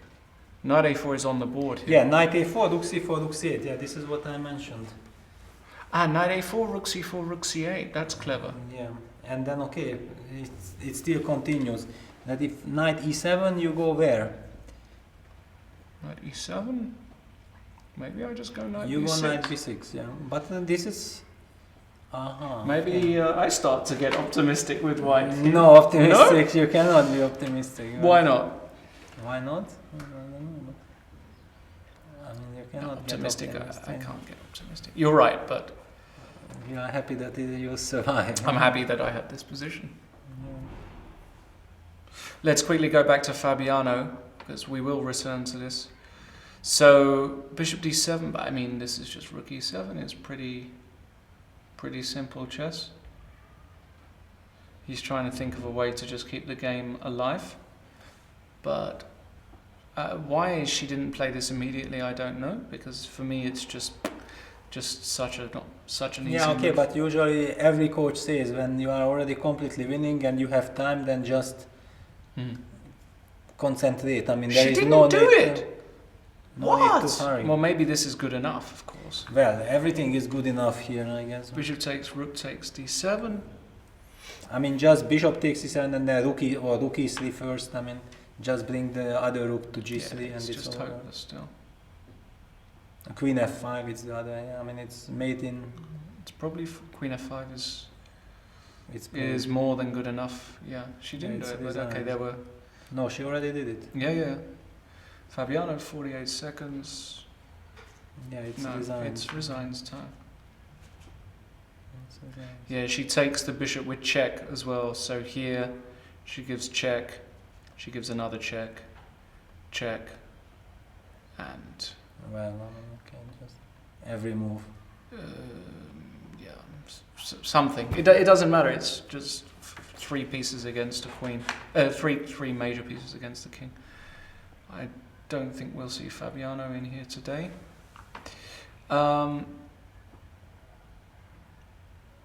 Yeah, this is the Maxim game. They have passed the time control. Arkady might take some time just to not be tricked, but actually But is this so simple? I don't know. Is this so simple? feels... I mean, I'm still hoping for some King F8, yeah, because against King D8 I want No, to against- go King F4, King E5, King Yeah, I'm but still the hoping king, for the this king march. the king can come to H6 or something, or H8. No, it doesn't. Also, you have some idea like Rook G4 and Rook E2 mate. Actually, Yes, that's I mean, very nice. That's why I Yes. have to start running with the king. Yes, that's very nice. Okay, Fabiano has resigned, and obviously a very disappointing loss for him today. Bluebaum, I think, is going to make a draw somehow. I think Maxim is going to lose. But obviously this is the story of the day so far. This is just a disaster for Fabiano, who, after a very difficult US Championships as well, losing today in the first round of this tournament is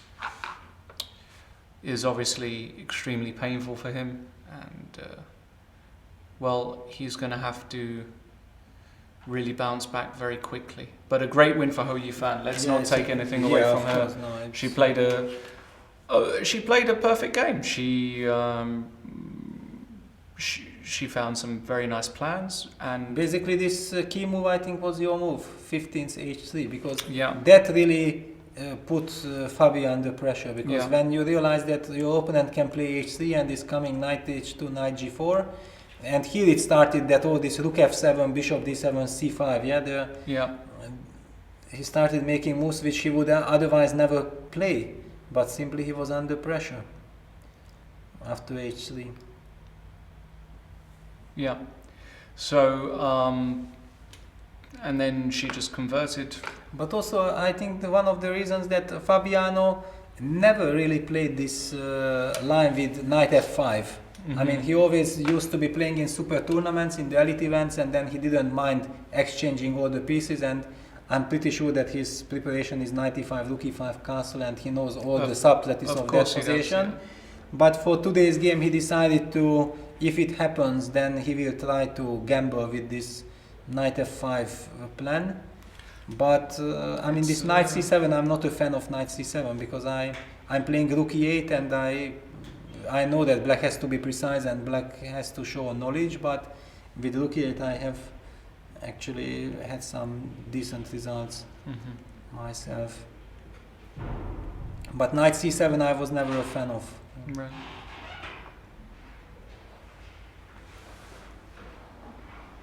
Yeah, so very difficult loss. Levon against Georg Meyer, they've still not reached the time control. Still not reached the time control. No. And he played Queen C6. So, but this, I believe we have a guest in the studio. Hi. We will be bringing on Ho Yifan into our hot seat. So, yeah, come and join us. Okay. Congratulations. Congratulations. Congratulations.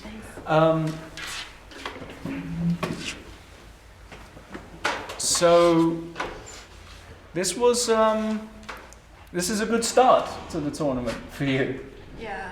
Actually, I didn't really win in like silver tournament for quite some time. Okay. Yeah. Right. We looked at the game, of course, from the start to the finish. We felt like Fabiano's move on move 11, knight c7, was already a very optimistic way to play this position. perhaps too optimistic. Yeah, I know some idea like rook e8 challenge and Do you wanna?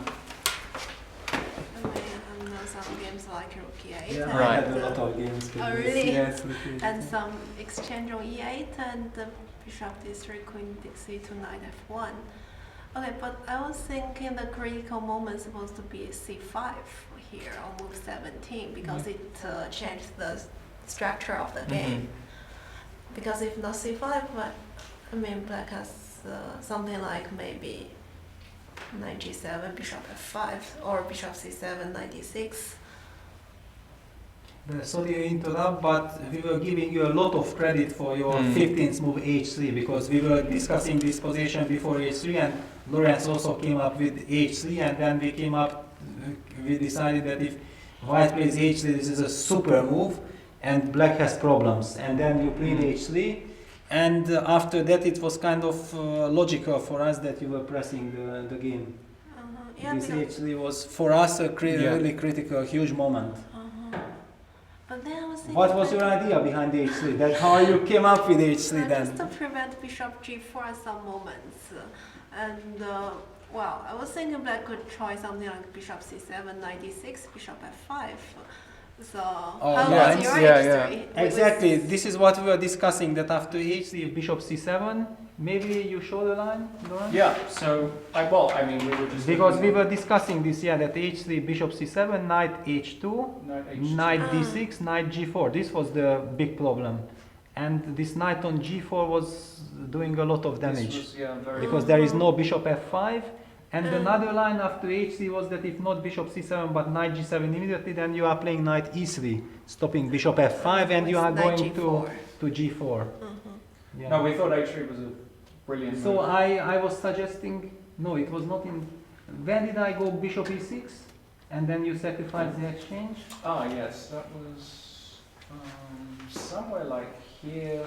No, it was not with rook on f7. No, it was, I was doing some, knight g7, knight. No, then you would go bishop f5. No, knight e3 you were doing. Knight e3. I was doing bishop is knight ef5. No, I was knight doing F- knight ef5, Okay. knight g4, and then bishop No, you And then and bishop bishop e6. e6, and then you can and just. then rook e6. We were discussing this position. Of course, it's not forced or anything, but basically that's why we were saying that 15 h3, and we even said that Lorenz should have participated in the open tournament because he's in good shape. If I can get some coaching, that would be great. No, but I just going on to some other critical. So c5 was obviously a very. We it didn't was like desperation. it. It was a I think desperate it was move, yeah. desperation because Fabi should have understood that c5 is not good. But I think he was just so uncomfortable with his position Yeah. that he tried to change the character of the position. But it changed, of course, to your favor. But I or think maybe b6, c5 if that's Maybe. a slightly better version. maybe, but still, white is just Or doing white so. could try c4.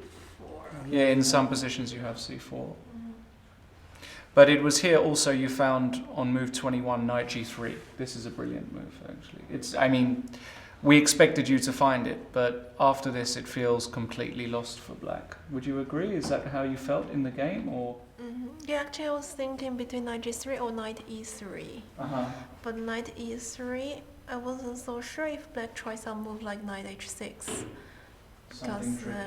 My bishop has to go to h2. Yeah.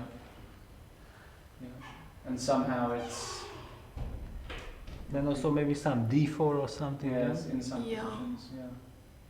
No, we thought knight g3 was very clean, and then this position just looks practically losing for black in my opinion. Is that how you felt? Did you assess this as winning for white? Or? Oh wow! Until this, I know that white is in a very comfortable position, but during a practical game, I didn't really, judge whether how much it is. Well, because the rest of the game you made look easy. Queen d2 was another good move. This is a perfectly fine move. I mean, when we get this position with the 4 pawn islands, I mean, Yeah, I think at first maybe Fabi was thinking something like bishop g4, in this while position. I don't know, but at least white can try rook e5 without to judge the exchange with. Rook e5. Also with this threat in some positions. Yeah, Wow. Yeah, that also looks. yeah, looks like hopeless. It looks. Yeah, I mean, this is what we felt. We turned to your game. We wanted to give some lines for the public, and we just couldn't find We the can't move for find black. one for black. We just couldn't find the move for black. Yeah, and everywhere it looks like kind of hopeless. And then you played And then we just extremely well. played also. Queen f4. We saw Queen d4. Just rook e3. Just not making b4. All of these moves we just saw and just have no moves for Fabiano. Bishop Yeah, I mean, b4. definitely I was a little bit miscalculated when I play rook e8. I mean, white is supposed to have many ways more clearly, like rook e7, because later on I have to find queen d3. At first I thought it should be like winning a piece or somehow. In this position here. Yeah, something rook e3 or bishop f6 is supposed to be more, maybe more accurate, because later on after queen b6. Rook e7 here you want to play. Yeah. Oh yeah, that's probably very good as well. So rook e7, bishop f6. Oh, you win the queen even. Bishop Yeah, d3 maybe. check. Yeah. So just You to can illustrate even start here. with bishop takes f6. Yeah. Yes, You can and even rook start with e7. bishop takes, so it doesn't even. Yeah, I think that's more simple, because later on, at first I was thinking I should win a piece, but after queen this is b6 just- I need to find queen d3 somehow. Yeah. Yeah, but then Yeah, it's queen again d3 is designs. pretty Yeah. Yeah. Queen this again designs. Yeah. No, okay, but you didn't spoil the position. You just found the important queen d3, and then the rest. There are a million ways to win this position. So it feels like you didn't have to do too much to win today, which is very unusual against Fabiano. Normally, you really have to, as they say, beat him 2 or 3 times during a game. But today, it felt very easy. Yeah, So- exactly.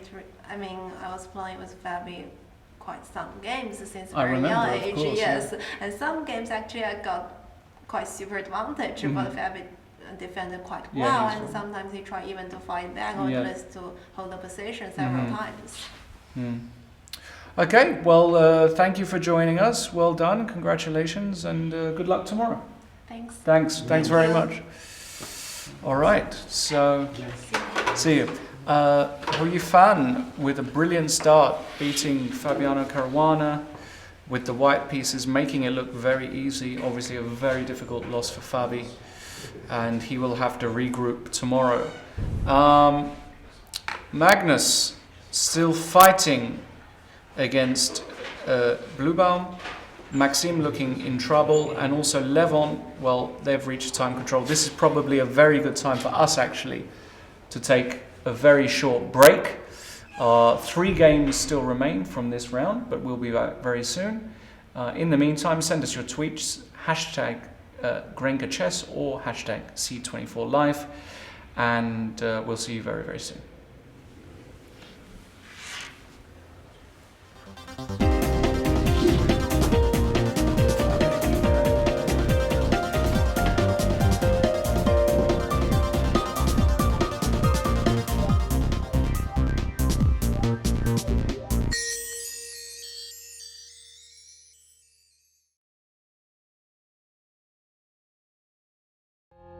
Until recently, chess was like this.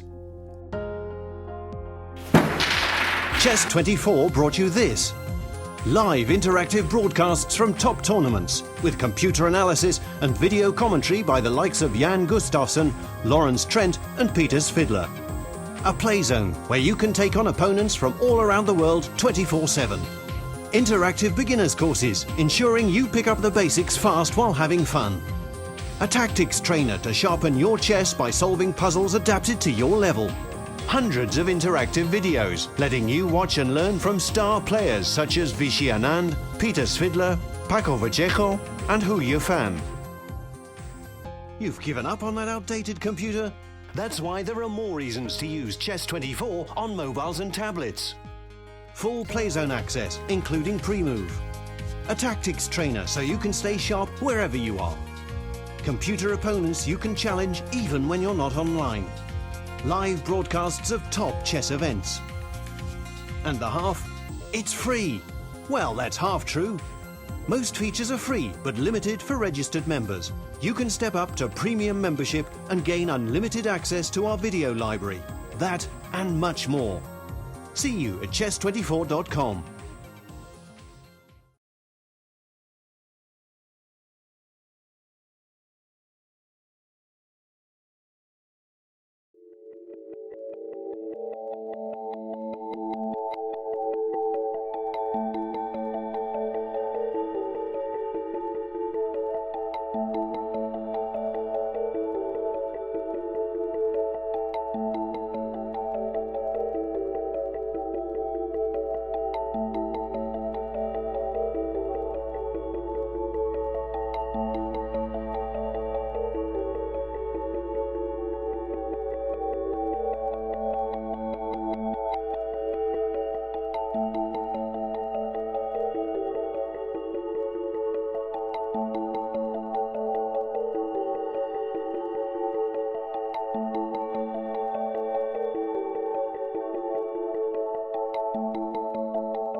Hello everybody, welcome back to live coverage of round one of this year's GRENKE Chess Classic, and we are joined by Maxim vachier-lagrave and Arkady Naiditsch. Their game has ended with a win for Arkady. Congratulations, commiserations, Maxim. Obviously, a very, very, very complex game, very interesting game. We could spend hours analysing this one, obviously, but also you've had a long game. So let's look at the key moments, guys.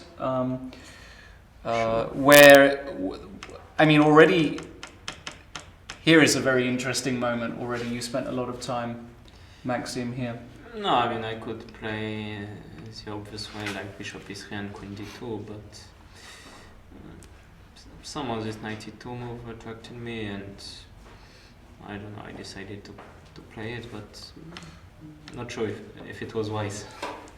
Because Arkady, you played this very quickly, so... No, but I think after the a3 move, the idea of black should be to play c4, otherwise I don't think it makes much sense, the whole setup for black. Mm-hmm. Now I'm using the moment that I can get my knight theoretically to b3, so I think in case I don't play c4, then why basically I've done it all. White will just continue by playing bishop e3, g3, bishop g2, and so I think I need to play c4. Mm-hmm. And then obviously we were saying we thought Maxim would play g4, h5. Yeah, I was attracted with this idea of f5, so I didn't stay for too long. Yeah, I was saying But you even thought that if you don't go f5 also could be nice for you, yeah? Just with knight g3, h4 and then later f5. But I thought f5 was black so can go tempting. f5. I thought black can go f5 at some point. It's some sort of reverse King's Indian. I mean, like, you know, from the other side. I've been even not that sure how to evaluate position in case I just go knight b6 instead of f5. Also, yeah, but I mean, you always have f5 as safety. Because if I go bishop h3, no f5. Yeah, sure. I mean, in a good moment, yeah. But maybe I could already take on f6. That's why I thought maybe. So this is an interesting idea, at least. And no, here I wanted, of course, knight takes d5. yeah. And but queen e2 was interesting. Also, after knight d5, bishop b7. Bishop g2. I was really not sure what happens after knight takes c5. Knight c takes c5. The other one. Knight c. Pawn takes knight c5. Wow. Yeah, this we didn't see. Obviously with this check. The point is after knight f4, take on d1, king takes, and some knight b3 is happening, and I wasn't sure how to evaluate this. Yeah, because that's sad. Rook a2. Then I thought I have decent compensation with queen e2 on g1. Yeah, we thought you'd play like this rather than just releasing the tension with knight takes d5. Didn't look clear anyway. So this I missed knight a8. This is just Arkady, how far did you see that? I mean, was this already when you played this system? Obviously, you did some work on it. So was it part of this system in some lines that you play like this, or I mean, did you find it definitely not. I mean, why to go knight a8 in case I don't take on f5? So I think I thought for like half an hour before playing rook a7. I mean, obviously I played rook a7 with the idea to play knight a8 next, because I think I need to get my knight to e6 as fast as I can. I need to try to control the e6 square.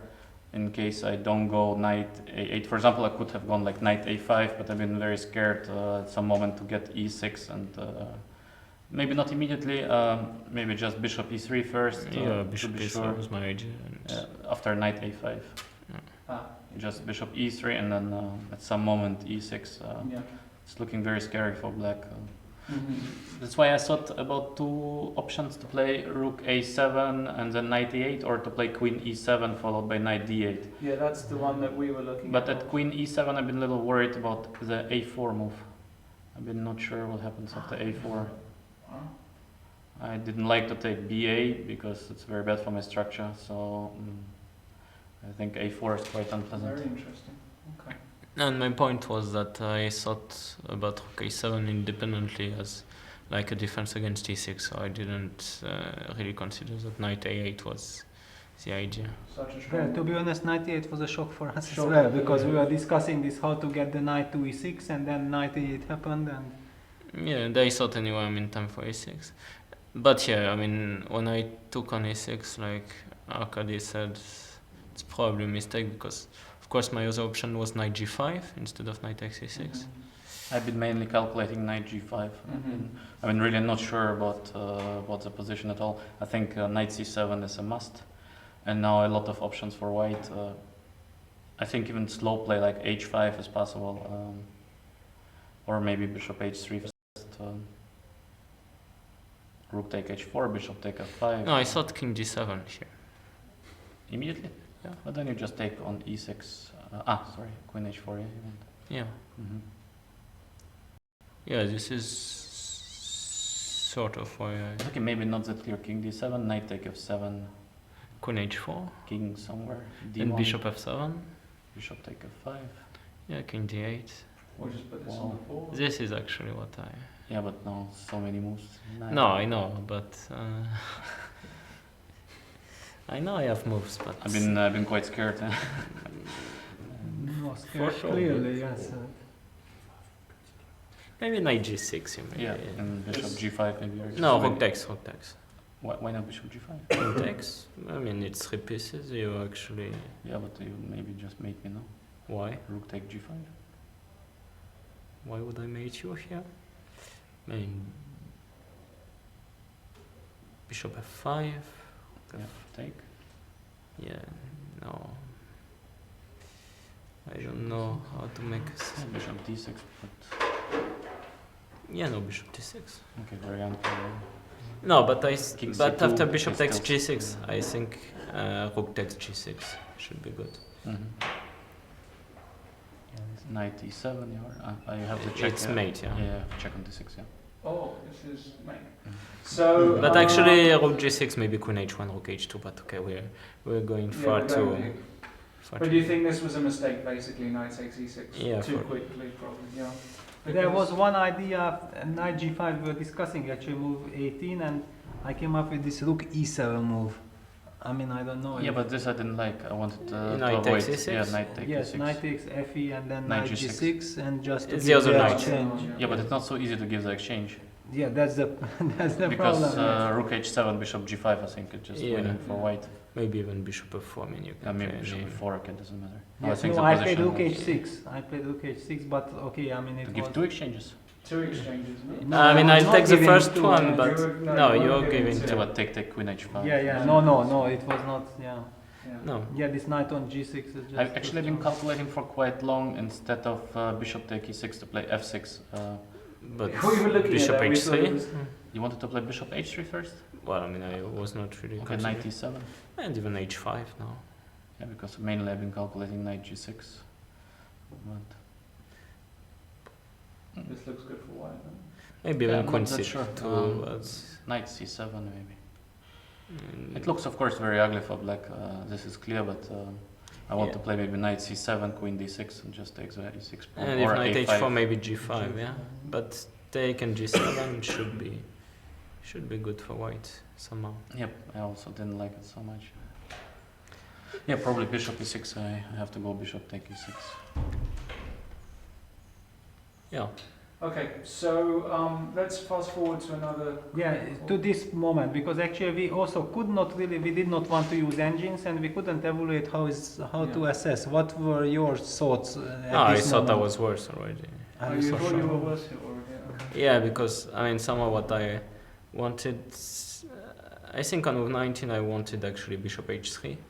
This was my miscalculation. Bishop h3, king d7, and here, for instance, bishop f4. And I forgot that after rook h4, bishop g5, rook e4, I'm probably just sort of lost in the long run. So Mhm. this was an unpleasant surprise. This Mhm. rook e4. Otherwise, I mean, positions up for grabs definitely, but they're just unpleasant. Okay, so just moving forward very quickly then, it was around here. Yeah, but just I mean, it's really illogical because you haven't done anything clearly wrong, and suddenly, out of a very interesting position, as you also said, you are certainly worse. I mean, it's should be a very unpleasant feeling. Maybe no? taking on these Of things course, is a it's really an big unpleasant mistake. feeling, but at the same time, when you go for such complicated lines, you must expect that you can do things wrong even if they're not obvious, and then you clearly, I mean, you're on the edge. So, I mean, this is a kind of positions where this sort of things can happen, and basically kudos to Arkady to play, I mean, the way he did, and here I missed rook g8 in advance, and then it was over. Because this one is this one is unclear, yeah? Knight, rook h7, rook e6, of course, and if knight f6, knight g5. I mean, this is actually clear. It's clear that white is not worse, but... Really? Okay, knight e6, I think is just. Knight e6? Yeah. Knight Knight f4. e7. No, knight e7. You have to play Knight e7. This one. Yeah, but why to go for it? But of course, if you have Yeah, rook g8, like, then wins. Yeah. This is all irrelevant. Rook g8 was very precise, and it just the position just collapsed very quickly. Yeah, this was a last trick, Yeah, but anyway, it doesn't work. Yeah, it doesn't work. Yeah. So okay, well, thanks for coming, and good luck tomorrow. Thanks, guys. Thank you. All right. So, in the meantime, we've also had another result. Levon Aronian and Gyurma have drawn their game. Somewhat surprisingly, we felt like Gyurma might try, but maybe here Levon had just got enough. But before we go, I just would like to say 2 words about Maxim. I think it's a great sportsmanship that he joined after such a disappointing game, because he had played a brilliant game with a lot of ideas, and that's why I also asked that how does it feel that basically it was not obvious where did he make a mistake at all, and suddenly the position turned the way it turned, and that he lost this basically game of the day, because it was so incredibly sharp position that we were unable to really judge what's going on in the game, and that he came and he shared his thoughts. Brilliant. I mean, really great. He's great for the game. His games are interesting. He's as you said, very sportsmanlike, and the game is very lucky to have him. And so he will bounce back. There's a short bio. 26 years old, rated 2803 currently. Peak rating was last August at 2819. So in a very slight downswing, but nothing too serious. Obviously today will hit his rating. He'll go below 2800, as will Fabiano today. It's very difficult to maintain that. This game ended in a draw after Queen A3. Already it seemed as though Georg didn't play so precisely in the moves going up to the time control. And finally Levon came up with this Queen B3, Queen A3. I mean, it had an effect. I think, because this Queen C5 is hanging in the air, and then suddenly with Black you feel like, after all, you are not that safe that you can just play for a win without any risk. Yeah. And probably there is also no way through. Yeah. I mean, White got this Bishop E2, F3, King F2, everything is covered, and he even has these ideas with Queen C5. So it's a logical end to this game. In the meantime, I see that Magnus and Matthias staged this completely drawn rook end game. It's a completely drawn rook ending. 3 versus 3 on the same side. And I'm just going to bring my coffee towards me, and it would be completely drawn even if this pawn were not on e3. Not completely. Yeah, but then you would prefer to have your pawn on h4 already, just in case. Just in case, just not to allow any slight problems. But okay, like this, it's just completely drawn. So is his idea King f3 wants to go g5 and just pose No, but it's not. But maybe we can just go back a few moves to see how it happened. So we last saw it around here. Yes, Rook c8, exactly. knight e5. I mean, this rook c8 looked like the key move, which Yes. saves white. Yeah. Knight e5, knight b6. The rook came to c2, and now knight d5. This is also a key move. The idea is that, Well, you just bring back the knight, yeah, to e3. well, if knight d3, he wants to go c6, I assume. Down c6. And anything like this, actually, it's black who has to probably be precise, because the pawn... Yeah, I mean, probably use this rook d2, c7, but then rook g8, it's already not a perpetual. And I wanted to do the famous perpetual with knight e5, knight f3, knight h2, but it's rook g8 and then king h6. Maybe it's still a perpetual. Still a draw. Yeah, Because still a if draw. queen, we'll just illustrate that, then knight f3, king f1, knight h2, king e1, knight f3, and if the king goes to a very bad square, then we run into mate. So this was a very important move, knight d5, a4 was played by Magnus, knight e3, rook c3, and now he just hit the rook, but as soon as the rook leaves, then And he cannot protect he cannot protect the pawn. Well, actually a brilliant defense. Very, by- very by good defense, Matthias, yeah. After the time control, because I guess just one small inaccuracy might have maybe not put him into real trouble, but Magnus would have able to put pressure. Yeah, but this way it was just super clean. Yes. And Definitely a big miss for Magnus, I think because so.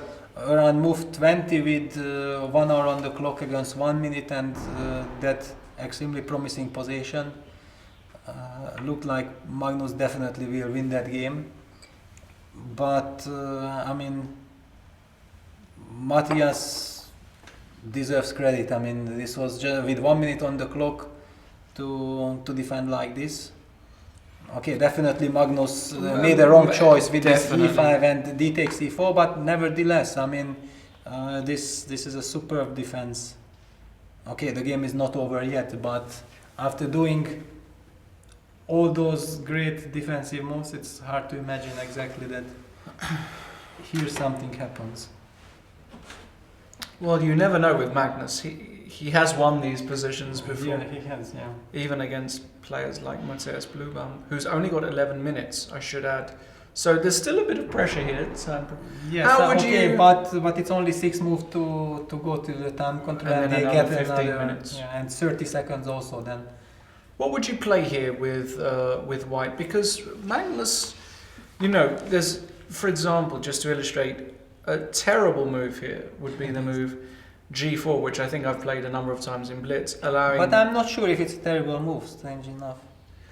Well- Because, it is, but you have some king e4, king f5 activity. So you h4, might... Yeah, now if... No, it's white to move. Maybe you so are in king time to go king e4. maybe. Maybe not.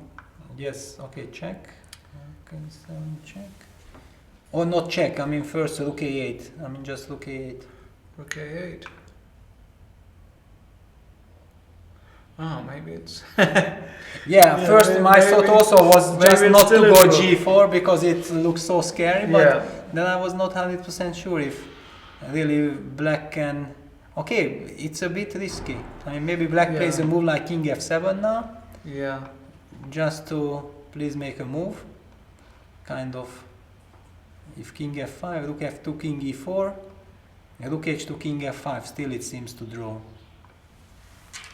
There's a lot of draw. Even this seems to draw, so... Yeah, but okay. He's not going to do this, he's not Yeah, gonna... I mean, please don't try this at home, as they say in g4. But What about h4? yeah, it's another choice. Then, okay, g4 is logical. Yeah, 4 and king g6. I mean, this is tricky because I want now rook f2 And rook f3. and rook f3. This is- Yeah, touching any of these pawns is a bad idea.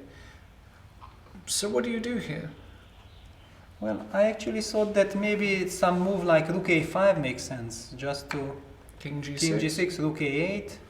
I mean, first I'm not doing anything, I'm just provoking this king so that I can start checking from behind. But you go rook h2, yeah? You go rook h2 and rook g8 check. Yeah. King h6. What else? And But okay, I mean- now h4. But h4, g4. This This is always a problem. This is always a problem. I mean, it's tricky. He did play rook a5. Magnus will almost certainly play king g6, I would think. Yeah, or f6 basically. Or f6. More or less the same. Yep. King g6. What about going e4 here? I know he went He f6. went f6, He went okay. f6. Yeah. What about going e4?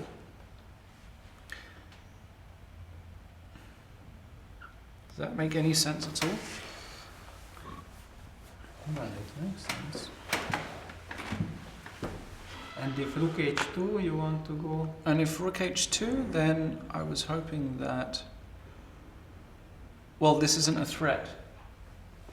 That's my point. King g2. g4. Okay, and then what? Yeah, I'm stuck. Yeah, because I can Yeah, trade this e4. is this is a good point. But maybe I want h4, but then you have maybe I want h4. Yeah. You want h4. So let's say I made a move here. You want to go Maybe I h4. go h4. Yeah. Mm-hmm. And now some funny lines like king g4, rook g2, king h5. But okay, this is just strange. Yeah, I don't I mean, there is no reason to. There's do no this. reason. So, rook h2.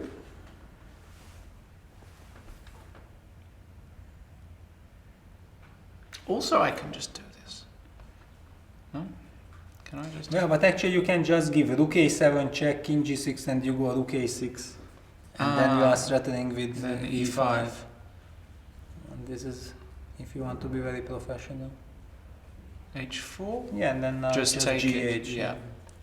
Take Yeah, and king it's g2, and e5. and Yeah, go. and that's enough. So, I quite like using this e pawn. Yeah, and I would go e4. as also the lines we discussed showed, it makes sense. Mm-hmm.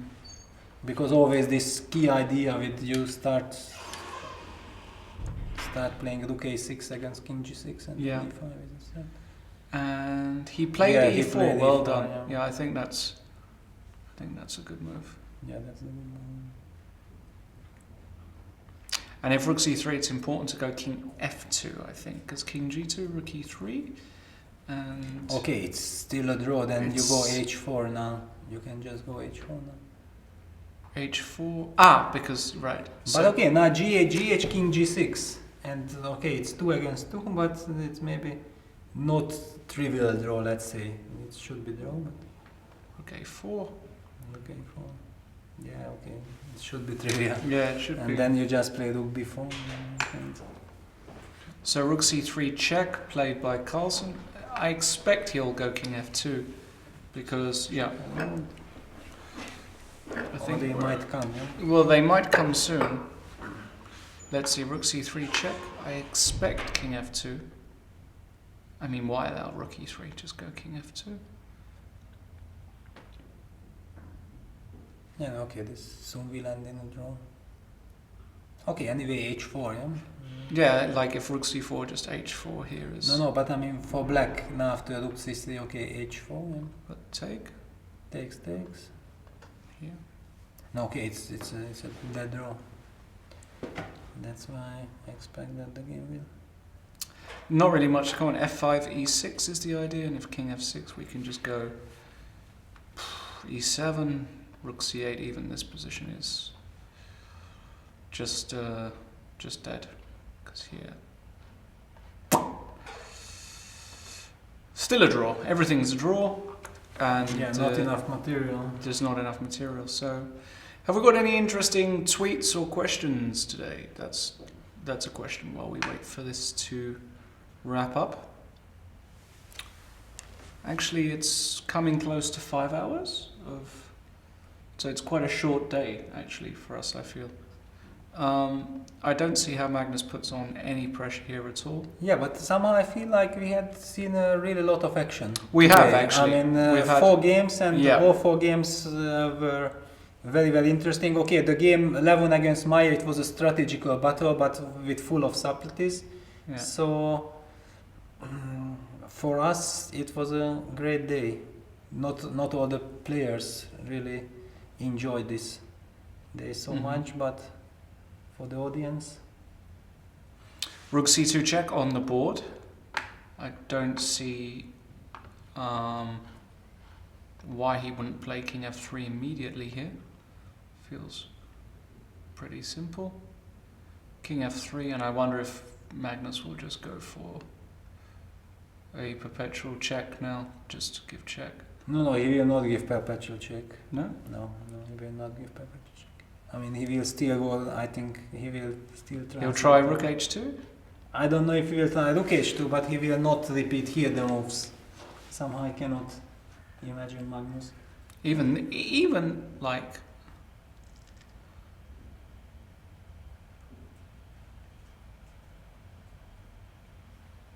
Yeah. No, there was a tweet there. We didn't get that. Let's bring that tweet up. I was looking at the game. I feel fairly certain even lowly I could hold White's position versus Karlsruhe. Walter Zue. Hey, buddy. Be careful. Be careful. Yeah. I'm a betting man. If you're in the vicinity, Walter. How confident would I be to hold this? I'm a terrible endgame player, but even this one I would, now that I've seen here and e5 and so many ways to simplify with h4, I don't think I would fail holding this, even with 8 minutes on my clock, but stranger things have happened.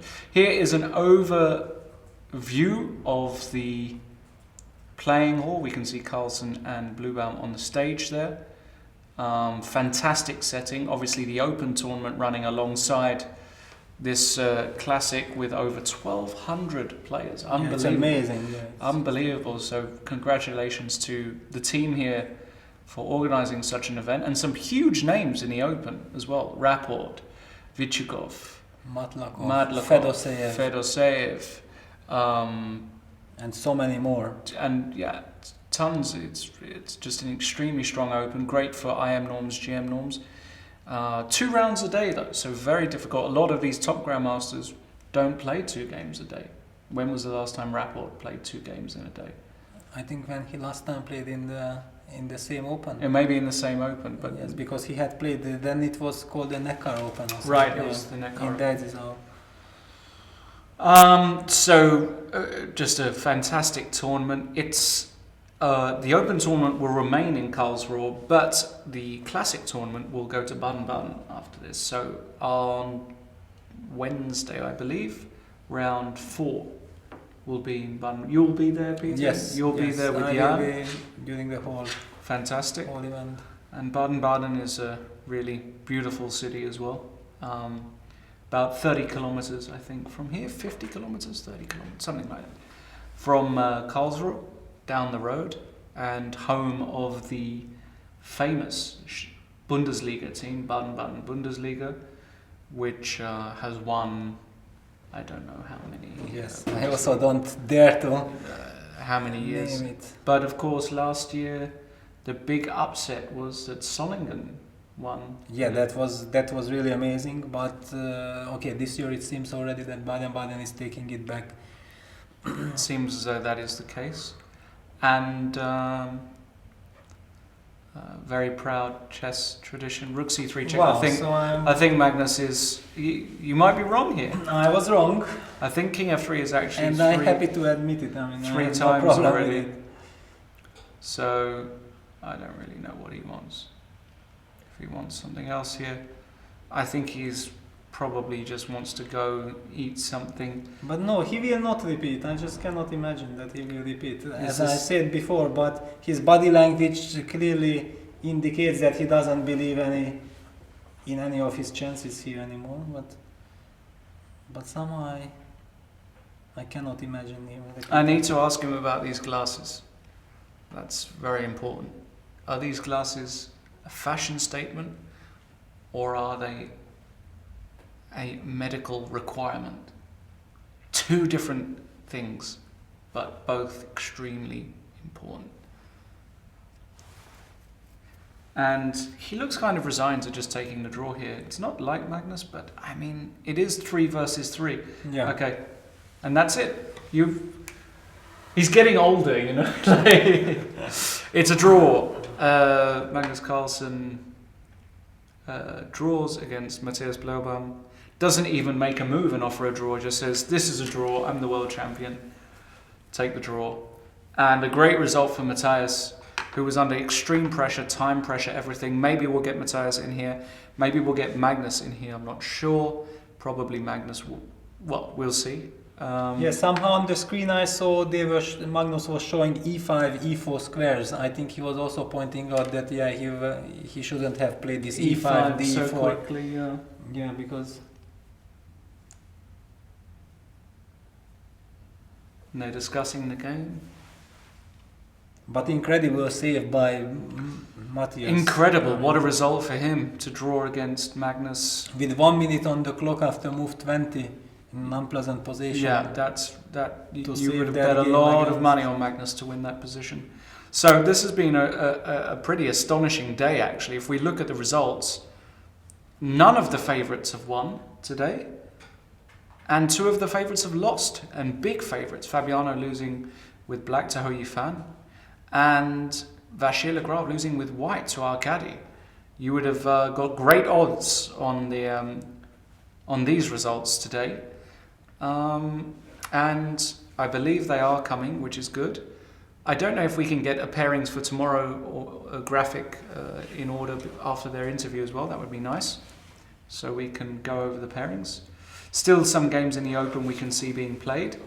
Can you just do this? Yeah. And yeah, just a great day of chess. Lots of fighting chess. Even the Aronian Maya game was full of subtleties. Full of very nice subtleties. And we are going to be getting the players in just a moment.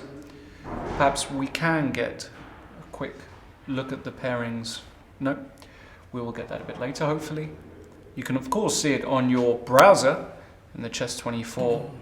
Well, if I'm not mistaken, then Carlsen playing Aronian tomorrow with white. Carlsen Aronian. I think so, but Okay. I might be wrong. We'll double check. And we are waiting. Hey, here they are.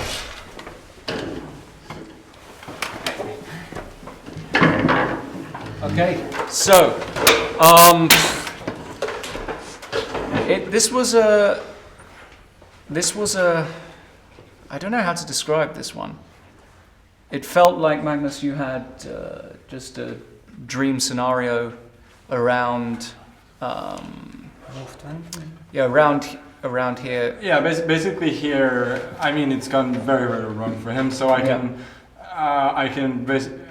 pick and choose what I want to do. If I want to go d5, I mean, I even have ideas like d5, e5, e5, and it's just like that's why I put the pawn on after h. bishop a1? Yeah, you know, but d5, e5, oh, d5, e5, e5. Wow. yeah, I mean, it probably doesn't work at that point, but I mean,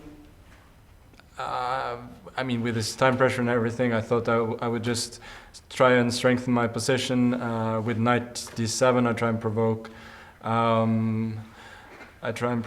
g3, which maybe he needs to play. I don't know. And now, I mean, d5.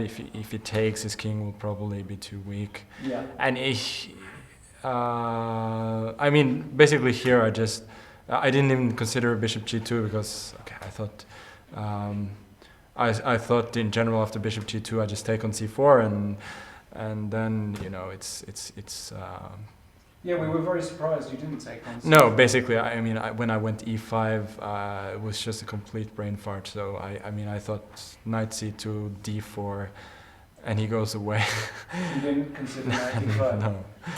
Oh. So I mean, maybe I should still have done that, but I was just so upset after I missed this anyway. I mean, if I go dc4, it's just such a dream position. You no, need a earlier, enormous move. yeah. This is, I mean, queen c4 probably loses to b5. yeah. And you know, otherwise BC4 is BC4, knight c5, and he has maybe you can do something like queen c2.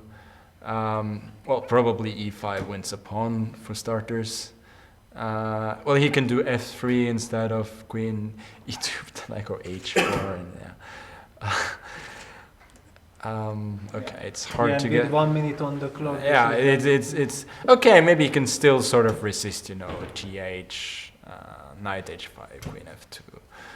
But okay, I jump into f4, and then bishop f1, knight d3 comes. Yeah, No, it's not too pretty. Matthias, obviously, we weren't hopeful for your position, you know, after 20 moves. Yeah. I think you had 1 minute or something. Yeah, it was the same for me. I thought it's just completely over at this point. I mean, how did you keep on going? Because I know a lot of people would have just mentally resigned against Magnus. So, did you just see e5? I mean, what was your initial reactions after e5? Were you just shocked to see it as well, or? not completely. I mean, I thought he would go d4 after knight c2 and just still probably better, but I wasn't completely sure. He knight d5, and at least I'm in the game somehow. And after all of this, was there any? It seemed as though. Yeah, you know, I mean, here maybe I can do something else, but okay, I just didn't see it. I mean, after maybe like after a3, I can go knight d3. Yeah. But I mean, I thought in general the rook endgame should be drawn, even though he probably loses a pawn. And if he puts his rook on c6 in that line, is that so easy? What? What do you want to do here? This one? Well, he goes a4 probably. A4 here. Yeah, rook a3, c5. Yeah, this is the kind of stuff we're analyzing. Yeah, and okay, I mean, this is just a draw. Well, okay, it's not completely trivial, but it's basically. No, I mean, I don't know. I was still sort of aiming for this position that we got with a pawn against c pawn, and I thought, you know, with distant pass pawn, there might be some chances. But a couple of accurate moves, knight a4. Yeah, I mean, this rook c3 was kind of a trick to make him play rook e8, but then it turned out it wasn't a trick after all.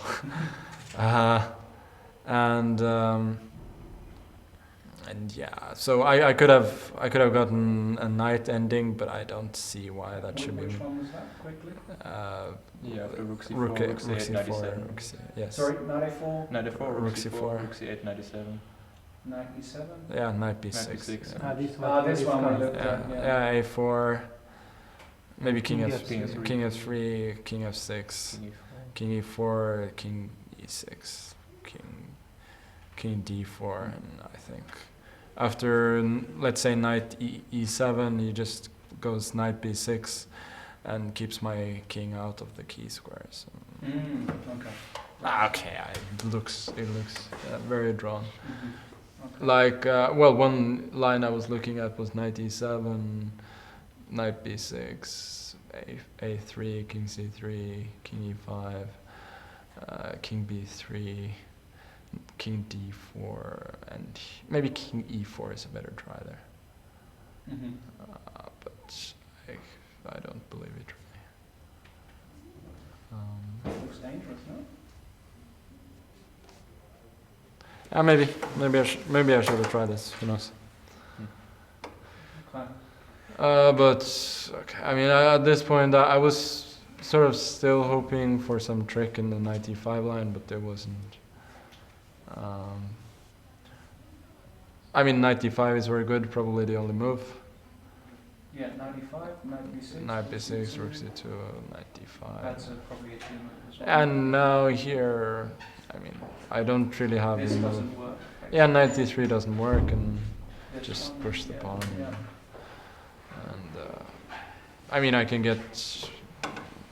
sack the exchange, but I don't see why that would be a winning try. So, no, I mean here the only trap was just a4, knight d3, rook c3. a4, 93. No, as what happened. Yeah, rook c3. Well, instead of knight d3, here rook a8, and then okay, knight d3. At least I get an extra pawn, and I can try for a long time. But man, in the game, I mean, it's a pity that my rook gets trapped on h3. Otherwise, might. Your rook gets trapped on h3. Let's just show that very quickly. So no, in the game. Oh, in the game, I see. Yeah. You mean in? Yeah. Oh, of course, he can also go king f1, king g1, but it's always psychologically unpleasant to do that. But right. Yeah, here. So here.